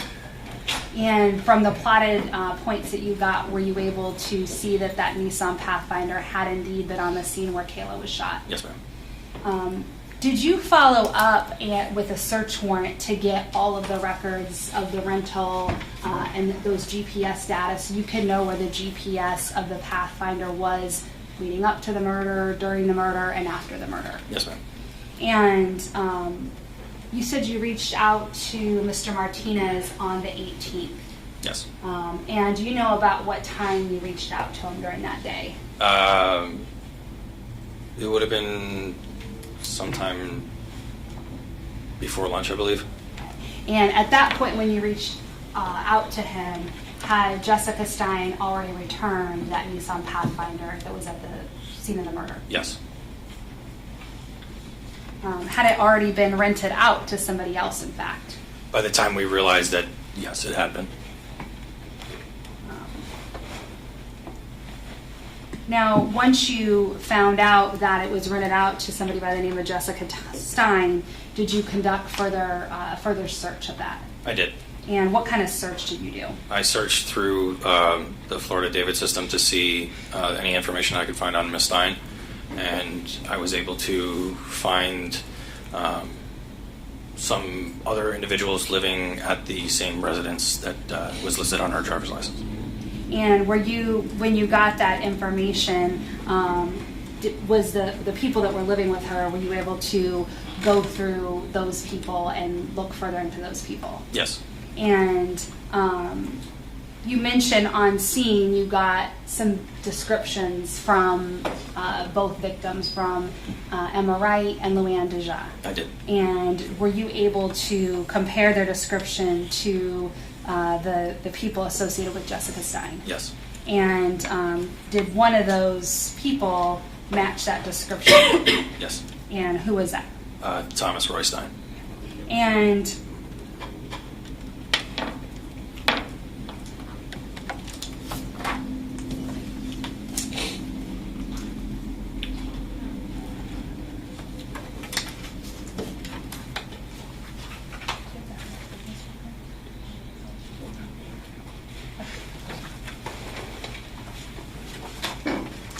now, there also were license plate readers that were able to track that Nissan Pathfinder. Is that correct? Yes, ma'am. And were those records pulled to figure out where the Nissan Pathfinder was traveling that night? Yes. Now, at this time, the state removed 15F, which were just recently identified. There's a notice of intent to rely upon business record certification. Have you shown that to the defense? Yes, this is the one that we just showed.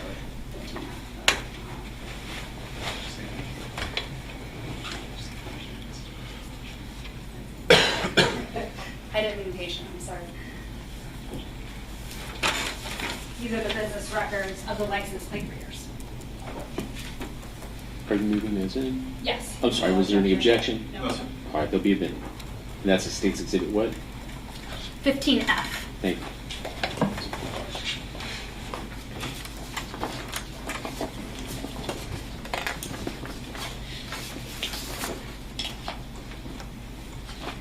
Now, I think I asked about the GPS getting all that data. Did someone from your agency, were they able to plot that GPS data from the Nissan Pathfinder to create mapping of where that Pathfinder was the entire day, yes. On March 17th, as well as to the time it was returned? Sorry, yes.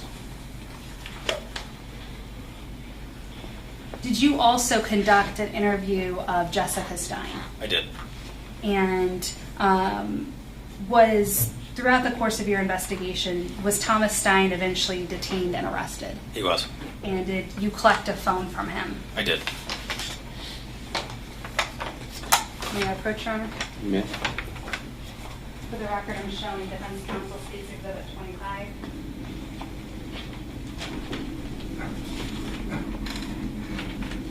Let's take a look inside tell me if you recognize that exhibit.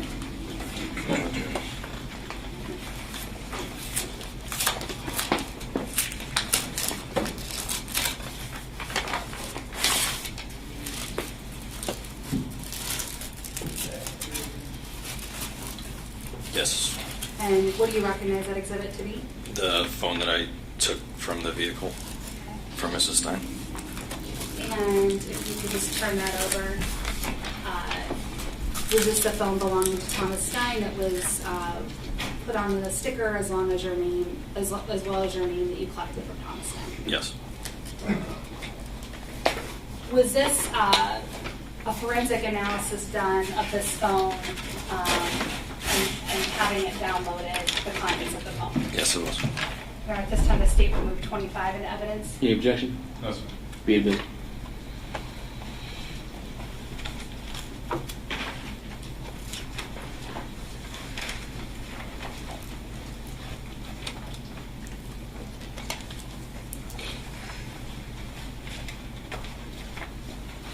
You mentioned a download was done. If you could just explain just generally what a Celebrate download is. Generally, I'm not a professional with the program, but you essentially get all the information as far as photos, pictures, or photos, videos, data as far as phone calls received, text messages received, things along that nature. And was there a Celebrate download that was able to be done of Thomas Stein's phone? Yes. And was that further out analyzed by you and other detectives? Yes. And at this time, the state would move 25 into evidence All right. Any objection? per stipulation by defense of the Celebrate download. No objection. No, sir. Be admitted. Oh, I'm sorry. Did I say 25? 25's already been introduced. It would be 20A. 20A. Without objection.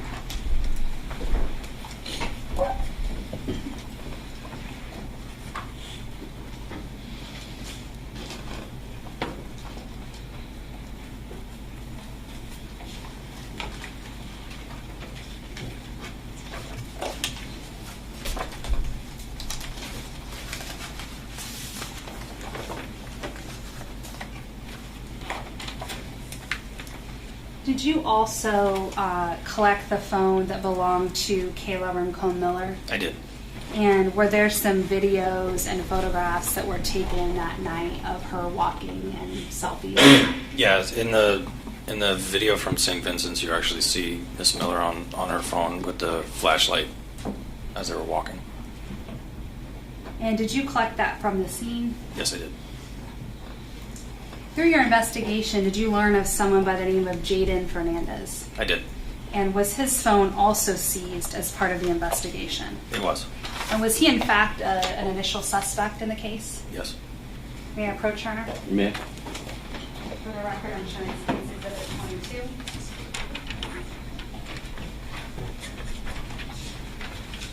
I'm going to have you look first at the label and then at the inside and tell me if you recognize it.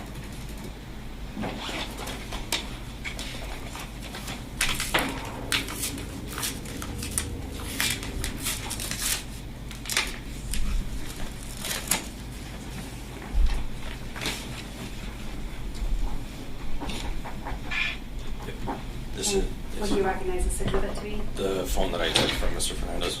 Can you all speak up a little louder? Sorry about that. The phone that I took from Mr. Fernandez. All right, this time the state would enter State's Exhibit 22 into evidence. Any objection? No, sir. Be admitted.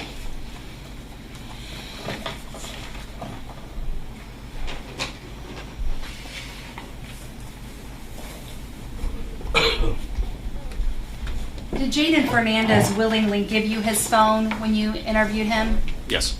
And was it passcode protected? I believe it was, yes. And did he provide the passcode so that you would be able to get into it and download it? Yes, ma'am. And was a Celebrate download of his phone as well? Yes.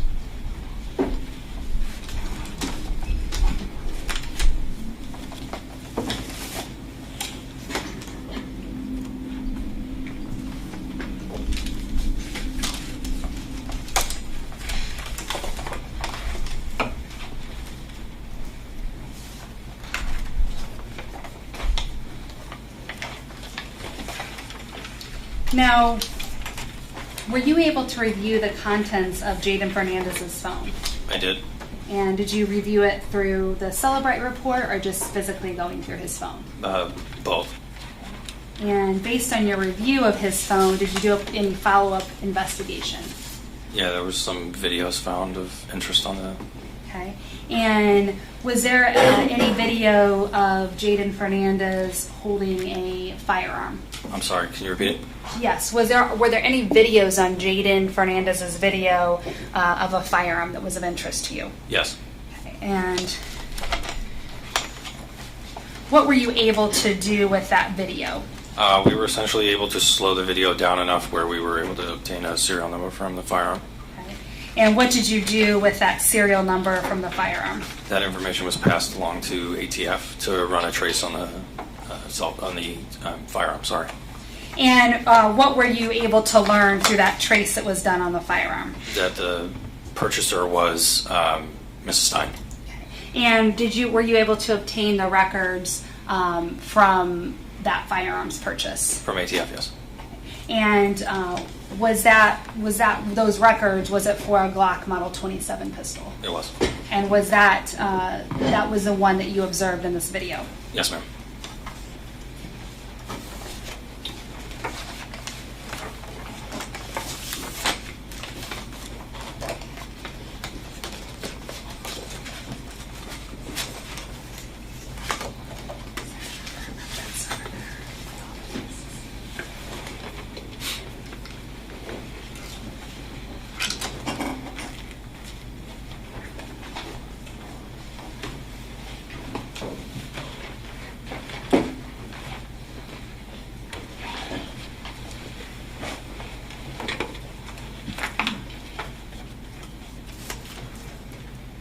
I'm going to approach and show you State's Exhibit 20.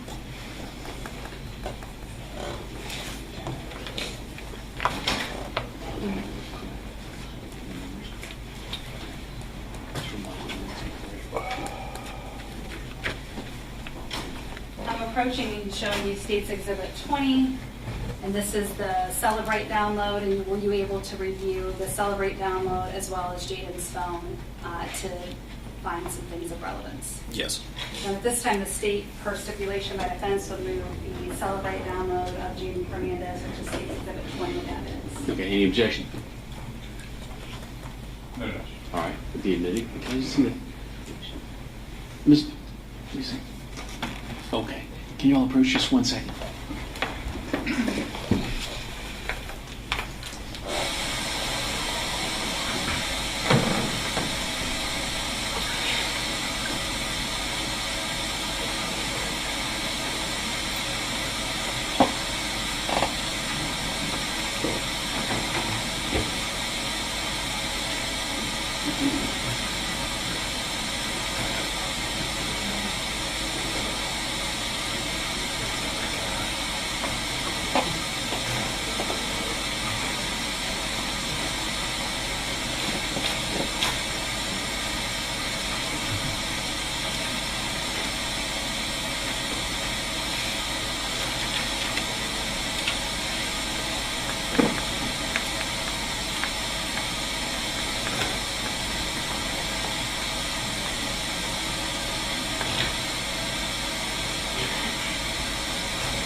For the record, I'm showing defense counsel has been marked as State's Exhibit 23.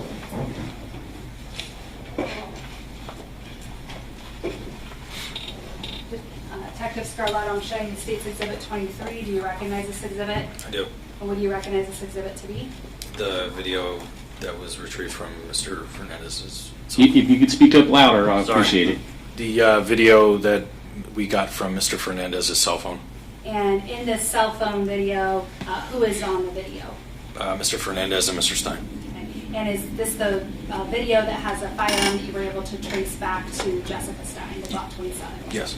And does it fairly and accurately represent the video that you saw and that you used to get that serial number? Yes, ma'am. At this time, the state would move 23 into evidence. Any objection?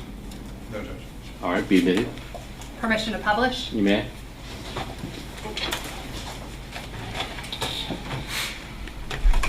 Permission to move, Judge?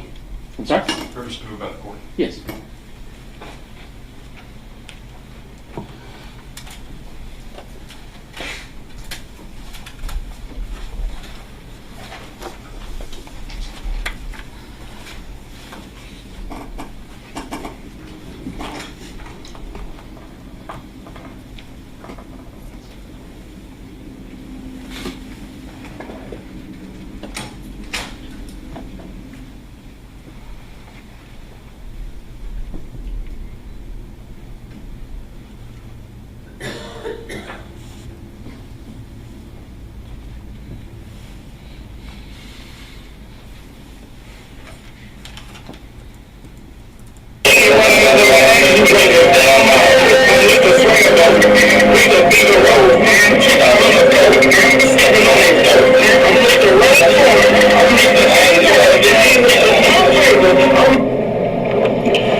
I'm going to show defense counsel states exhibit 16B, and now I'm showing Detective Scarlet 16B. Do you recognize this exhibit? I do. And what do you recognize this exhibit to be? The still photo from the video that we just played. And this firearm that we see in Thomas Stein's hand, is that the one that you were able to trace back as being the Glock 27 purchased by his mother, Jessica Stein? Yes, ma'am. And was this also the gun that was missing after the night of the murder? Yes. Permission to publish, Your Honor. You may.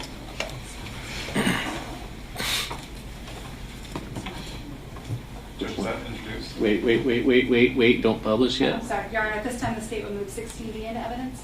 Any objection? No. All right, be admitted. Permission to Thank you. publish. Yes. That's 24, Judge? It is 16B, 23 was the video. So that would be exhibit. 16, would you say B is in? As in boy.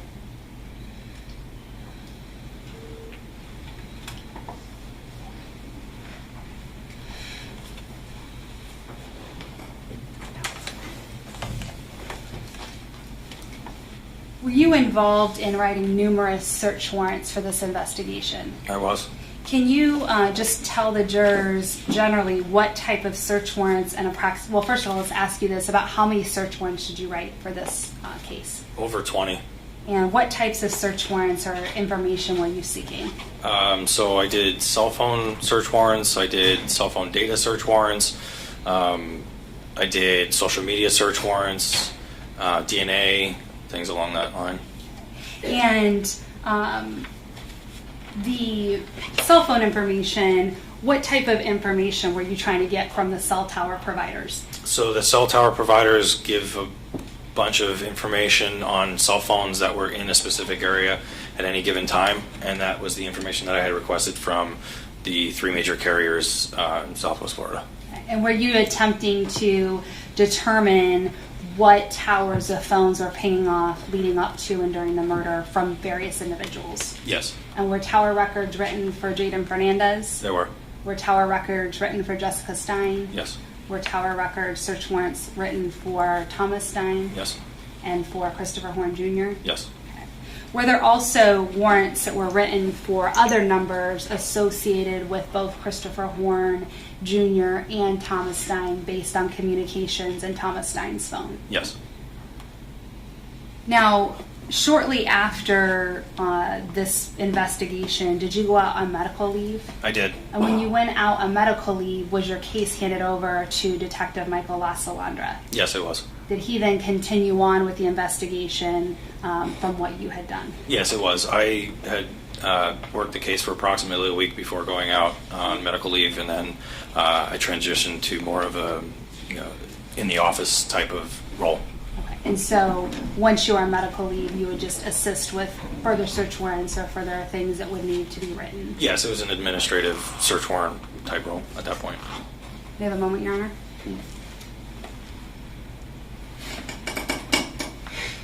I have nothing further for Detective Scarlato and tender him as a witness. All right. Sure.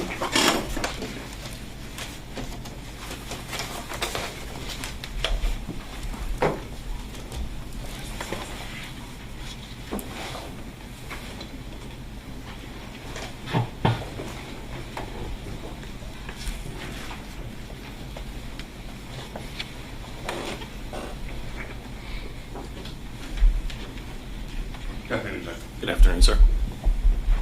So, you actually went to the scene of the crime that evening, the night that it occurred, is that correct? Yes, sir.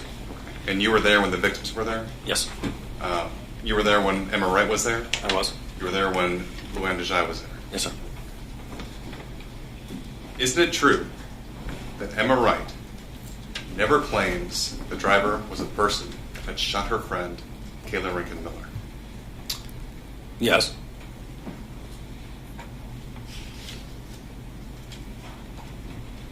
Were you able to prepare one of those Cellbrite reports for Christopher Horne Jr.'s phone?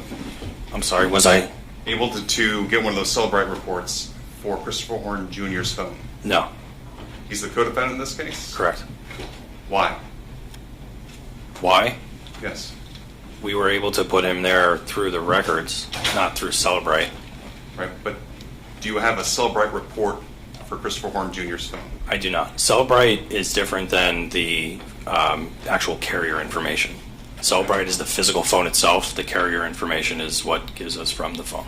All right, so correct me if I'm wrong, but you would actually have to have the physical phone from Christopher Horne Jr. in order to do a download. To do a Cellbrite download? Yes. Yes. And did you have his phone? No. Is that the reason why you didn't do a Cellbrite report? Correct.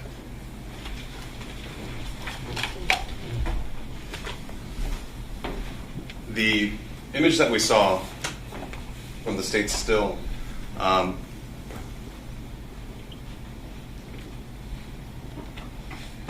came back to a Glock Model 27? Yes, sir. That's okay. Do you know to any degree of scientific certainty what caliber weapon was used to murder Kayla Rincon-Miller? No.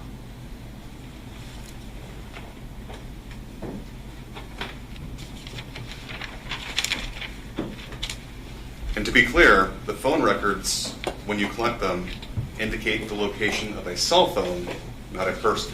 That's correct. So if I lift that cell phone that was just ringing in my car where it probably belongs, it would show the location of being in the car. It would show the general area based off of the hit from the cell tower. Right. Yes. And so it would triangulate from one of the three sides from the tower, right? Correct. Judge, if I can have a moment. Yeah.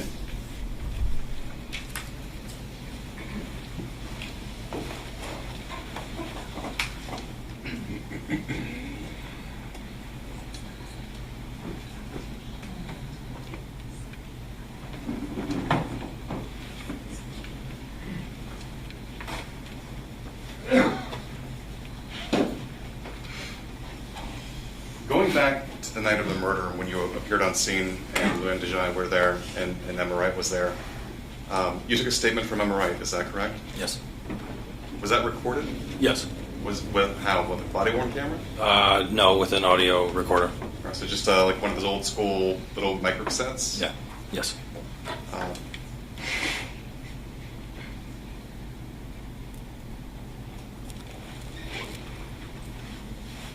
Did you ever ask her who she thought shot her friend? To be honest with you right now, I wouldn't be able to answer that. I don't think so. Would reading a transcript from that recording refresh your recollection? Yes. again.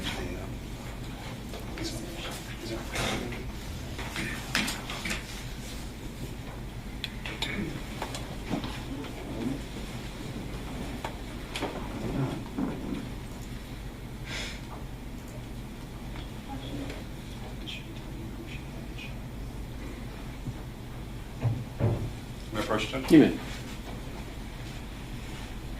It's on the second last page. Second to last page. If you just do me a favor, read that area that's highlighted, the circle next to it. This? And To then- yourself. Gotcha. To yourself, and then look at me when you're done.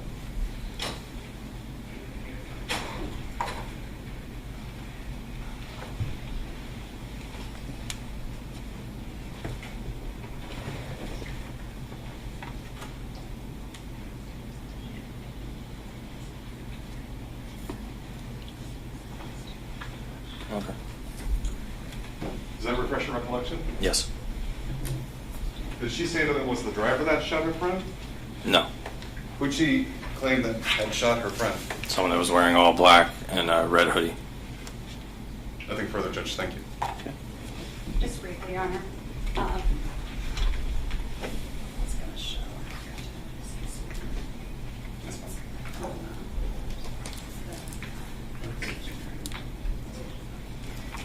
Detective Scarlet, I forgot to show you a few exhibits when we were talking about the Hertz rental car. I'm going to show you 17 A, B, and C and tell me if you recognize that.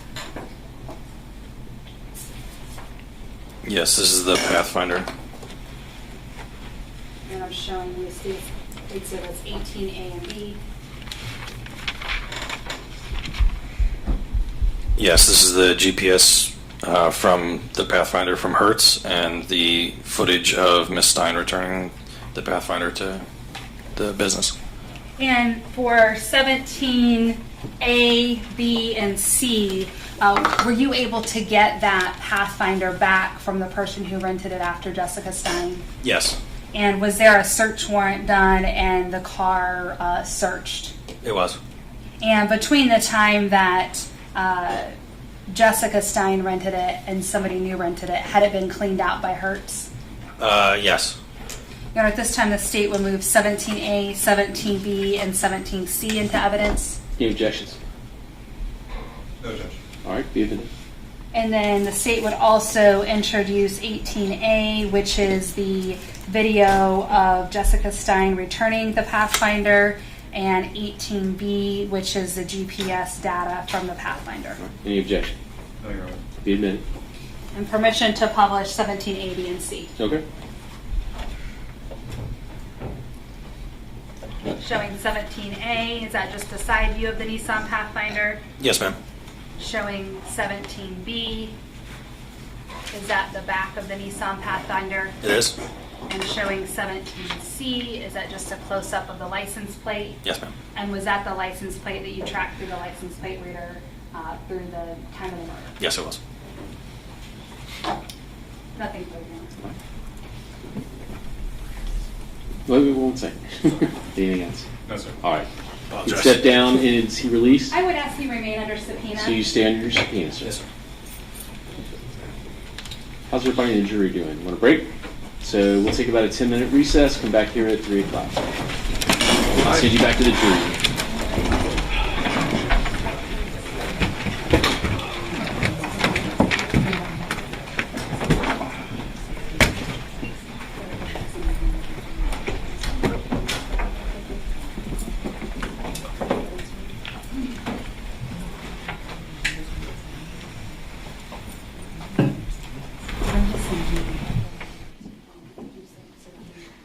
That was a good signal.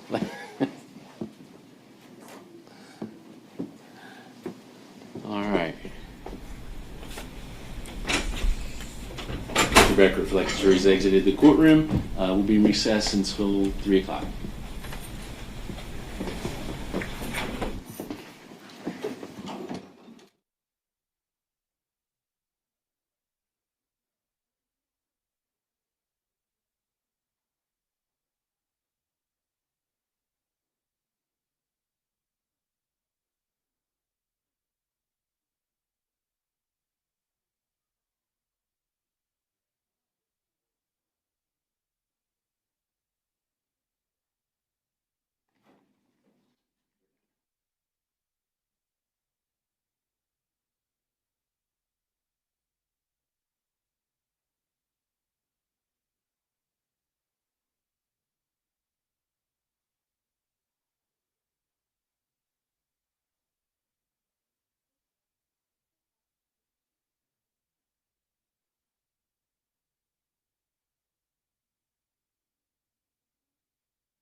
All right, let the record reflect the state's present, defense counsel, the defendant are present.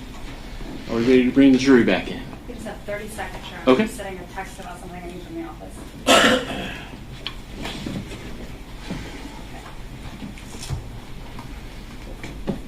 You can see, yeah, that's fine.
Ready to bring the jury back in?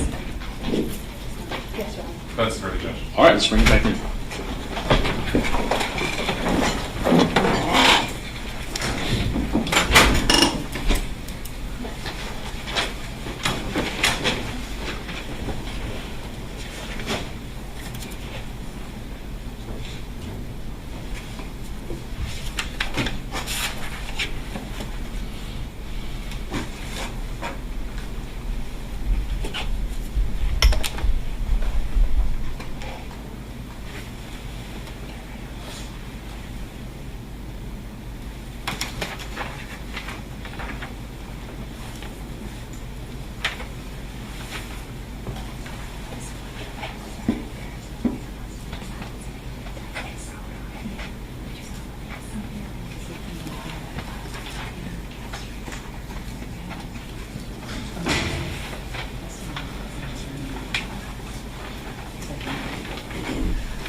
Doors entering.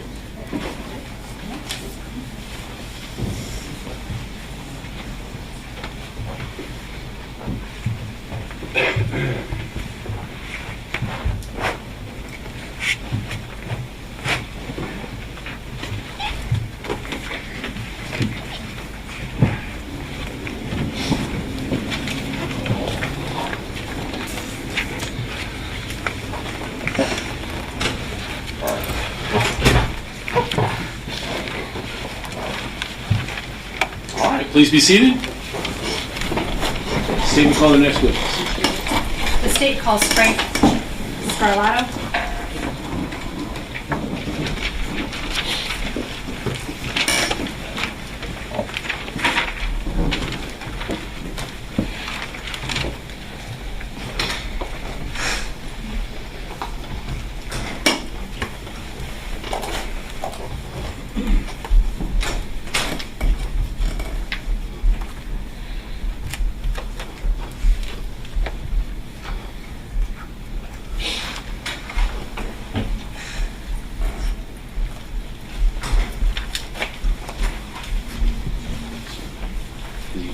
Well, you still understand.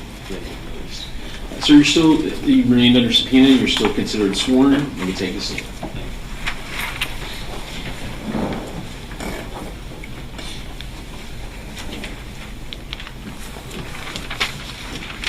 Detective Scarlet, I forgot to ask you a couple questions I realized as soon as I let you go. You mentioned that you got the business records of the rental agreement with Jessica Stein. Yes. At this time, the state would move State's Exhibit 18 into evidence. I've showed defense counsel it's the state business records. Any objection? No, sir. All right, be admitted.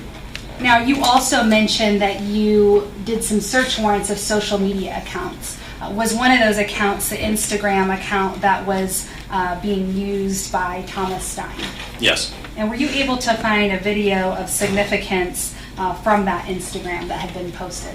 Yes. And may I approach, Your Honor? You may. Showing defense counsel State's Exhibit 24.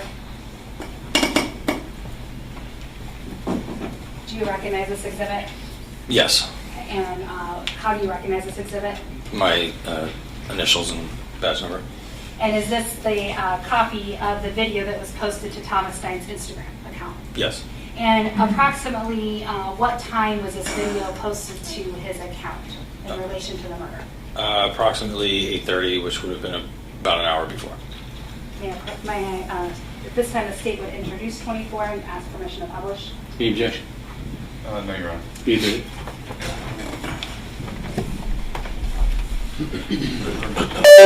Relocate. Sorry? Permission to relocate? Yeah.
What you want, Kalina? What you want, JJ? Turn DJ shit up. Pull up. Turn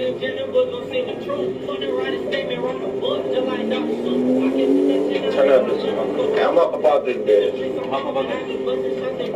Oh, I'm headed this way. Yeah. Alright,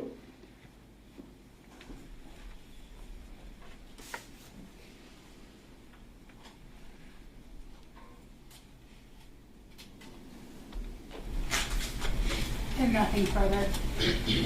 I'd ask that you be, Well, let him cross-examine.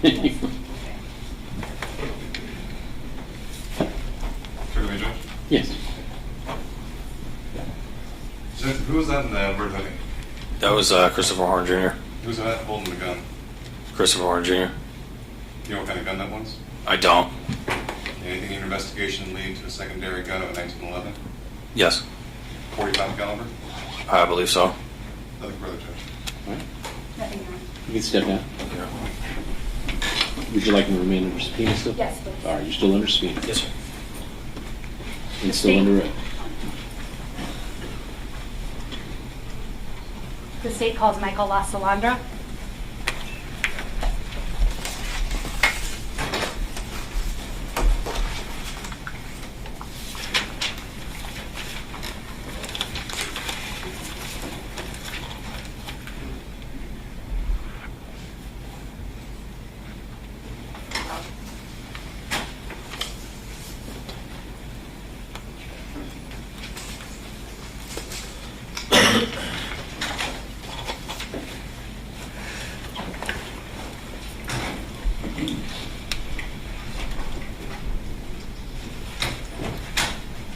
right, sir, if you'll face the clerk and raise your right hand, she'll swear you in.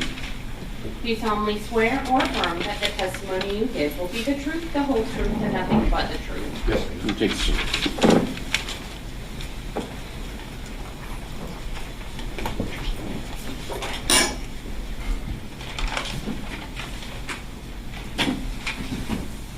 Whenever you're ready. May I inquire? Good afternoon, sir. Good afternoon. Please introduce yourself to the jurors. Detective Michael Oslander, Cape Coral Police Department. Detective, will you please spell your last name? Lasandra. How long have you been employed with Cape Coral Police Department? About 6 years. What is your current assignment with them? I'm a detective in violent crimes unit. Do you have prior experience as a law enforcement officer? Yes. Where is your previous experience? In New Jersey. And what were you in New Jersey? I was a patrol officer for 6 years and a detective for about 20 or 21 years. So in total, how long have you been a law enforcement officer? About 31, 32 years. Tell the jurors about your training and experience that you've had to do what you do. I began my career in the police academy. After the police academy, went to different specialized training, interview and interrogation. Can you do me a favor and just put that mark, push it down, and then that way we speak more directly into it, and just speak up a little bit louder for me, please.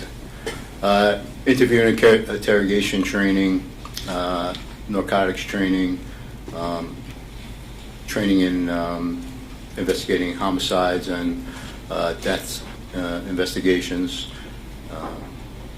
training related to stolen property, robbery. Over the years, I've been to quite a bit of training.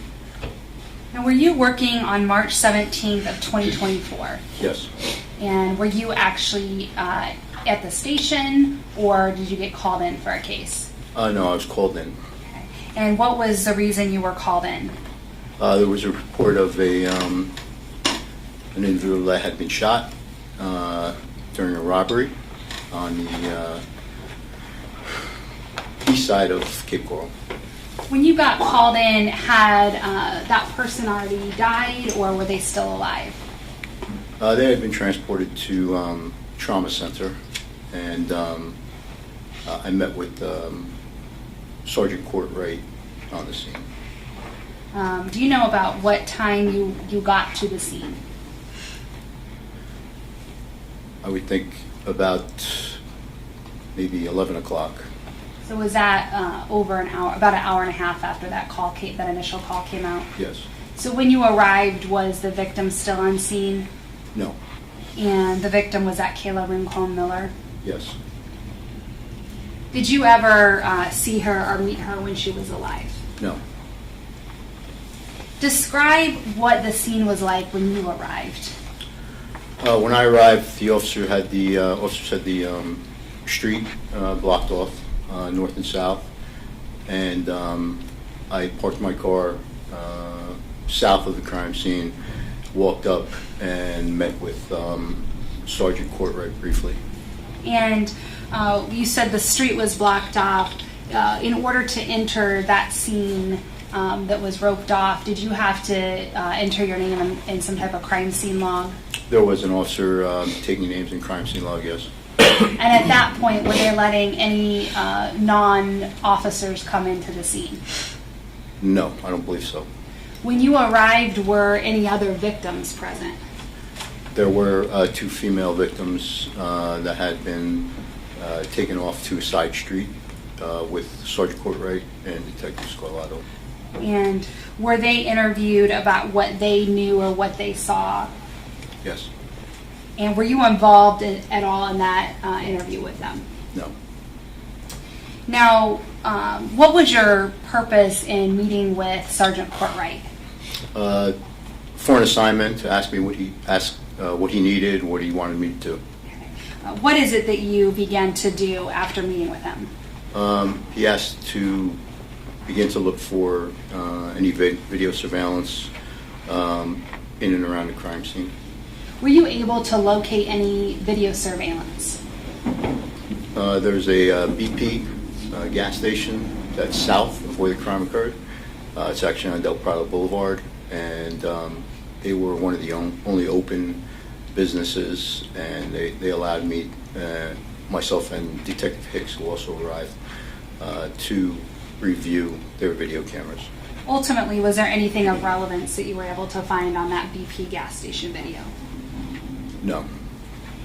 Now, during this initial investigation, was Detective Frank Scarlato the lead detective? Yes. And at some point, did he go out on medical leave and the investigation was turned over to you? Yes. Now, even though it was turned over to you later on, did you take an active role in helping with the investigation even prior to you becoming lead? Yes. Was this an all-hands-on-deck investigation? Yes. Approximately how many people would you say from Cape Coral Police Department were involved? At least 20. And were people all just assigned various roles to try to assist the detectives in determining who was involved? Yes. And during your investigation, were you looking for multiple suspects? Yes. And was that based on the numbers that the girls gave in the interview as to how many people they believe got out of the car? Yes. And did you go in with any sort of fixed ideas about what may have happened or may not have happened? No. What was your goal from the beginning of this investigation? To try to follow the evidence, facts, and information in the case. And did you end up being involved in an interview with Jaden Fernandez? Yes. And did you have information early on that he had been with Thomas Stein the night of the murder? Yes. Was he initially a potential suspect in the case, just based on his proximity with the defendant? Yes. How soon after the murder did that interview of Jaden Fernandez take place? There was a primary interview conducted later on the night of the 19th of March, just after or during a search warrant being conducted at the defendant's house. When you say the defendant, who are you referring to? Thomas Stein. And do you see the defendant sitting here in court today? Yes. Would you just please point to and identify an article of clothing he was wearing? A young man in gray suit and blue shirt. And let the record reflect that the witness has identified the defendant. Will so reflect. Now, you said on March 19th, so that was 2 days after the murder that you interviewed Jaden Fernandez. Yes. And was anyone present with him when you interviewed him? His mother, Mercy Lawrence. And did his mother provide any information to you that indicated Fernandez was at home during the time of the murder? Yes. And what information did she provide to you? She indicated personally that she had seen him there and that she had Life 360 on her phone and his phone, and provided some information myself and Sergeant Costa, who was there, of the location of his phone at the time. And can you just generally describe to the jurors what is Life 360? Just an app that you can put on your phone to determine the location of someone else's phone that's also on the same app. And did they also have video cameras that they were able to show you regarding his comings and goings that evening? Yes. Now, did you also get phone records of Jaden Fernandez? Yes. And were those able to be analyzed to see where his phone was during this time? Yes. And the phone records, were those tower data records? Yes. And our tower data, if you could just explain generally, what are cell tower data? Like what is that? Cell tower data location is generally your phone communicates with the nearest tower closest to the phone, gives a general vicinity of the device and as it relates to where the tower is. And The records that you got of Jaden Fernandez, were those able to be further analyzed by Destiny Robovo with your office? Yes. And is she part of your intelligence unit at Cape Coral Police Department? Yes. And was it able to be determined where his phone was during the time of the murder? Yes. And where was that? In the vicinity of his residence. Now, was his phone seized and downloaded? Yes. And a report was created of all that data? Yes. Did you and Detective Scarlet both have the chance to review all the content on Jaden Fernandez's phone? Yes. Was there anything that you found on the phone that you believed was significant to the investigation? There was a number of photos depicting he and Thomas Stein with firearms, pistols. Was there also an image that showed them both in a Nissan Pathfinder dated Saturday, March 16th of 2024? Yes.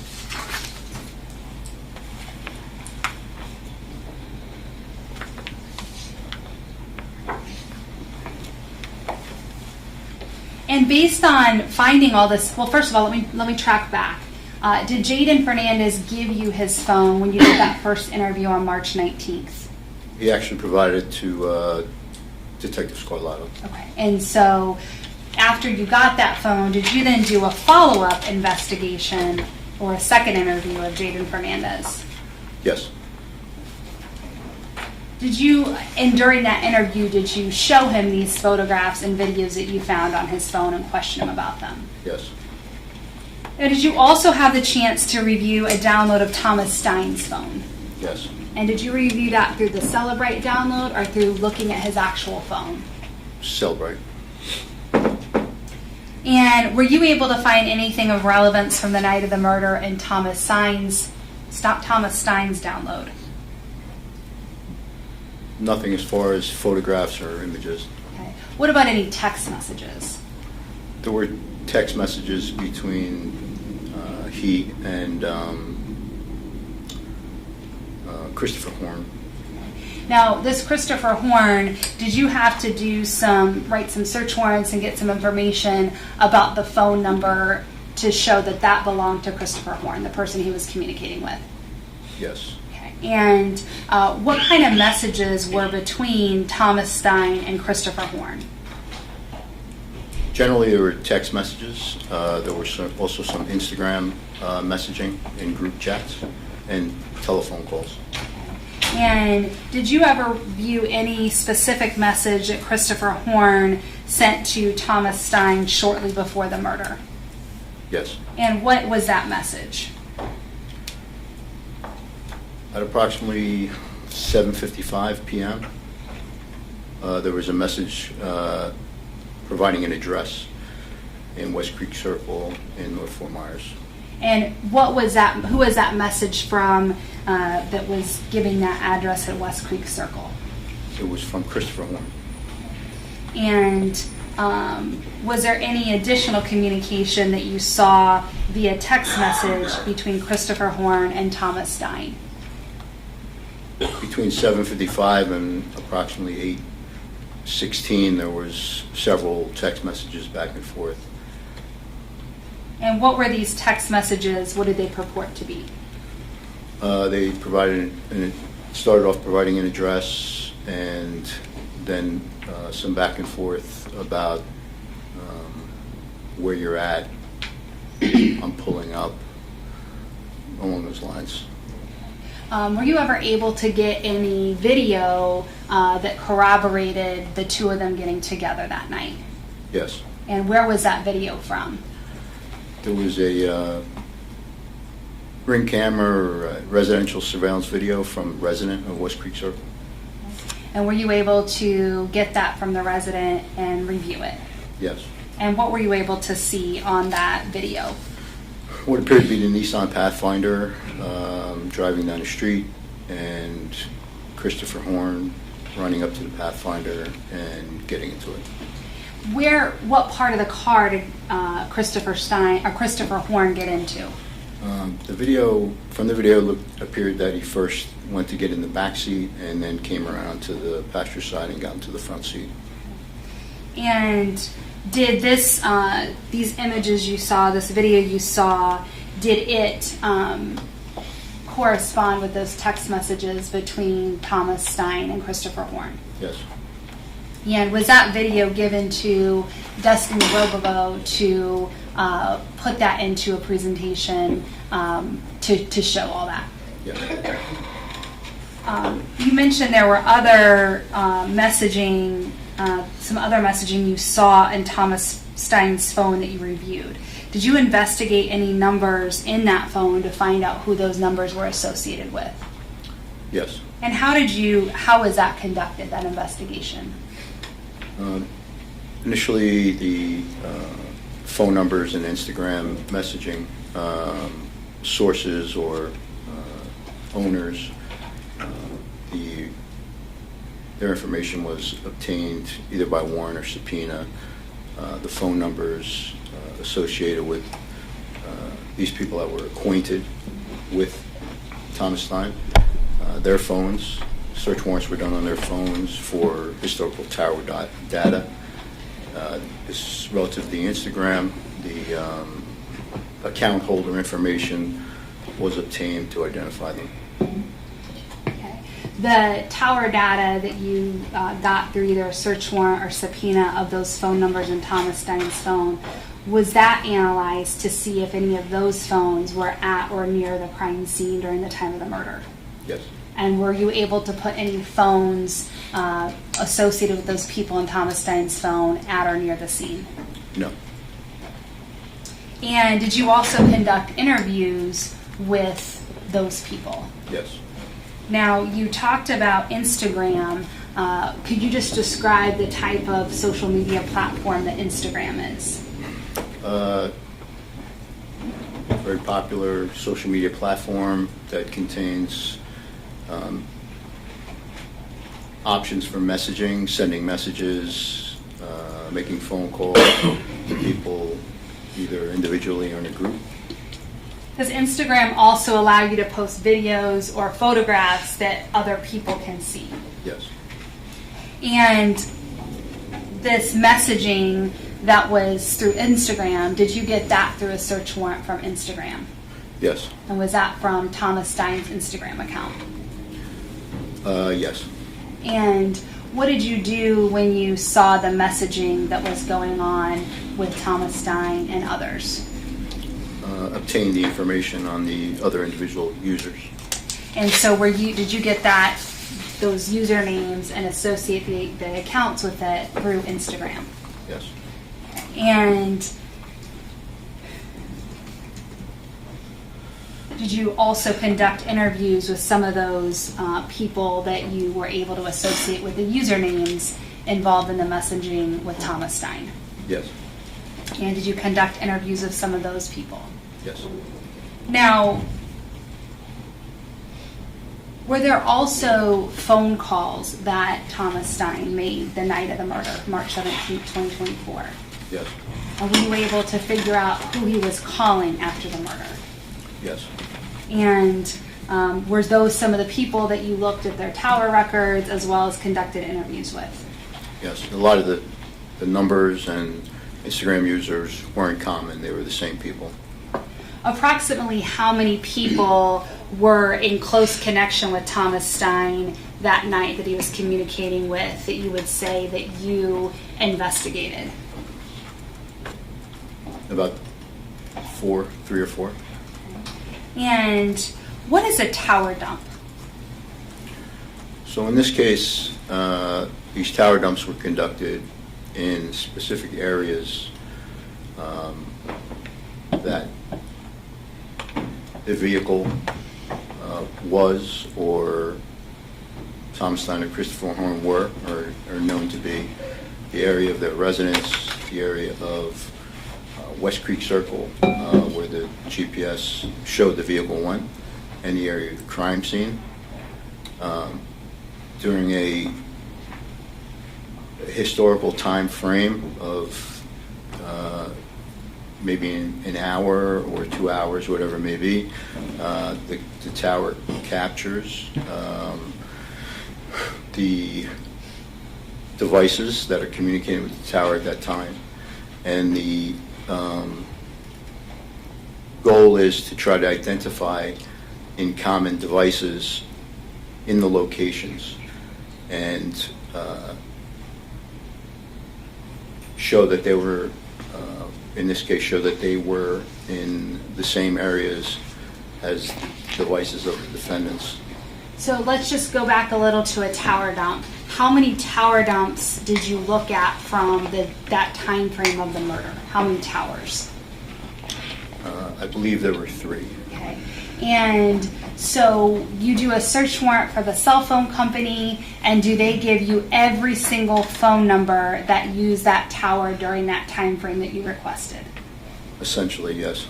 And then are you looking at all those phone numbers from each of those 3 towers to see if any phone used all 3 towers or perhaps 2 of those towers? Yes. Were you able to see any in common numbers? Well, first let's go back. The 3 towers that you got dumps of, where were those 3 towers located? One was in the area of Fort Myers, near Thomas Stein's residence. Another was close to the area of West Creek Circle. And the other was down off of Del Prado Boulevard in the area where the crime took place. So you have one near Thomas Stein's house, one in West Creek Circle where Christopher Horne Jr. was picked up, and one near the crime scene. Yes. And when you analyzed all those numbers, how many numbers hit all 3 cell towers? Outside of the defendants, there weren't any. Okay. So did both Christopher Horne Jr. and Thomas Stein's phone numbers hit at all 3 of those towers? Yes. Was there anybody that you looked at, any number that you found that hit 2 of the towers? Yes. And how many phone numbers hit 2 of the towers? 1. Okay. And were you able to follow up to see if that person was potentially connected? Yes. And whose number, who had that number, were you able to determine? It was an individual from Fort Myers, 43-year-old male. The phone that actually made contact, or the telephone facility that actually made contact with the towers, was a phone number embedded in a SIM card in his vehicle. In other words, an infotainment system in your vehicle, if equipped, has its own phone number. That person was a Grubhub Uber Eats driver who had driven in the area on the same date. As far as the area in Cape Coral, it was a little bit after the crime had occurred, and earlier in the night in North Fort Myers. Now, did you continue as you went through this investigation to try to see if you could include anybody in that car that night? Yes. And did you follow up on talking to many people? Were many interviews conducted and numerous records gotten? Yes. I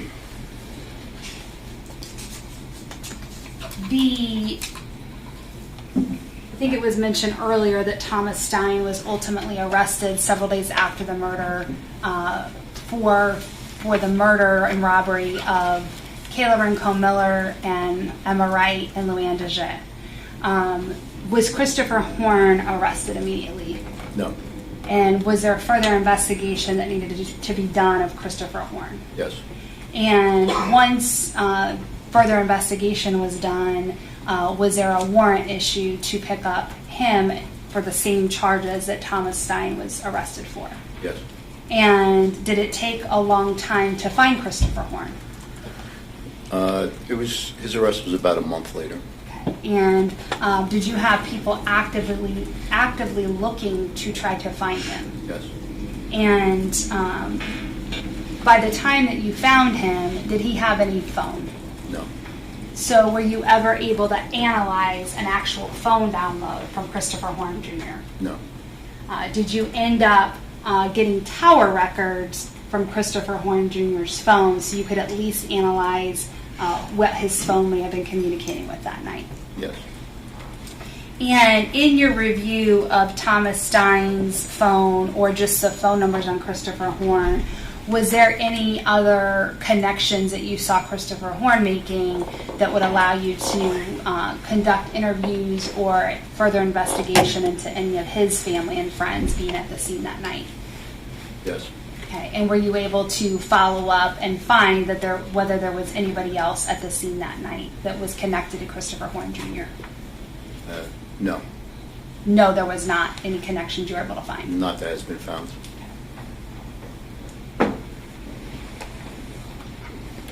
Did you also go through Kayla Rincon-Miller's phone? Yes.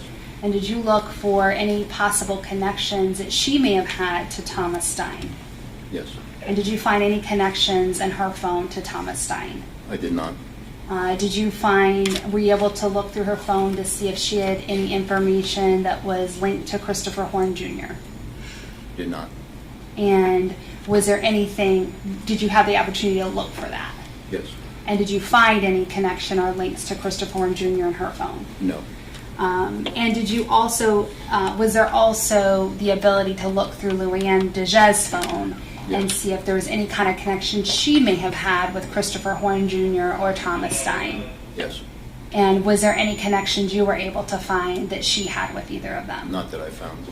And then as far as Emma Wright, did she have any kind of working phone that night that was able to be analyzed or downloaded? No. Okay. And again, were there any connections that you found throughout your investigation that these girls knew them? No. Have you continued to follow leads and Crime Stoppers tips and everything and anything that's come in to Cape Coral since this murder has happened back in March 17th of 2024? Yes. Now you heard, or you learned through your investigation that there was as many as 5 people potentially in this car that Luann and Emma saw.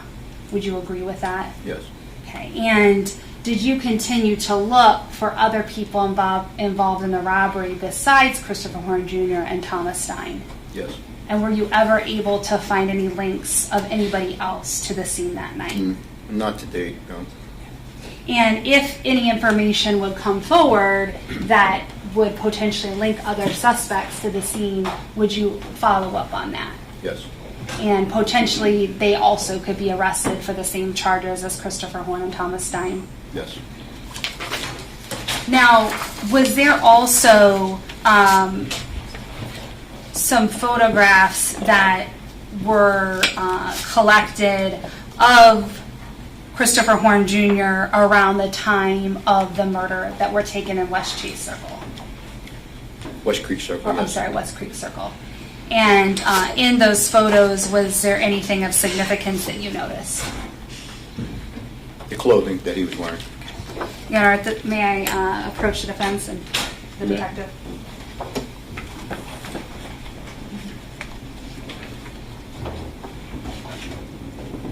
May I approach the clerk? Yes. Can I get 24B, please?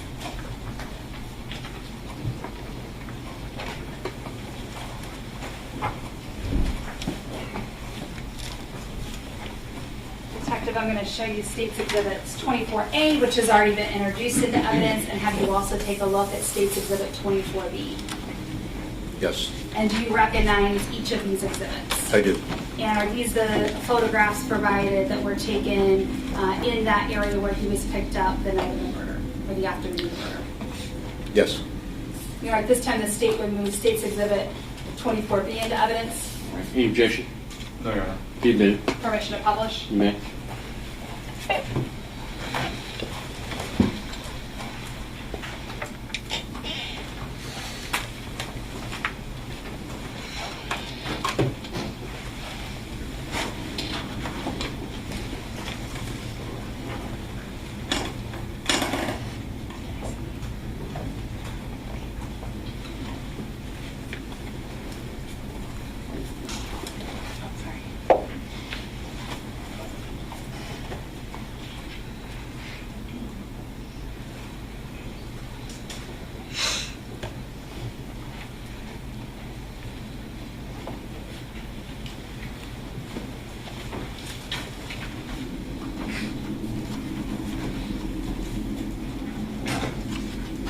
heard about license plate readers. Were there multiple license plate readers that were collected that showed the path of the Nissan Pathfinder?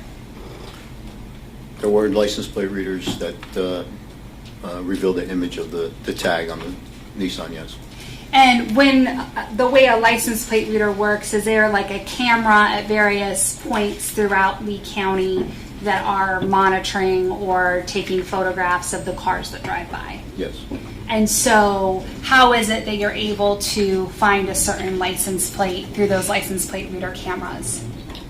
Well, you can find a particular license plate by running the license plate in the system or a description of the vehicle, and it gives you, populates a group of candidates of the vehicle with the license plates if they're photographed. And once a license plate number is put into the reader, will you be able to pull up all those various cameras that the car would have driven past? Yes. Now, you already mentioned the video surveillance that was collected where Christopher Horne Jr. was picked up. Were there multiple videos that were collected that showed that Nissan Pathfinder's path that night?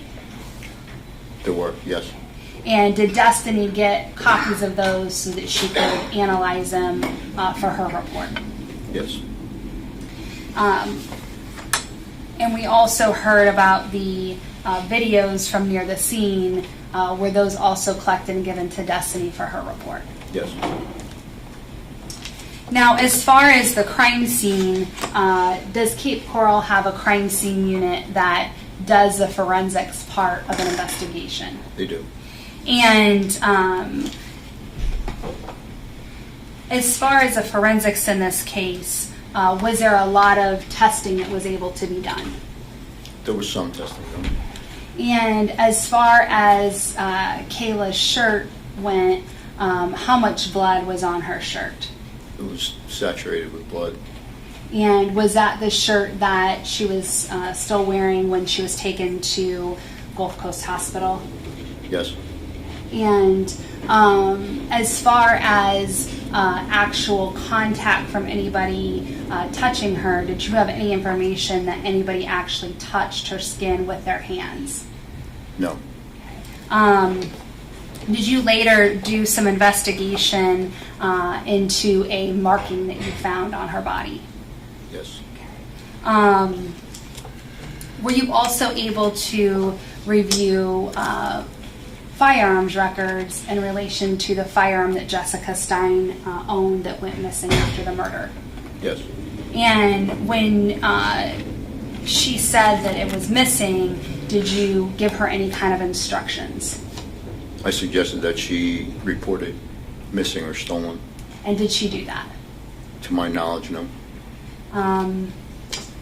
May I have a moment, Your Honor? You may.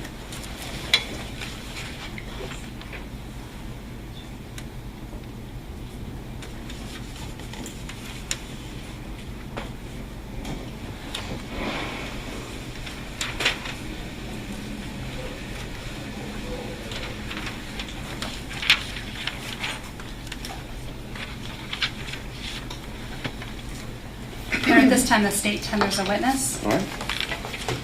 Good.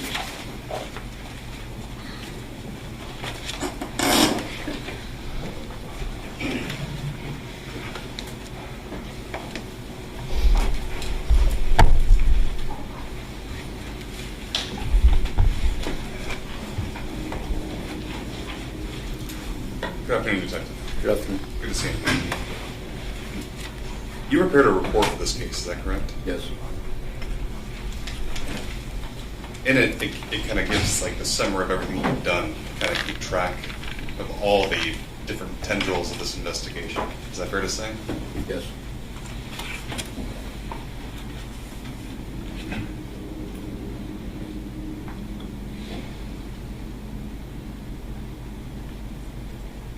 Isn't it true that when the girls met with Detective Scarlet and Sergeant Courtright, so there were 4 males that exited the vehicle, correct? Yes. And there were 2 displayed firearms, true? I'm sorry, I didn't hear. 2 displayed firearms.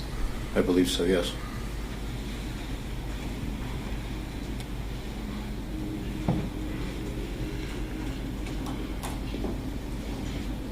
Based upon your investigation, did the Nissan Pathfinder that was driven by Thomas Stein make any unaccounted for stops?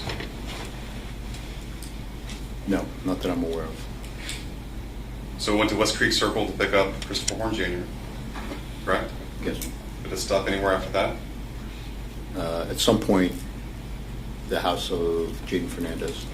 Okay. And the purpose of stopping Jaden Fernandez's house was what? I object to hearsay. Calls for hearsay. Sustained this one. Jaden Fernandez gave you a statement, is that correct? Yes. Did you discover any untruths during that statement? Objection. Calls for hearsay. Ooh. You can answer the question. Yes. I have two further objections I'd like to discuss further.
Ooh. So having interviewed Mr. Fernandez, you proceeded with your investigation, and based upon that investigation, you had to go back to Jaden Fernandez. Is that correct? Yes. Right. Because of those untruths. Partially, but there was also a download of his phone made that revealed some other information. Right. Revealed things that he hadn't revealed during the course of the interview. Is that true? Yes.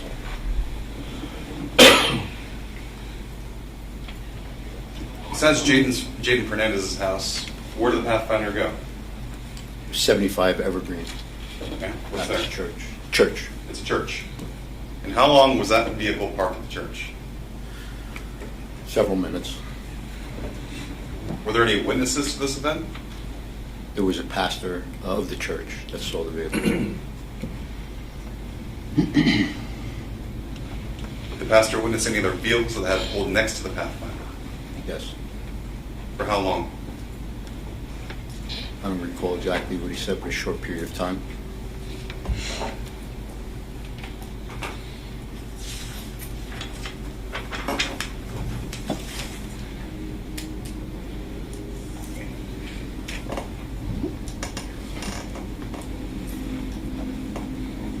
Did you collect the 911 call that was associated with this case? I did not. Did you listen to it? Have I listened to it? Yes. Yes. Did you collect it as part of your investigation? I personally didn't collect it, but Who did? I believe Detective Scarlet did. Before his leaving on medical leave? Yes. So you investigated Thomas Stein's phone, is that true? Yes. After his arrest, you were able to get a search warrant for it? There was a search warrant was issued for it, yes. And you investigated some of the contacts that were in Thomas's phone, true? Yes. Besides Jaden Fernandez, there was Christopher Horne Jr.? Among the, some other people, yes. There was Patrick Clark? Patrick Clark. Craig Couture? Craig Couture. Corey Mormon? Corey Mormon. Daniel Martin? Daniel Martin. Jaden Pagan? Jaden Pagan. Is that correct? Yes.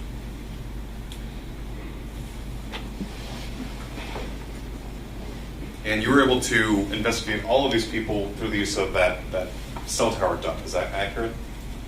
Well, each of their phones, except for Mr. Couture, were search warrant was done for his. I'm sorry, can you speak up with a little more volume? Each of their phones was a search warrant was obtained for each of their phones for historical cell phone data individually. Okay. And any of those search warrants reveal that they were pinging off those towers? The search warrants revealed that the devices were in the vicinity of each of their residences at the time of the crime. Were any of those vicinities in the area of the crime? No.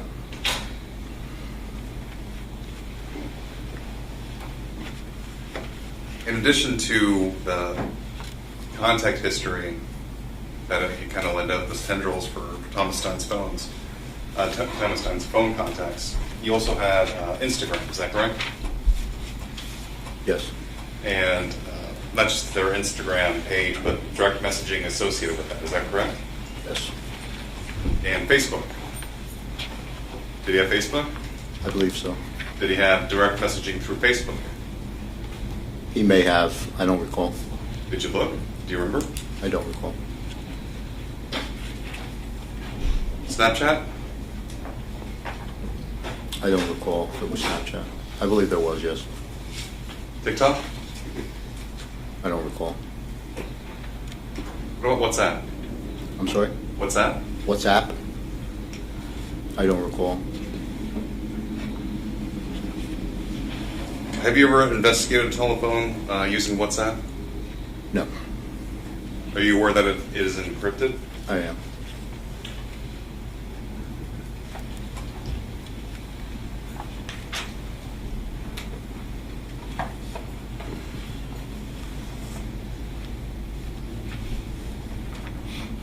If someone is planning to commit a robbery, wouldn't it behoove them to leave their phone at home or some different location? I don't know. I can't answer that.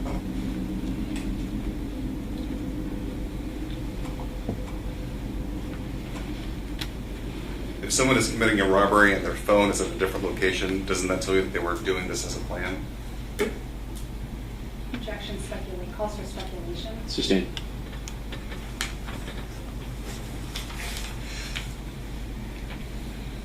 Let's talk about Christopher Horne Jr., the other defendant in this case. You said his arrest was about a month later, after Mr. Stein. That's correct. After you put out a search warrant, well, prior to you putting out a search or arrest warrant for him,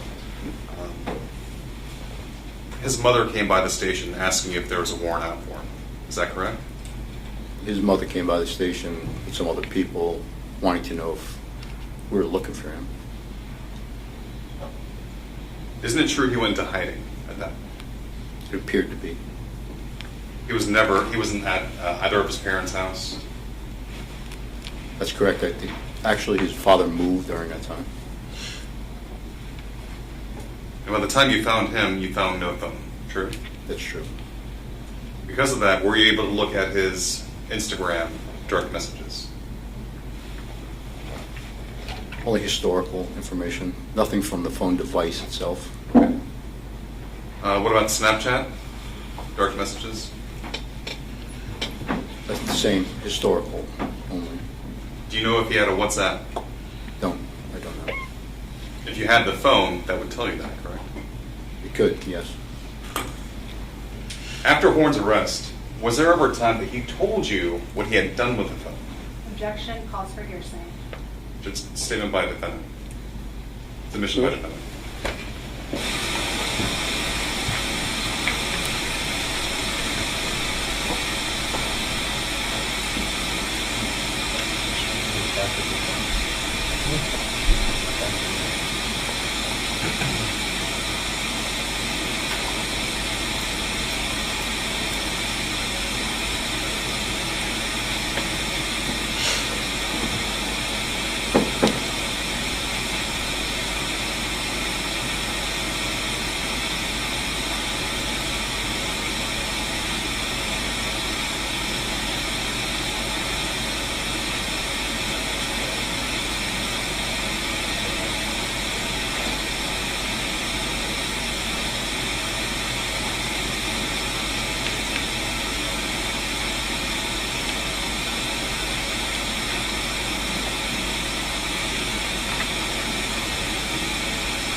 Please, no one see you back in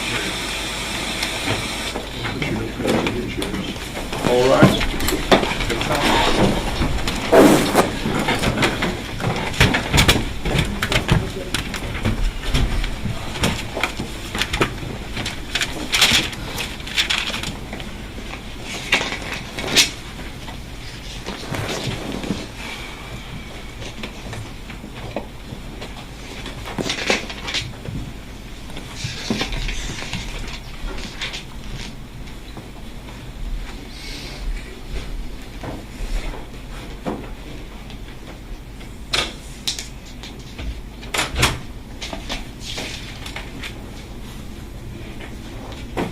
All right, let the record reflect jury's exited the courtroom. You can be seated.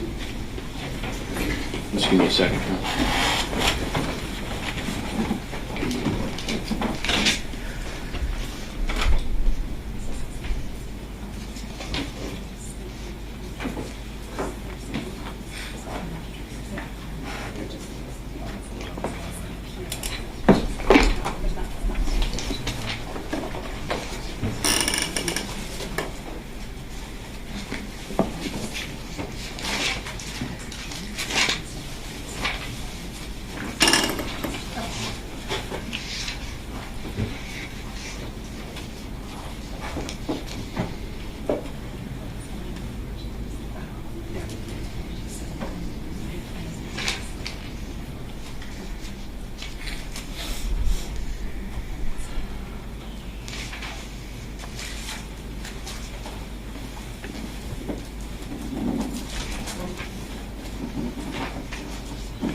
Okay, so the statement against interest is under 8044, correct? Correct.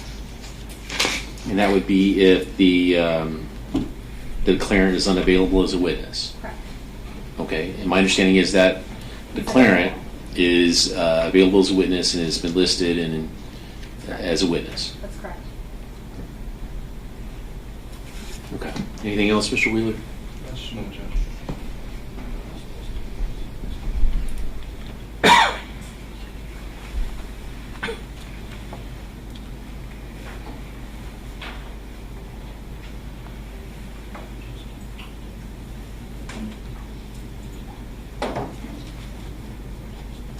Judge, I would just ask, based upon the court, I guess the court's finding that it is not an exception. I'm sorry, say it louder. From the court's recitation of the rule, I'm guessing the court is not inclined to allow the statement in as an exception to hearsay. Well, you made the argument that it was a statement against interest. So I looked at that, which is under 8044, which is under the rule where the declarant is unavailable as a witness, which my understanding does not appear to be the case. Right, Judge. I would just ask that if the court is inclined to keep that statement out, or at least that portion of the statement out, that allow us to keep Detective Lesalandra under subpoena until as a rebuttal witness. Of course. Okay. That's fine. So it was the state's objection, correct? Yes. Yes, so I sustain the objection. We'll bring the jury back in.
Jurors entering.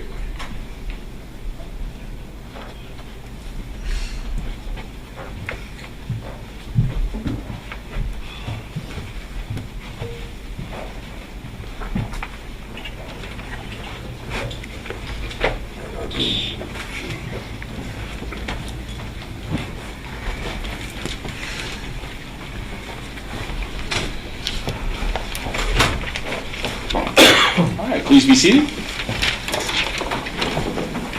This room will continue when you're ready.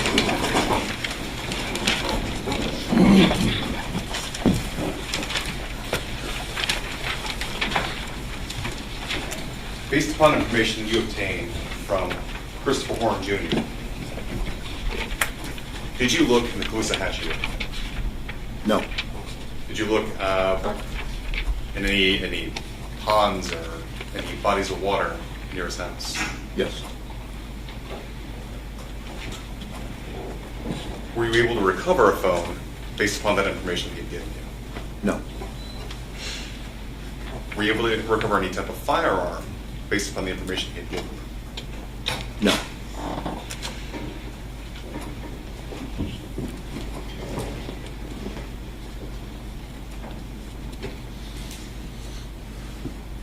The information that Christopher Horne Jr. had given you, I guess, included some sort of family member, like Jug? Objection, hearsay. Sustained. Were you able to look at anybody else as a potential suspect based upon the information you've given? Based upon information that? Christopher Horne Jr. had given you. No. Was that because of the vague nature of the information?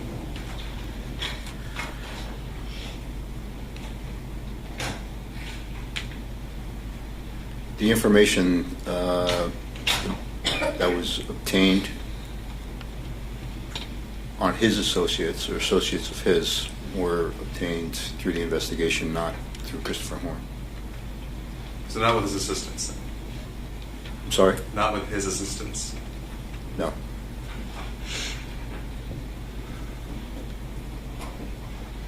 At some point, you learned that Christopher Horne wanted to cooperate with the state's case. Is that correct? Yes. And he gave you a proffer. Yes. You were there? Yes. Ms. Miller was there? Yes. Christopher Horne Jr.'s attorney was there, Mr. Hyder? Height. Correct. Correct.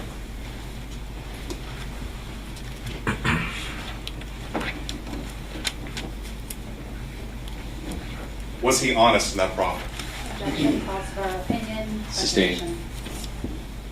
Did you have to take a second proffer because of the information he had given you in the first? He came in for a second proffer, Okay. not at my request. Did the two proffers agree with each other? Objection calls for hearsay. Sustained.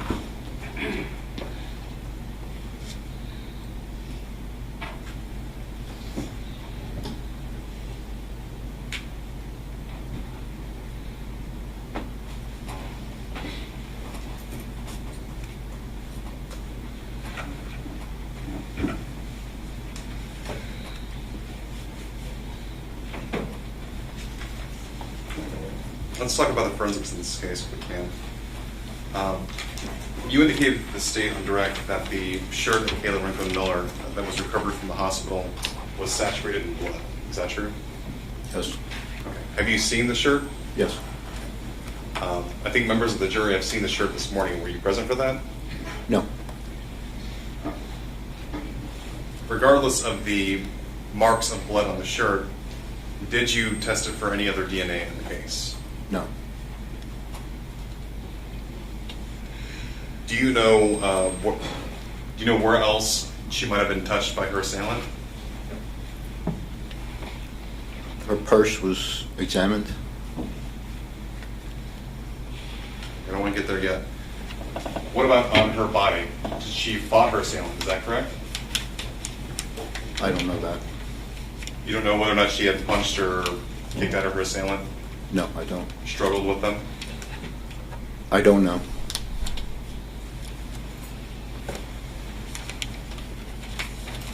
The purse that was sought to be taken from Kayla Rincon-Miller, Yes. you said that was tested for DNA, true? Yes, it was. Did that DNA test show that Christopher Horne Jr. was a suspect in taking that purse? No. He was excluded. He was excluded. What about Thomas Stein? He was excluded. Was there a partial DNA profile that was created from that purse strap? There was a mixture of DNA, I believe, Okay, a mixture? with a male contributor. How many markers did it give you?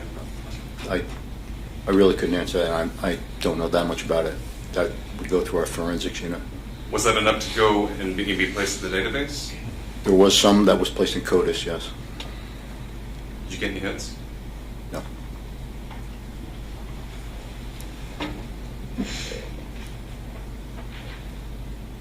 Switching to the body and the remains of Kayla herself, there was a gunshot entrance wound in her chest. Is that true? Yes. And an exit wound in her lower back. Yes. So that tells you that either at some point the firearm was pointed in a, I guess, almost lateral position with the body, or parallel. Or the body position created that. Okay. There's no ballistics recovered from, there's no projectiles recovered from the remains. Is that true? That's true. Any fragments? No. Do you know if it was x-rayed? I believe at the medical examiner would handle that. Okay. Do you know whether or not they performed an x-ray of the remains? I'd have to go over the report. I do not know.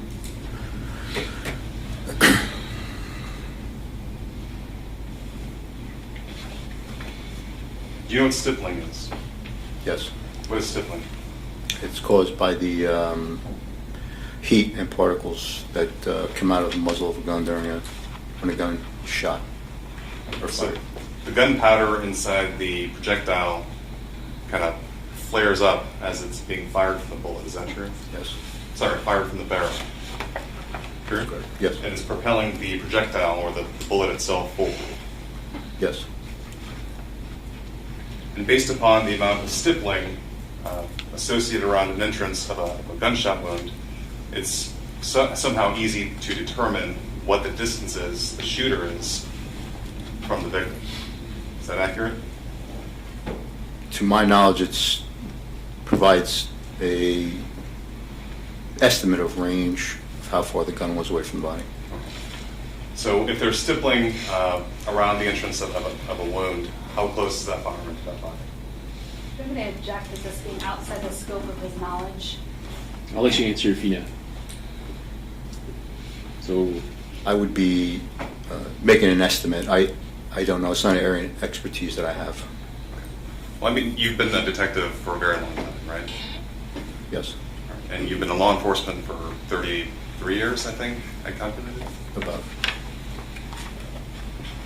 If there is no stippling on a body, what does that tell you as a detective in the case? It can tell me that the gun was a distance away from the body when it was fired.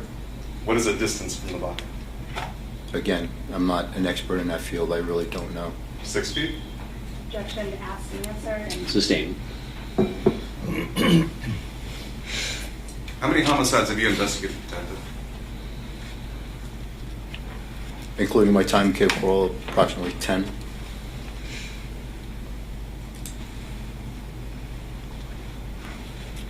How many homicides by gunshot?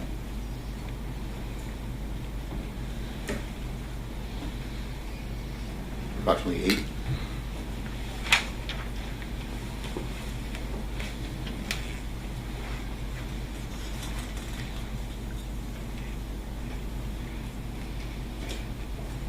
Just wait 7 moments, please. You may.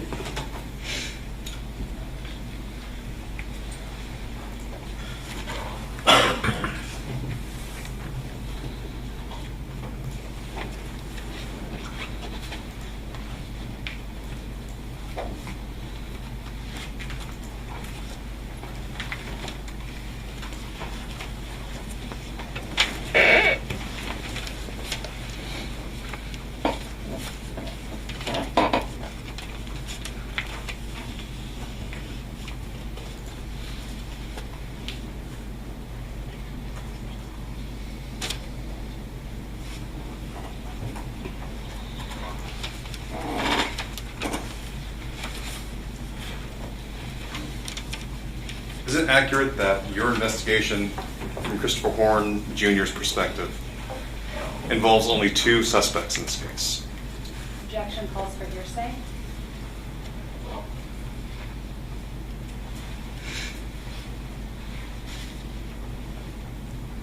Sustained as to from Christopher Horne's perspective. Your investigation in this case remains open. Is that correct, Detective? Yes.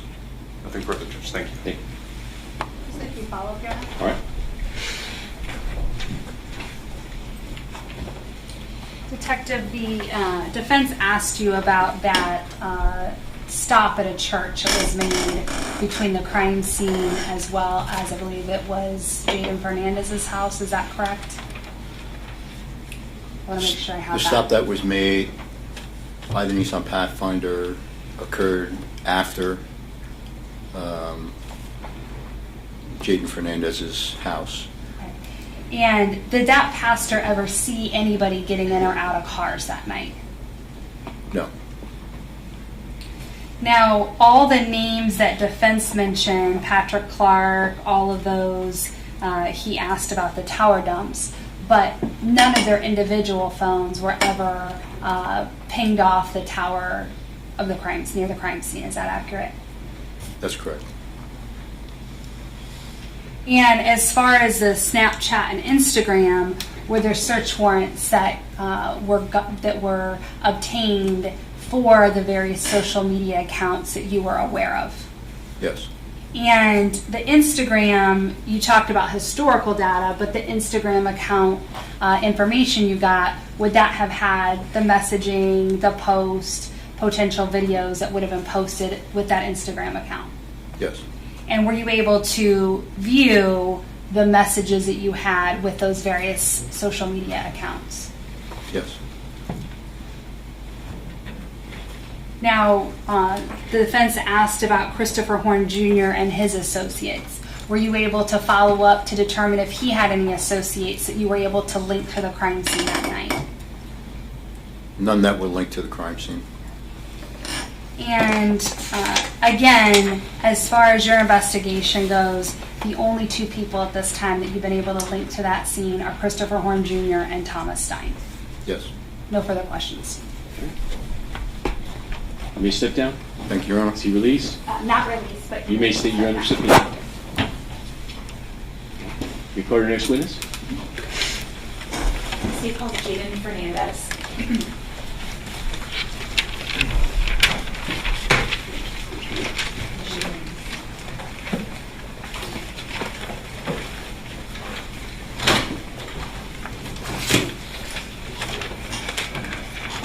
May I approach the court camera?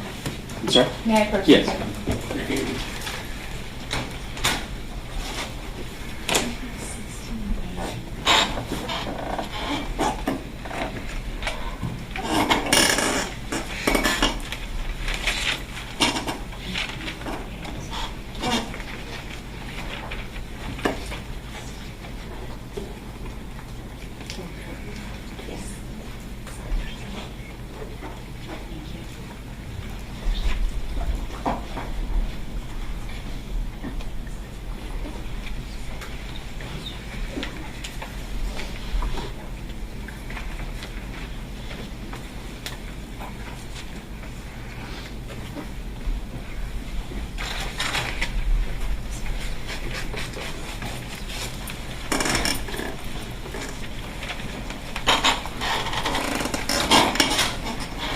Sir, if you'll face the clerk, raise your right hand, she'll swear you in.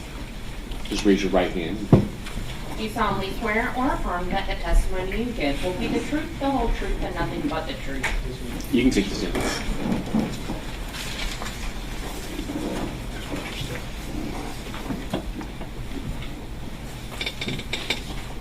And proceed when you're ready. And just make sure you speak clearly and distinctly and loud enough for everybody to hear you in the microphone. Yes, sir. Would you please state your full name? Jaden Anthony Fernandez. That's good. That's perfect. And how do you spell your first name? Jayden. And how do you spell your last name? Fernandez. How old are you? I'm 19 years old. Are you in school or working or doing something else? I'm in school. I'm about to go up and play football. Where are you going to go play football? New Jersey. And did you graduate from high school? Yes. And how long ago was that? Probably about a year ago. Do you live here in Lee County? Yes, ma'am. How long have you lived in Lee County? I've lived in Lee County for over 10 years. Who do you live with? My mother. Who else? My stepfather. Is there anyone else that lives in your home? My big sister and my little sister. Okay. And you don't have to give me an address, but what area of Lee? North Fort Myers. North Fort Myers. Is that the Piney Road? Yes, ma'am. Okay. How long have you lived in that home? I've lived in my home for about... I honestly don't know for real. Okay. Is it recently that you've moved there, or have you lived there for a little while? I've lived there for a little while, since I was in middle school. Oh, so a couple of years then? Yes. All right. And do you know a person named Thomas Stein? Yes, ma'am. Does that person go by a nickname that you're familiar with? Yes. And what is that? T. Do you see the person you know as Thomas Stein here in the courtroom today? Yes, ma'am. Can you take a look and tell me something that that person's wearing and point to them? A gray suit. Right there. Your Honor, may the record reflect that the witness has identified the defendant? Record will so reflect. How long have you known Thomas Stein? About like 2 years, I think. A couple years? Yes, ma'am. All right. And do you live nearby one another? Yes, ma'am. Okay. Approximately how far is his home to your home? About like 5 minutes walking. Okay. And is that address that his home on, is that at Mariana Avenue? Yes, ma'am. Pretty quick walk then. Yes, ma'am. How would you go about going from your home to his home? Is it like a turn around a corner or down the street, or you have to cut through yards?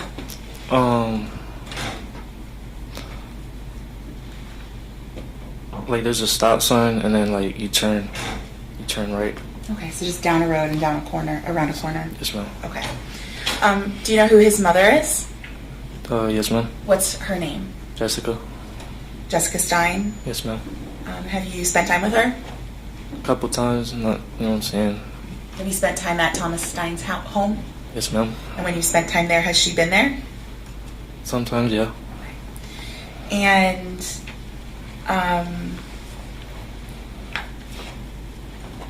in your visits with Thomas over at his home, have you had occasion there to handle guns? Yes, ma'am. Are they guns that you brought with you? No, ma'am. Where do the guns come from when you're handling them at his home? From Tom. Do you have your own gun? Not anymore. Would you ever bring a gun over to Thomas's house? No, ma'am. Are you aware of whether Thomas had a gun that was specifically his or one that he frequently handled?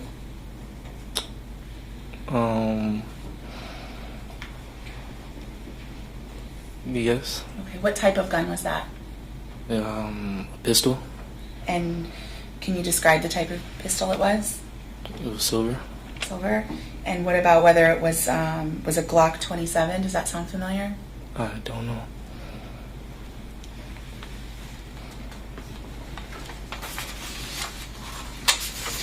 When you were over at Thomas's house or spending time with him and you guys are playing with guns, did you ever take photos of yourself? Yes, ma'am. Take videos? Yes, ma'am. Why did you do that? I was just a dumb kid doing dumb things, trying to put on for the wrong crowd. Were you posting them on social media? No, ma'am. Was Thomas taking social media images at the time that you guys were playing with guns together? I don't know. You're not sure? No, ma'am. So the photos that you would take of yourself and Thomas, you just kept them on your phone? Yes, ma'am. May I approach the witness, Sean? You may. This is, I'm approaching with 16B that's already been entered. What is it? 16B that's already been entered into evidence. Okay. Can you take a look at that and tell me if you recognize it? Yes, ma'am. And what is that? Thomas holding the gun. And is that taken from, is that a screenshot taken from a video that you took on your phone? I think so. Is that a gun that you would frequently see Thomas handling? Sometimes, yeah. I'm going to put that one up here on the screen. Have it right side up. It's not right side up. Oh, right. I think it just. No. That's the photo we're talking about that I just showed you? Yes, ma'am.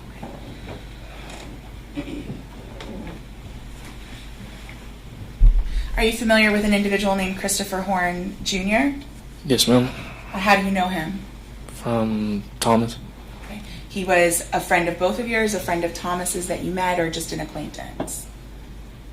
I don't know how Tom knows him, but like I met him at his house. Okay, so you met Chris at Thomas's house at some occasion? Yes, ma'am. All right. Do you know whether Chris Horne Jr. has a nickname? Bubba or Buster or something like that. Okay. Were you friends with him on social media? Yes, ma'am. And I know I kind of already asked this, but I want to make sure that I understand. Were you friends with Christopher Horne Jr. or friendly with him? Can you define like friendly? Yeah, I'm trying to find out if he's someone that you communicated with and had a friendship with separately from your friendship with Thomas Stein. No, ma'am. Okay, so everything about your interactions came through Thomas Stein? Yes, ma'am. And may I approach the witness again? You may. I'm showing you what's been entered into evidence as State's Exhibit number 16A. Can you take a look at that photograph and tell me if you recognize it? Yes, ma'am. And who is that? Christopher Horne. Also known as Bubba or Busta. Yes, ma'am. May I publish this as well, Your Honor? You may. I'm placing this on the viewer, 16A. That's the person we're talking about is Bubba or Chris Horne Jr. or Busta. Yes, ma'am. Now, I want to go back to, well, actually, I should say, how many times can you estimate did you spend time together with both Christopher Horne Jr. and Thomas Stein? 1 or 2 times. And in those 1 or 2 times, where did you all hang out together? We hung out At Thomas's house. And what about how many times have you hung out with Thomas Stein? Can you estimate that number? I've hung out with Thomas a lot. I can't lie.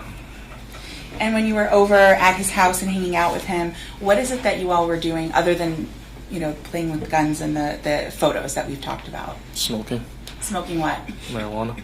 Now, was Jessica Stein aware of this going on at her home when you were there? I don't know. Was she home when you were doing it? Objection. Sometimes. Speculation. Sometimes. Overruled is that question. Did you answer the question? Yes, ma'am. And what was your answer to that question? But make sure we're talking about. Can you just ask? Oh, the I'm question? sorry. Was Jessica aware of? Was she home at the time you were doing this, smoking marijuana in her home? Sometimes. So she was present. Sometimes. And what about when you were handling guns? I don't think so. Not sure. Yes, ma'am. I want to go back a little bit to a date a couple years ago, March 17th of 2024. What we're here about today. Did you spend time with Thomas Stein on that day? Yes, ma'am. What were you doing? We went to the beach early in the morning. And when you went to the beach, who went to the beach? It was me, Thomas, his mom, his siblings, and his uncle and their kids. Okay. How did you get to the beach? We went in his mom's car. Okay. And of the people that you've already listed, who all was in the car that you drove to the beach in? Who all was in the car that I was in? Right, because you listed a lot of people. It seems like a small car for that many people. It was me, Tom, Jessica, Rosie, And the other siblings? His brothers. And what about the uncle you talked about? Was that person there as well? In the car? No, ma'am. Drove separately? Yes, ma'am. Okay. And what beach did you go to? Some beach in Venice. Okay, so it took a little while to get there? Yes, ma'am. But you all, the whole family, their family plus you, all fit in the car that you were riding to go to the beach? Yes, ma'am. So you left early in the morning? Yes. How long did you stay at the beach? Probably like a couple hours, I think. Okay. And it seems silly to ask, but what were you doing at the beach? Were you always in the water playing in the sand, or what other things were you up to? We were just playing football. Did you go eat lunch? Excuse me? Did you go eat lunch? Oh, like after the beach? Yeah, or while you were there. Did you eat food while you were there? No, we just got some food after we left. Okay. And did you meet anyone while you were at the beach? Did I meet anybody? Mm-hmm. Was there anyone there that you met or became friends with, or it just stayed with the party that you were with?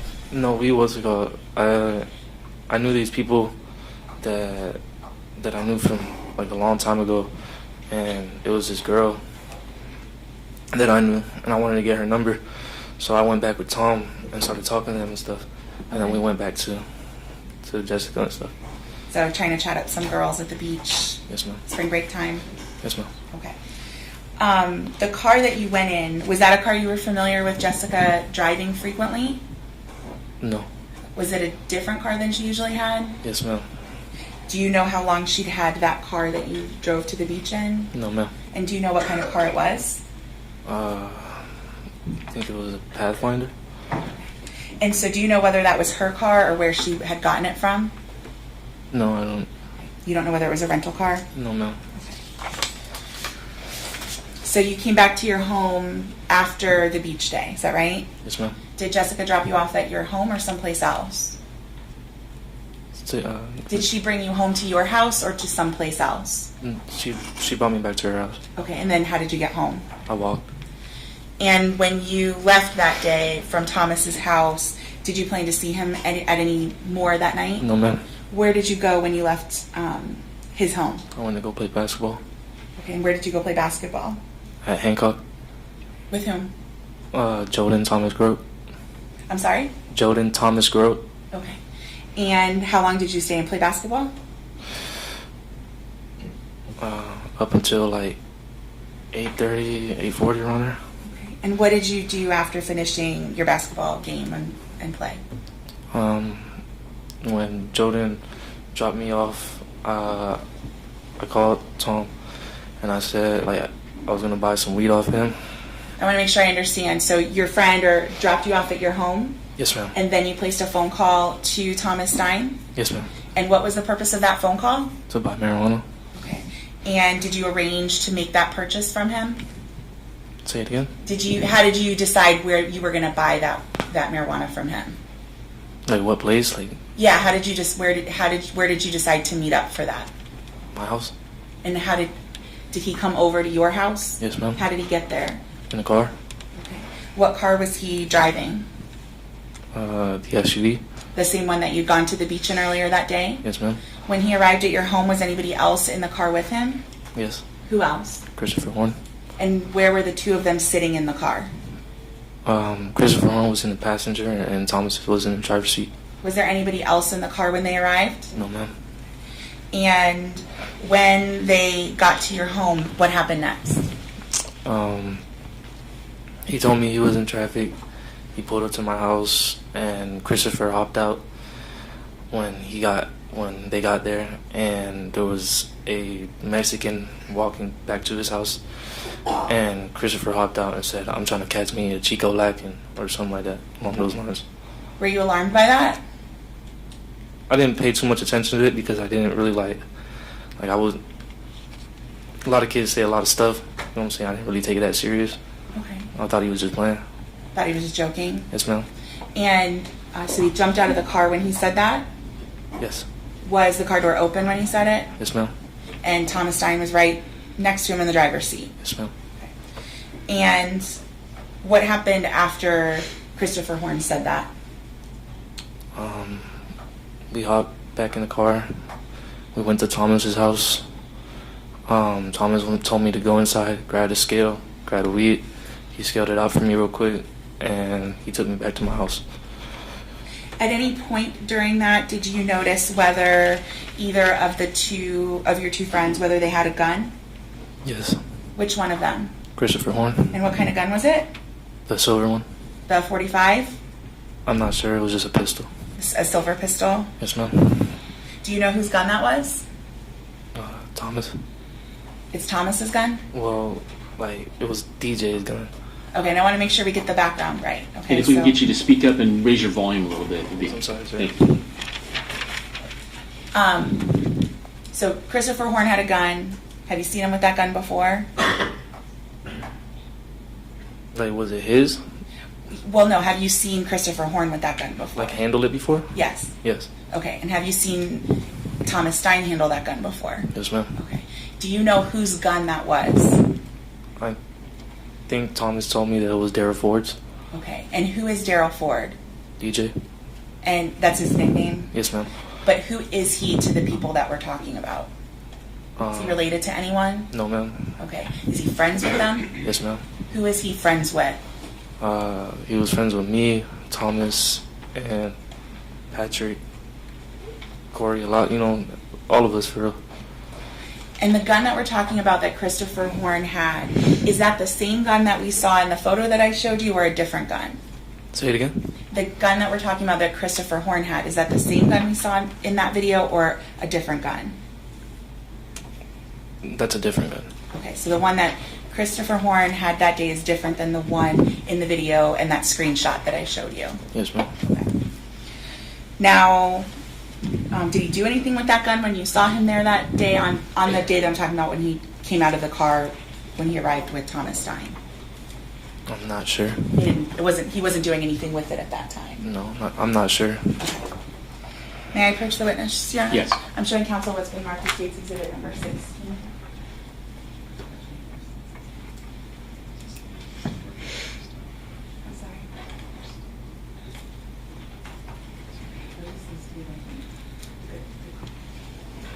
May I approach the witness? You may.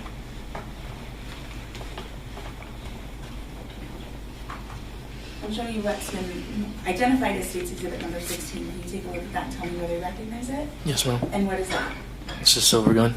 Is that the silver gun that we've already been talking about that was in Thomas Stein's hand? Yes, ma'am. Okay. That's not the gun that we're talking about that was in Christopher Horne's hand.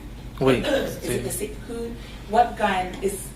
those are all terrible questions, and Yes, I apologize. no, it's okay.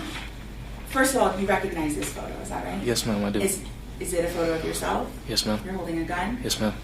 And at this time, the state would move to enter State's Exhibit 16 into evidence.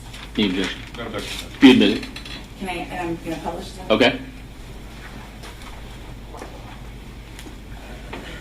This gun that we're seeing here that I'm showing up on the screen, where did you get that gun? It was Thomas, in Thomas's house. Okay.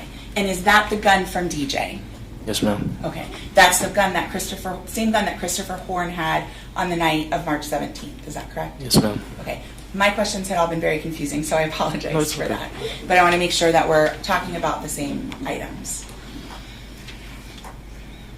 When they arrived that night, and we've already talked about there was nobody else in the car, do you recall if they discussed what their plans were for the evening before they dropped you off? No, ma'am. Did there come a time when law enforcement officers did a traffic stop on a vehicle that you were riding in soon after that? Yes, ma'am. Okay. And did you end up speaking with some officers that night from the Cape Coral Police Department? Yes, ma'am. And did they question you for a long time? Yes. Did you know what they were questioning you about? After they told me? They told you it was a serious thing they were investigating? Yes, ma'am. All right. Were you asked about someone named Busta? Yes. And did you assist them in identifying who Busta or Buster was? Yes, ma'am. And you provided an image from social media to the law enforcement officers to help identify him? Yes, ma'am. I'm showing defense counsel what's been marked as State's Exhibit number 21.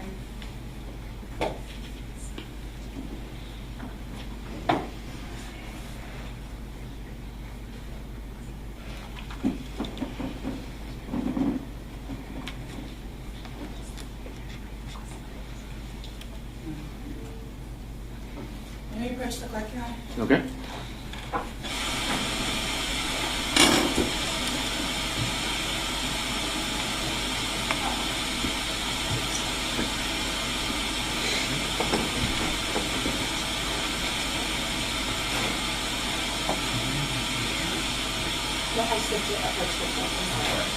I just said I'd like to approach. Okay. If that's okay. Evidence is another.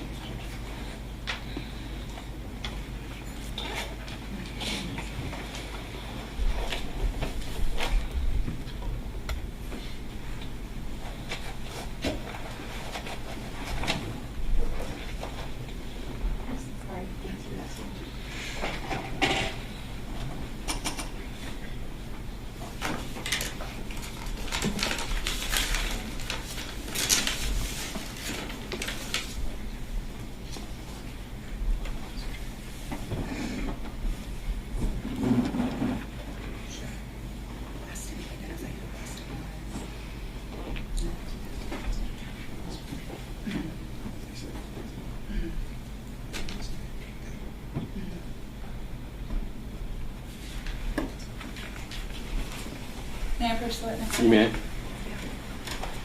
I've shown defense counsel what's been marked as State's Exhibit number 21. It's contained in an envelope. I've opened that and I'm showing this document to you. Can you tell me if you recognize that image? Yes, ma'am. And what is it? It's a picture of Busta. And how do you recognize that photo? Say it again. When was the last time you saw that photo? When the detectives came to my house. And they asked you to identify for them who Busta was? Yes, ma'am. And that's what you showed them that image, is that right? Yes, ma'am. And you signed that and dated it for the date and time? Yes, ma'am. At this time, the state would move to enter the envelope and document contained inside, which is Exhibit 21. All right. Any objection? No objection. Be admitted. May I publish? You may.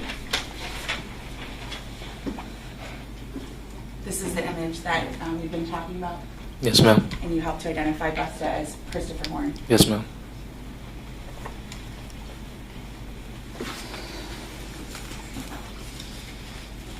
Do you recall what kind of phone you had at the time of this event on March 17th of 2024? An iPhone 13. Was it a phone you paid for the service for? My mother paid for it. And when officers spoke with you, did you ultimately provide that phone to them for them to search and have a download of? Yes, ma'am. Other than what we talked about going to the beach, did everything else we've talked about occur here in Lee County, Florida? Say it again. Other than when you went to the beach, did everything else happen here in Lee County? Yes. Do you know Luann DeJay? No, ma'am. Do you know Emma Wright? No, ma'am. Val? And do you personally know Kayla Rincon-Miller? No, ma'am.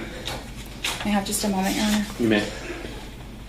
I have no further questions, and I'll tender the witness. All right. Good afternoon, Jim. Good afternoon. Is it your sister that knew her? Yes, ma'am. Right. Yes, sir. I'm sorry. It's okay. That's the second time today.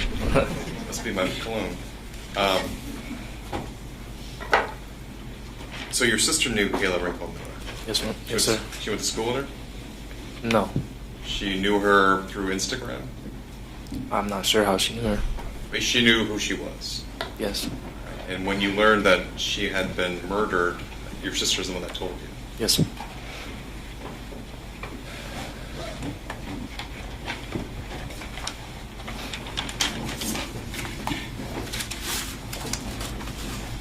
How long have you known Thomas Stein for? Say it again? How long have you known Thomas Stein for? I just told her like 2 years. 2 years? Around there. You guys went to school together? Yes, sir. You considered yourself pretty good friends? I would say so. You guys hung out on the weekend, neighborhood kids? Yeah. How long had you known Buster for? Not that long. Like 2 months prior to the murder? I'm not sure. I think Would you say more or less? probably less. Less than that? Yes.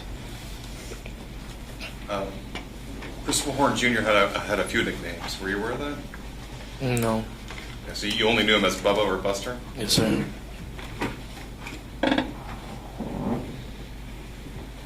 The weapon that you were holding that picture that the state showed you, it was like an older gun, right? I'm not sure. Do you know anything about firearms? No, not really. Let me ask you this. Did the grip of that gun have a laser in it? Yes. So when you would grab it, it would flash? Yes.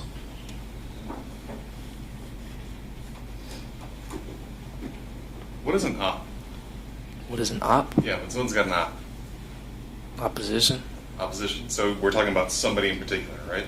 I guess. Someone that you would have beef with? I guess. Okay. To your knowledge, did T have any ops? Don't think so. Not that I know of, no. You didn't have beef with anyone, to your knowledge? No. The state asked you whether or not you would handle guns when Jessica Stein was at home. And you said, I don't think so. And she said, so you're not sure. Yes. Is that accurate Yes, sir. recitation? When you said, I don't think so, isn't it true that you would handle guns only when you were in T's room? Yes. Right? You wouldn't be out in the middle of the living room or in the kitchen. No.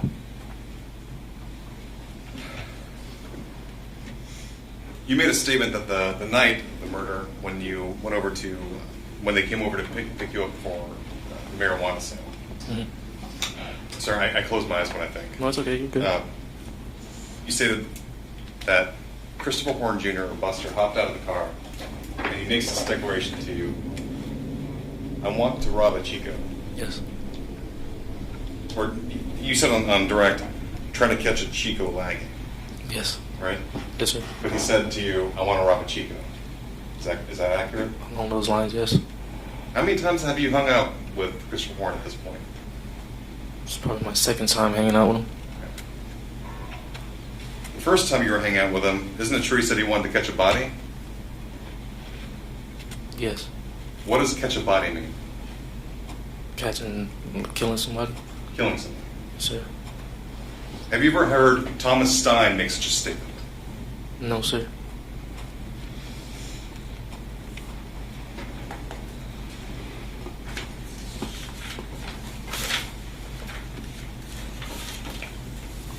Based upon your 2-year friendship with Thomas Stein, did he ever, were all of his needs taken care of by his mom? Yes.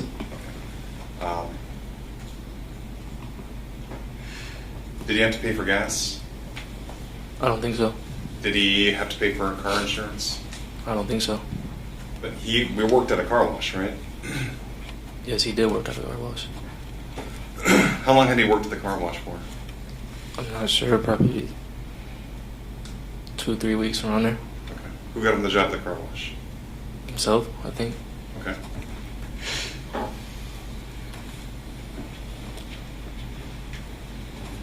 From what you know of Christopher Horne, did Christopher Horne have needs?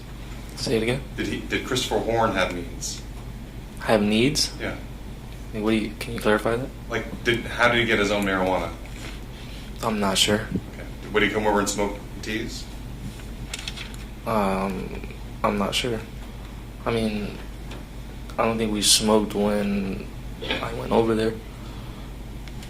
How many times have you seen Christopher Horne Jr. in that red sweatshirt? Like once. Just the one time? Yes, sir. The one time that he picked you up to purchase marijuana? Yes, sir.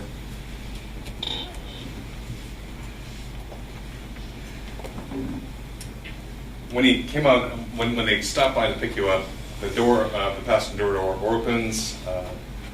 Christopher Horne Jr. hops out. He makes a statement, "I want to run with Chico," and the state asked you whether or not the door was open, right? Yes, sir. Do you know whether or not Thomas Stein heard that statement? I'm not sure. I'll allow the answer. Go ahead. I'm not sure. Was Thomas Stein doing anything when you walked out to get picked up?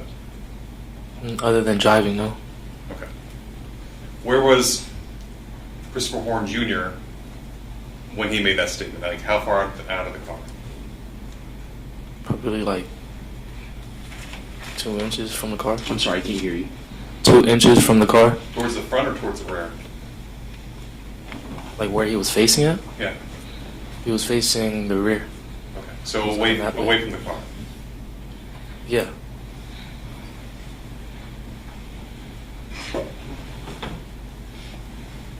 And just for the record, I had overruled the objection, so that's putting on the record. When you saw Christopher Horne that evening getting out of Thomas Stein's vehicle, did he have a mask on? I'm not sure. Did he have a Scully cap? I think so. Okay. And to your knowledge, was Thomas Stein and Christopher Horne Jr. planning to go out and try door handles? Say it again? Car hopping, we call it. I'm not sure. You know what car hopping is? I'm familiar with it. Okay. Can you describe for the jury what car hopping is? It's when you go and go around trying to break into cars. Okay, when you say break into cars, do you mean like a Slim Jim or just seeing if the door's open? Just seeing if the door's open. Nothing further, Judge. Thank you. You redirect? Nothing from the state, Your Honor. All right, thank you. You can step down. Is he released? Yes, Your Honor. Any objection, or you want to stay on the subpoena? I would ask that we keep. So you're still under subpoena, but you can step down.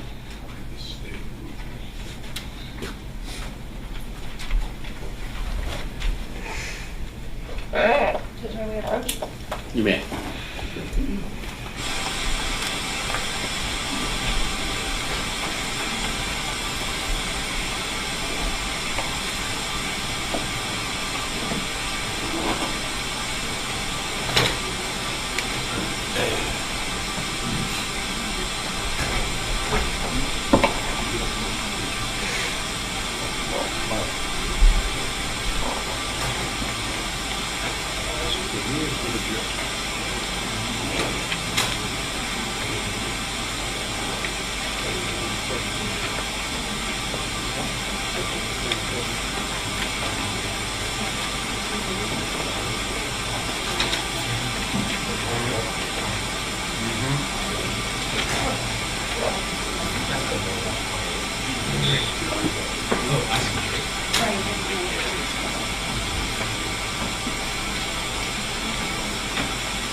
Okay.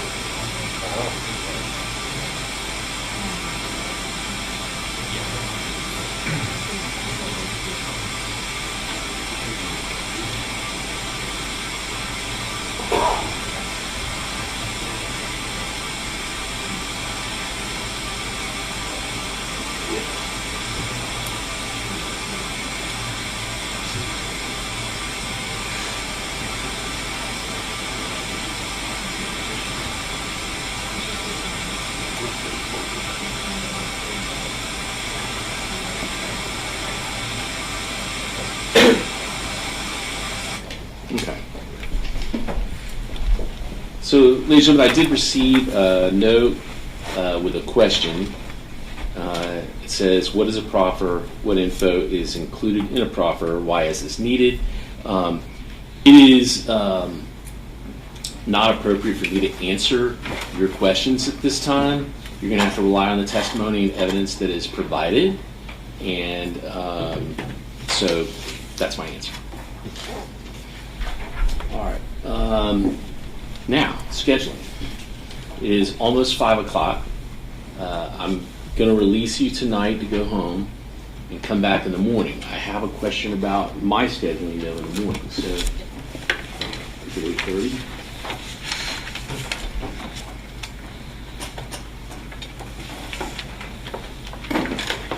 All right. So I have another hearing on something totally different I've got to do tomorrow morning at 8:30. So I'm going to have you come back at 9 o'clock tomorrow morning.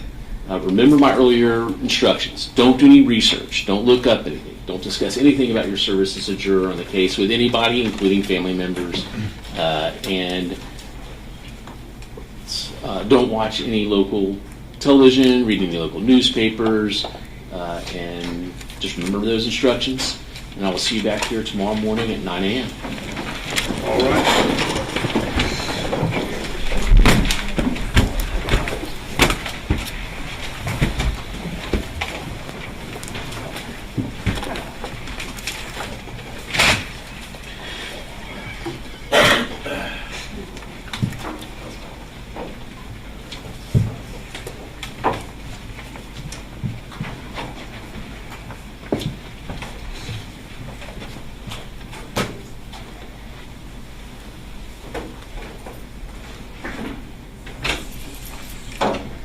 All right, let the record reflect the jury's exited the courtroom. You can be seated. Let's just talk a little bit about scheduling. How many more witnesses does the state have? 3 to 4. Okay. And, all right. And you believe those 3 to 4 you can get through the testimony before lunch? Yes. Okay. But All right. Just to remind you, we will have to do the proffer of that overlay on Kayla's chest. There was the markings that are consistent with a firearm. Defense had moved to exclude that, and we believe it's relevant, and so we can proffer that testimony from our witnesses directly. We can have them here early, or I can proffer to the court what that testimony would be. It's up to your honor. I'd rather proffer it with the testimony with the witness, and we can just do that. How long is that testimony? 10 minutes. Okay. So I'll have them here Ready to go. 8:30, ready to go. So when you're done with the hearing, I will see what I can do. I was going to say I can try and see if I can maybe. I think is Judge Grider still in trial? As far as my I don't know if I can get another backup judge to handle that pretrial detention in the morning. I was If just saying that to her. It seems like you could have a friend do that. Well, I'm working on it. So if I can do that, then we can take care of any other, like the proffer and pretrial motion without the presence of the jury at 8:30. We'll be here at 8:30 regardless. I will see it. So I'll be here. I just have everybody be here at 8:30 in case I can do that. If not, then I'll have to do the pretrial detention. Those don't typically last a long time, so maybe even by 8:45 we can address some of those things. All right, and then jury instructions. I know I've got a packet in both. Yeah, There's some changes that we've made. I'll send those to Mr. Wheeler tonight and have a fresh copy printed for your honor and for Mr. Wheeler in the morning. Okay. All right. And Mr. Wheeler, have you had a chance to look at any of the changes? Okay. I mean, I think they were just very early on, so I don't think they were very accurate. I'm hoping from this revisions they'll be more ample. We'll have to wait and see what the state's going to do. So are we expecting a long charge conference or a short charge conference tomorrow? I mean, is there a lot of issues to be litigated in the jury instructions? I don't believe so. And But I'm looking more at Mr. Wheeler because he would know that more. Well, Judge, just based upon what the state's sent me so far, we have some work to do, but I'm very hopeful that the second pack they send me will take care of that. Okay. all the instructions so far are standard, so. All right. And I know there was an independent act instruction. Is that included in the packet? It is, and Okay. I'll add an independent act that includes robbery as well. The one I provided that he had requested was to felony murder, but I'll All right. definitely. I just ask you all if you will just work on it together. You can email each other back and forth tonight so that we have as close to as we can to an acceptable packet to read to the jury tomorrow. We just, bear in mind we cannot end the trial without jury instructions if it goes to the jury. So we just have to have that. All right. And check it for spelling and grammatical errors and. Well, you're asking the wrong guy, Josh. What's that? You're asking the wrong man. All right. Well, somebody who cooks lasagna might be able to do that. All right. Any other issues the court needs to address? Mr. Wheeler, anything that the court needs to address? Yes. Thank you very much. We'll see you tomorrow morning at 8:30.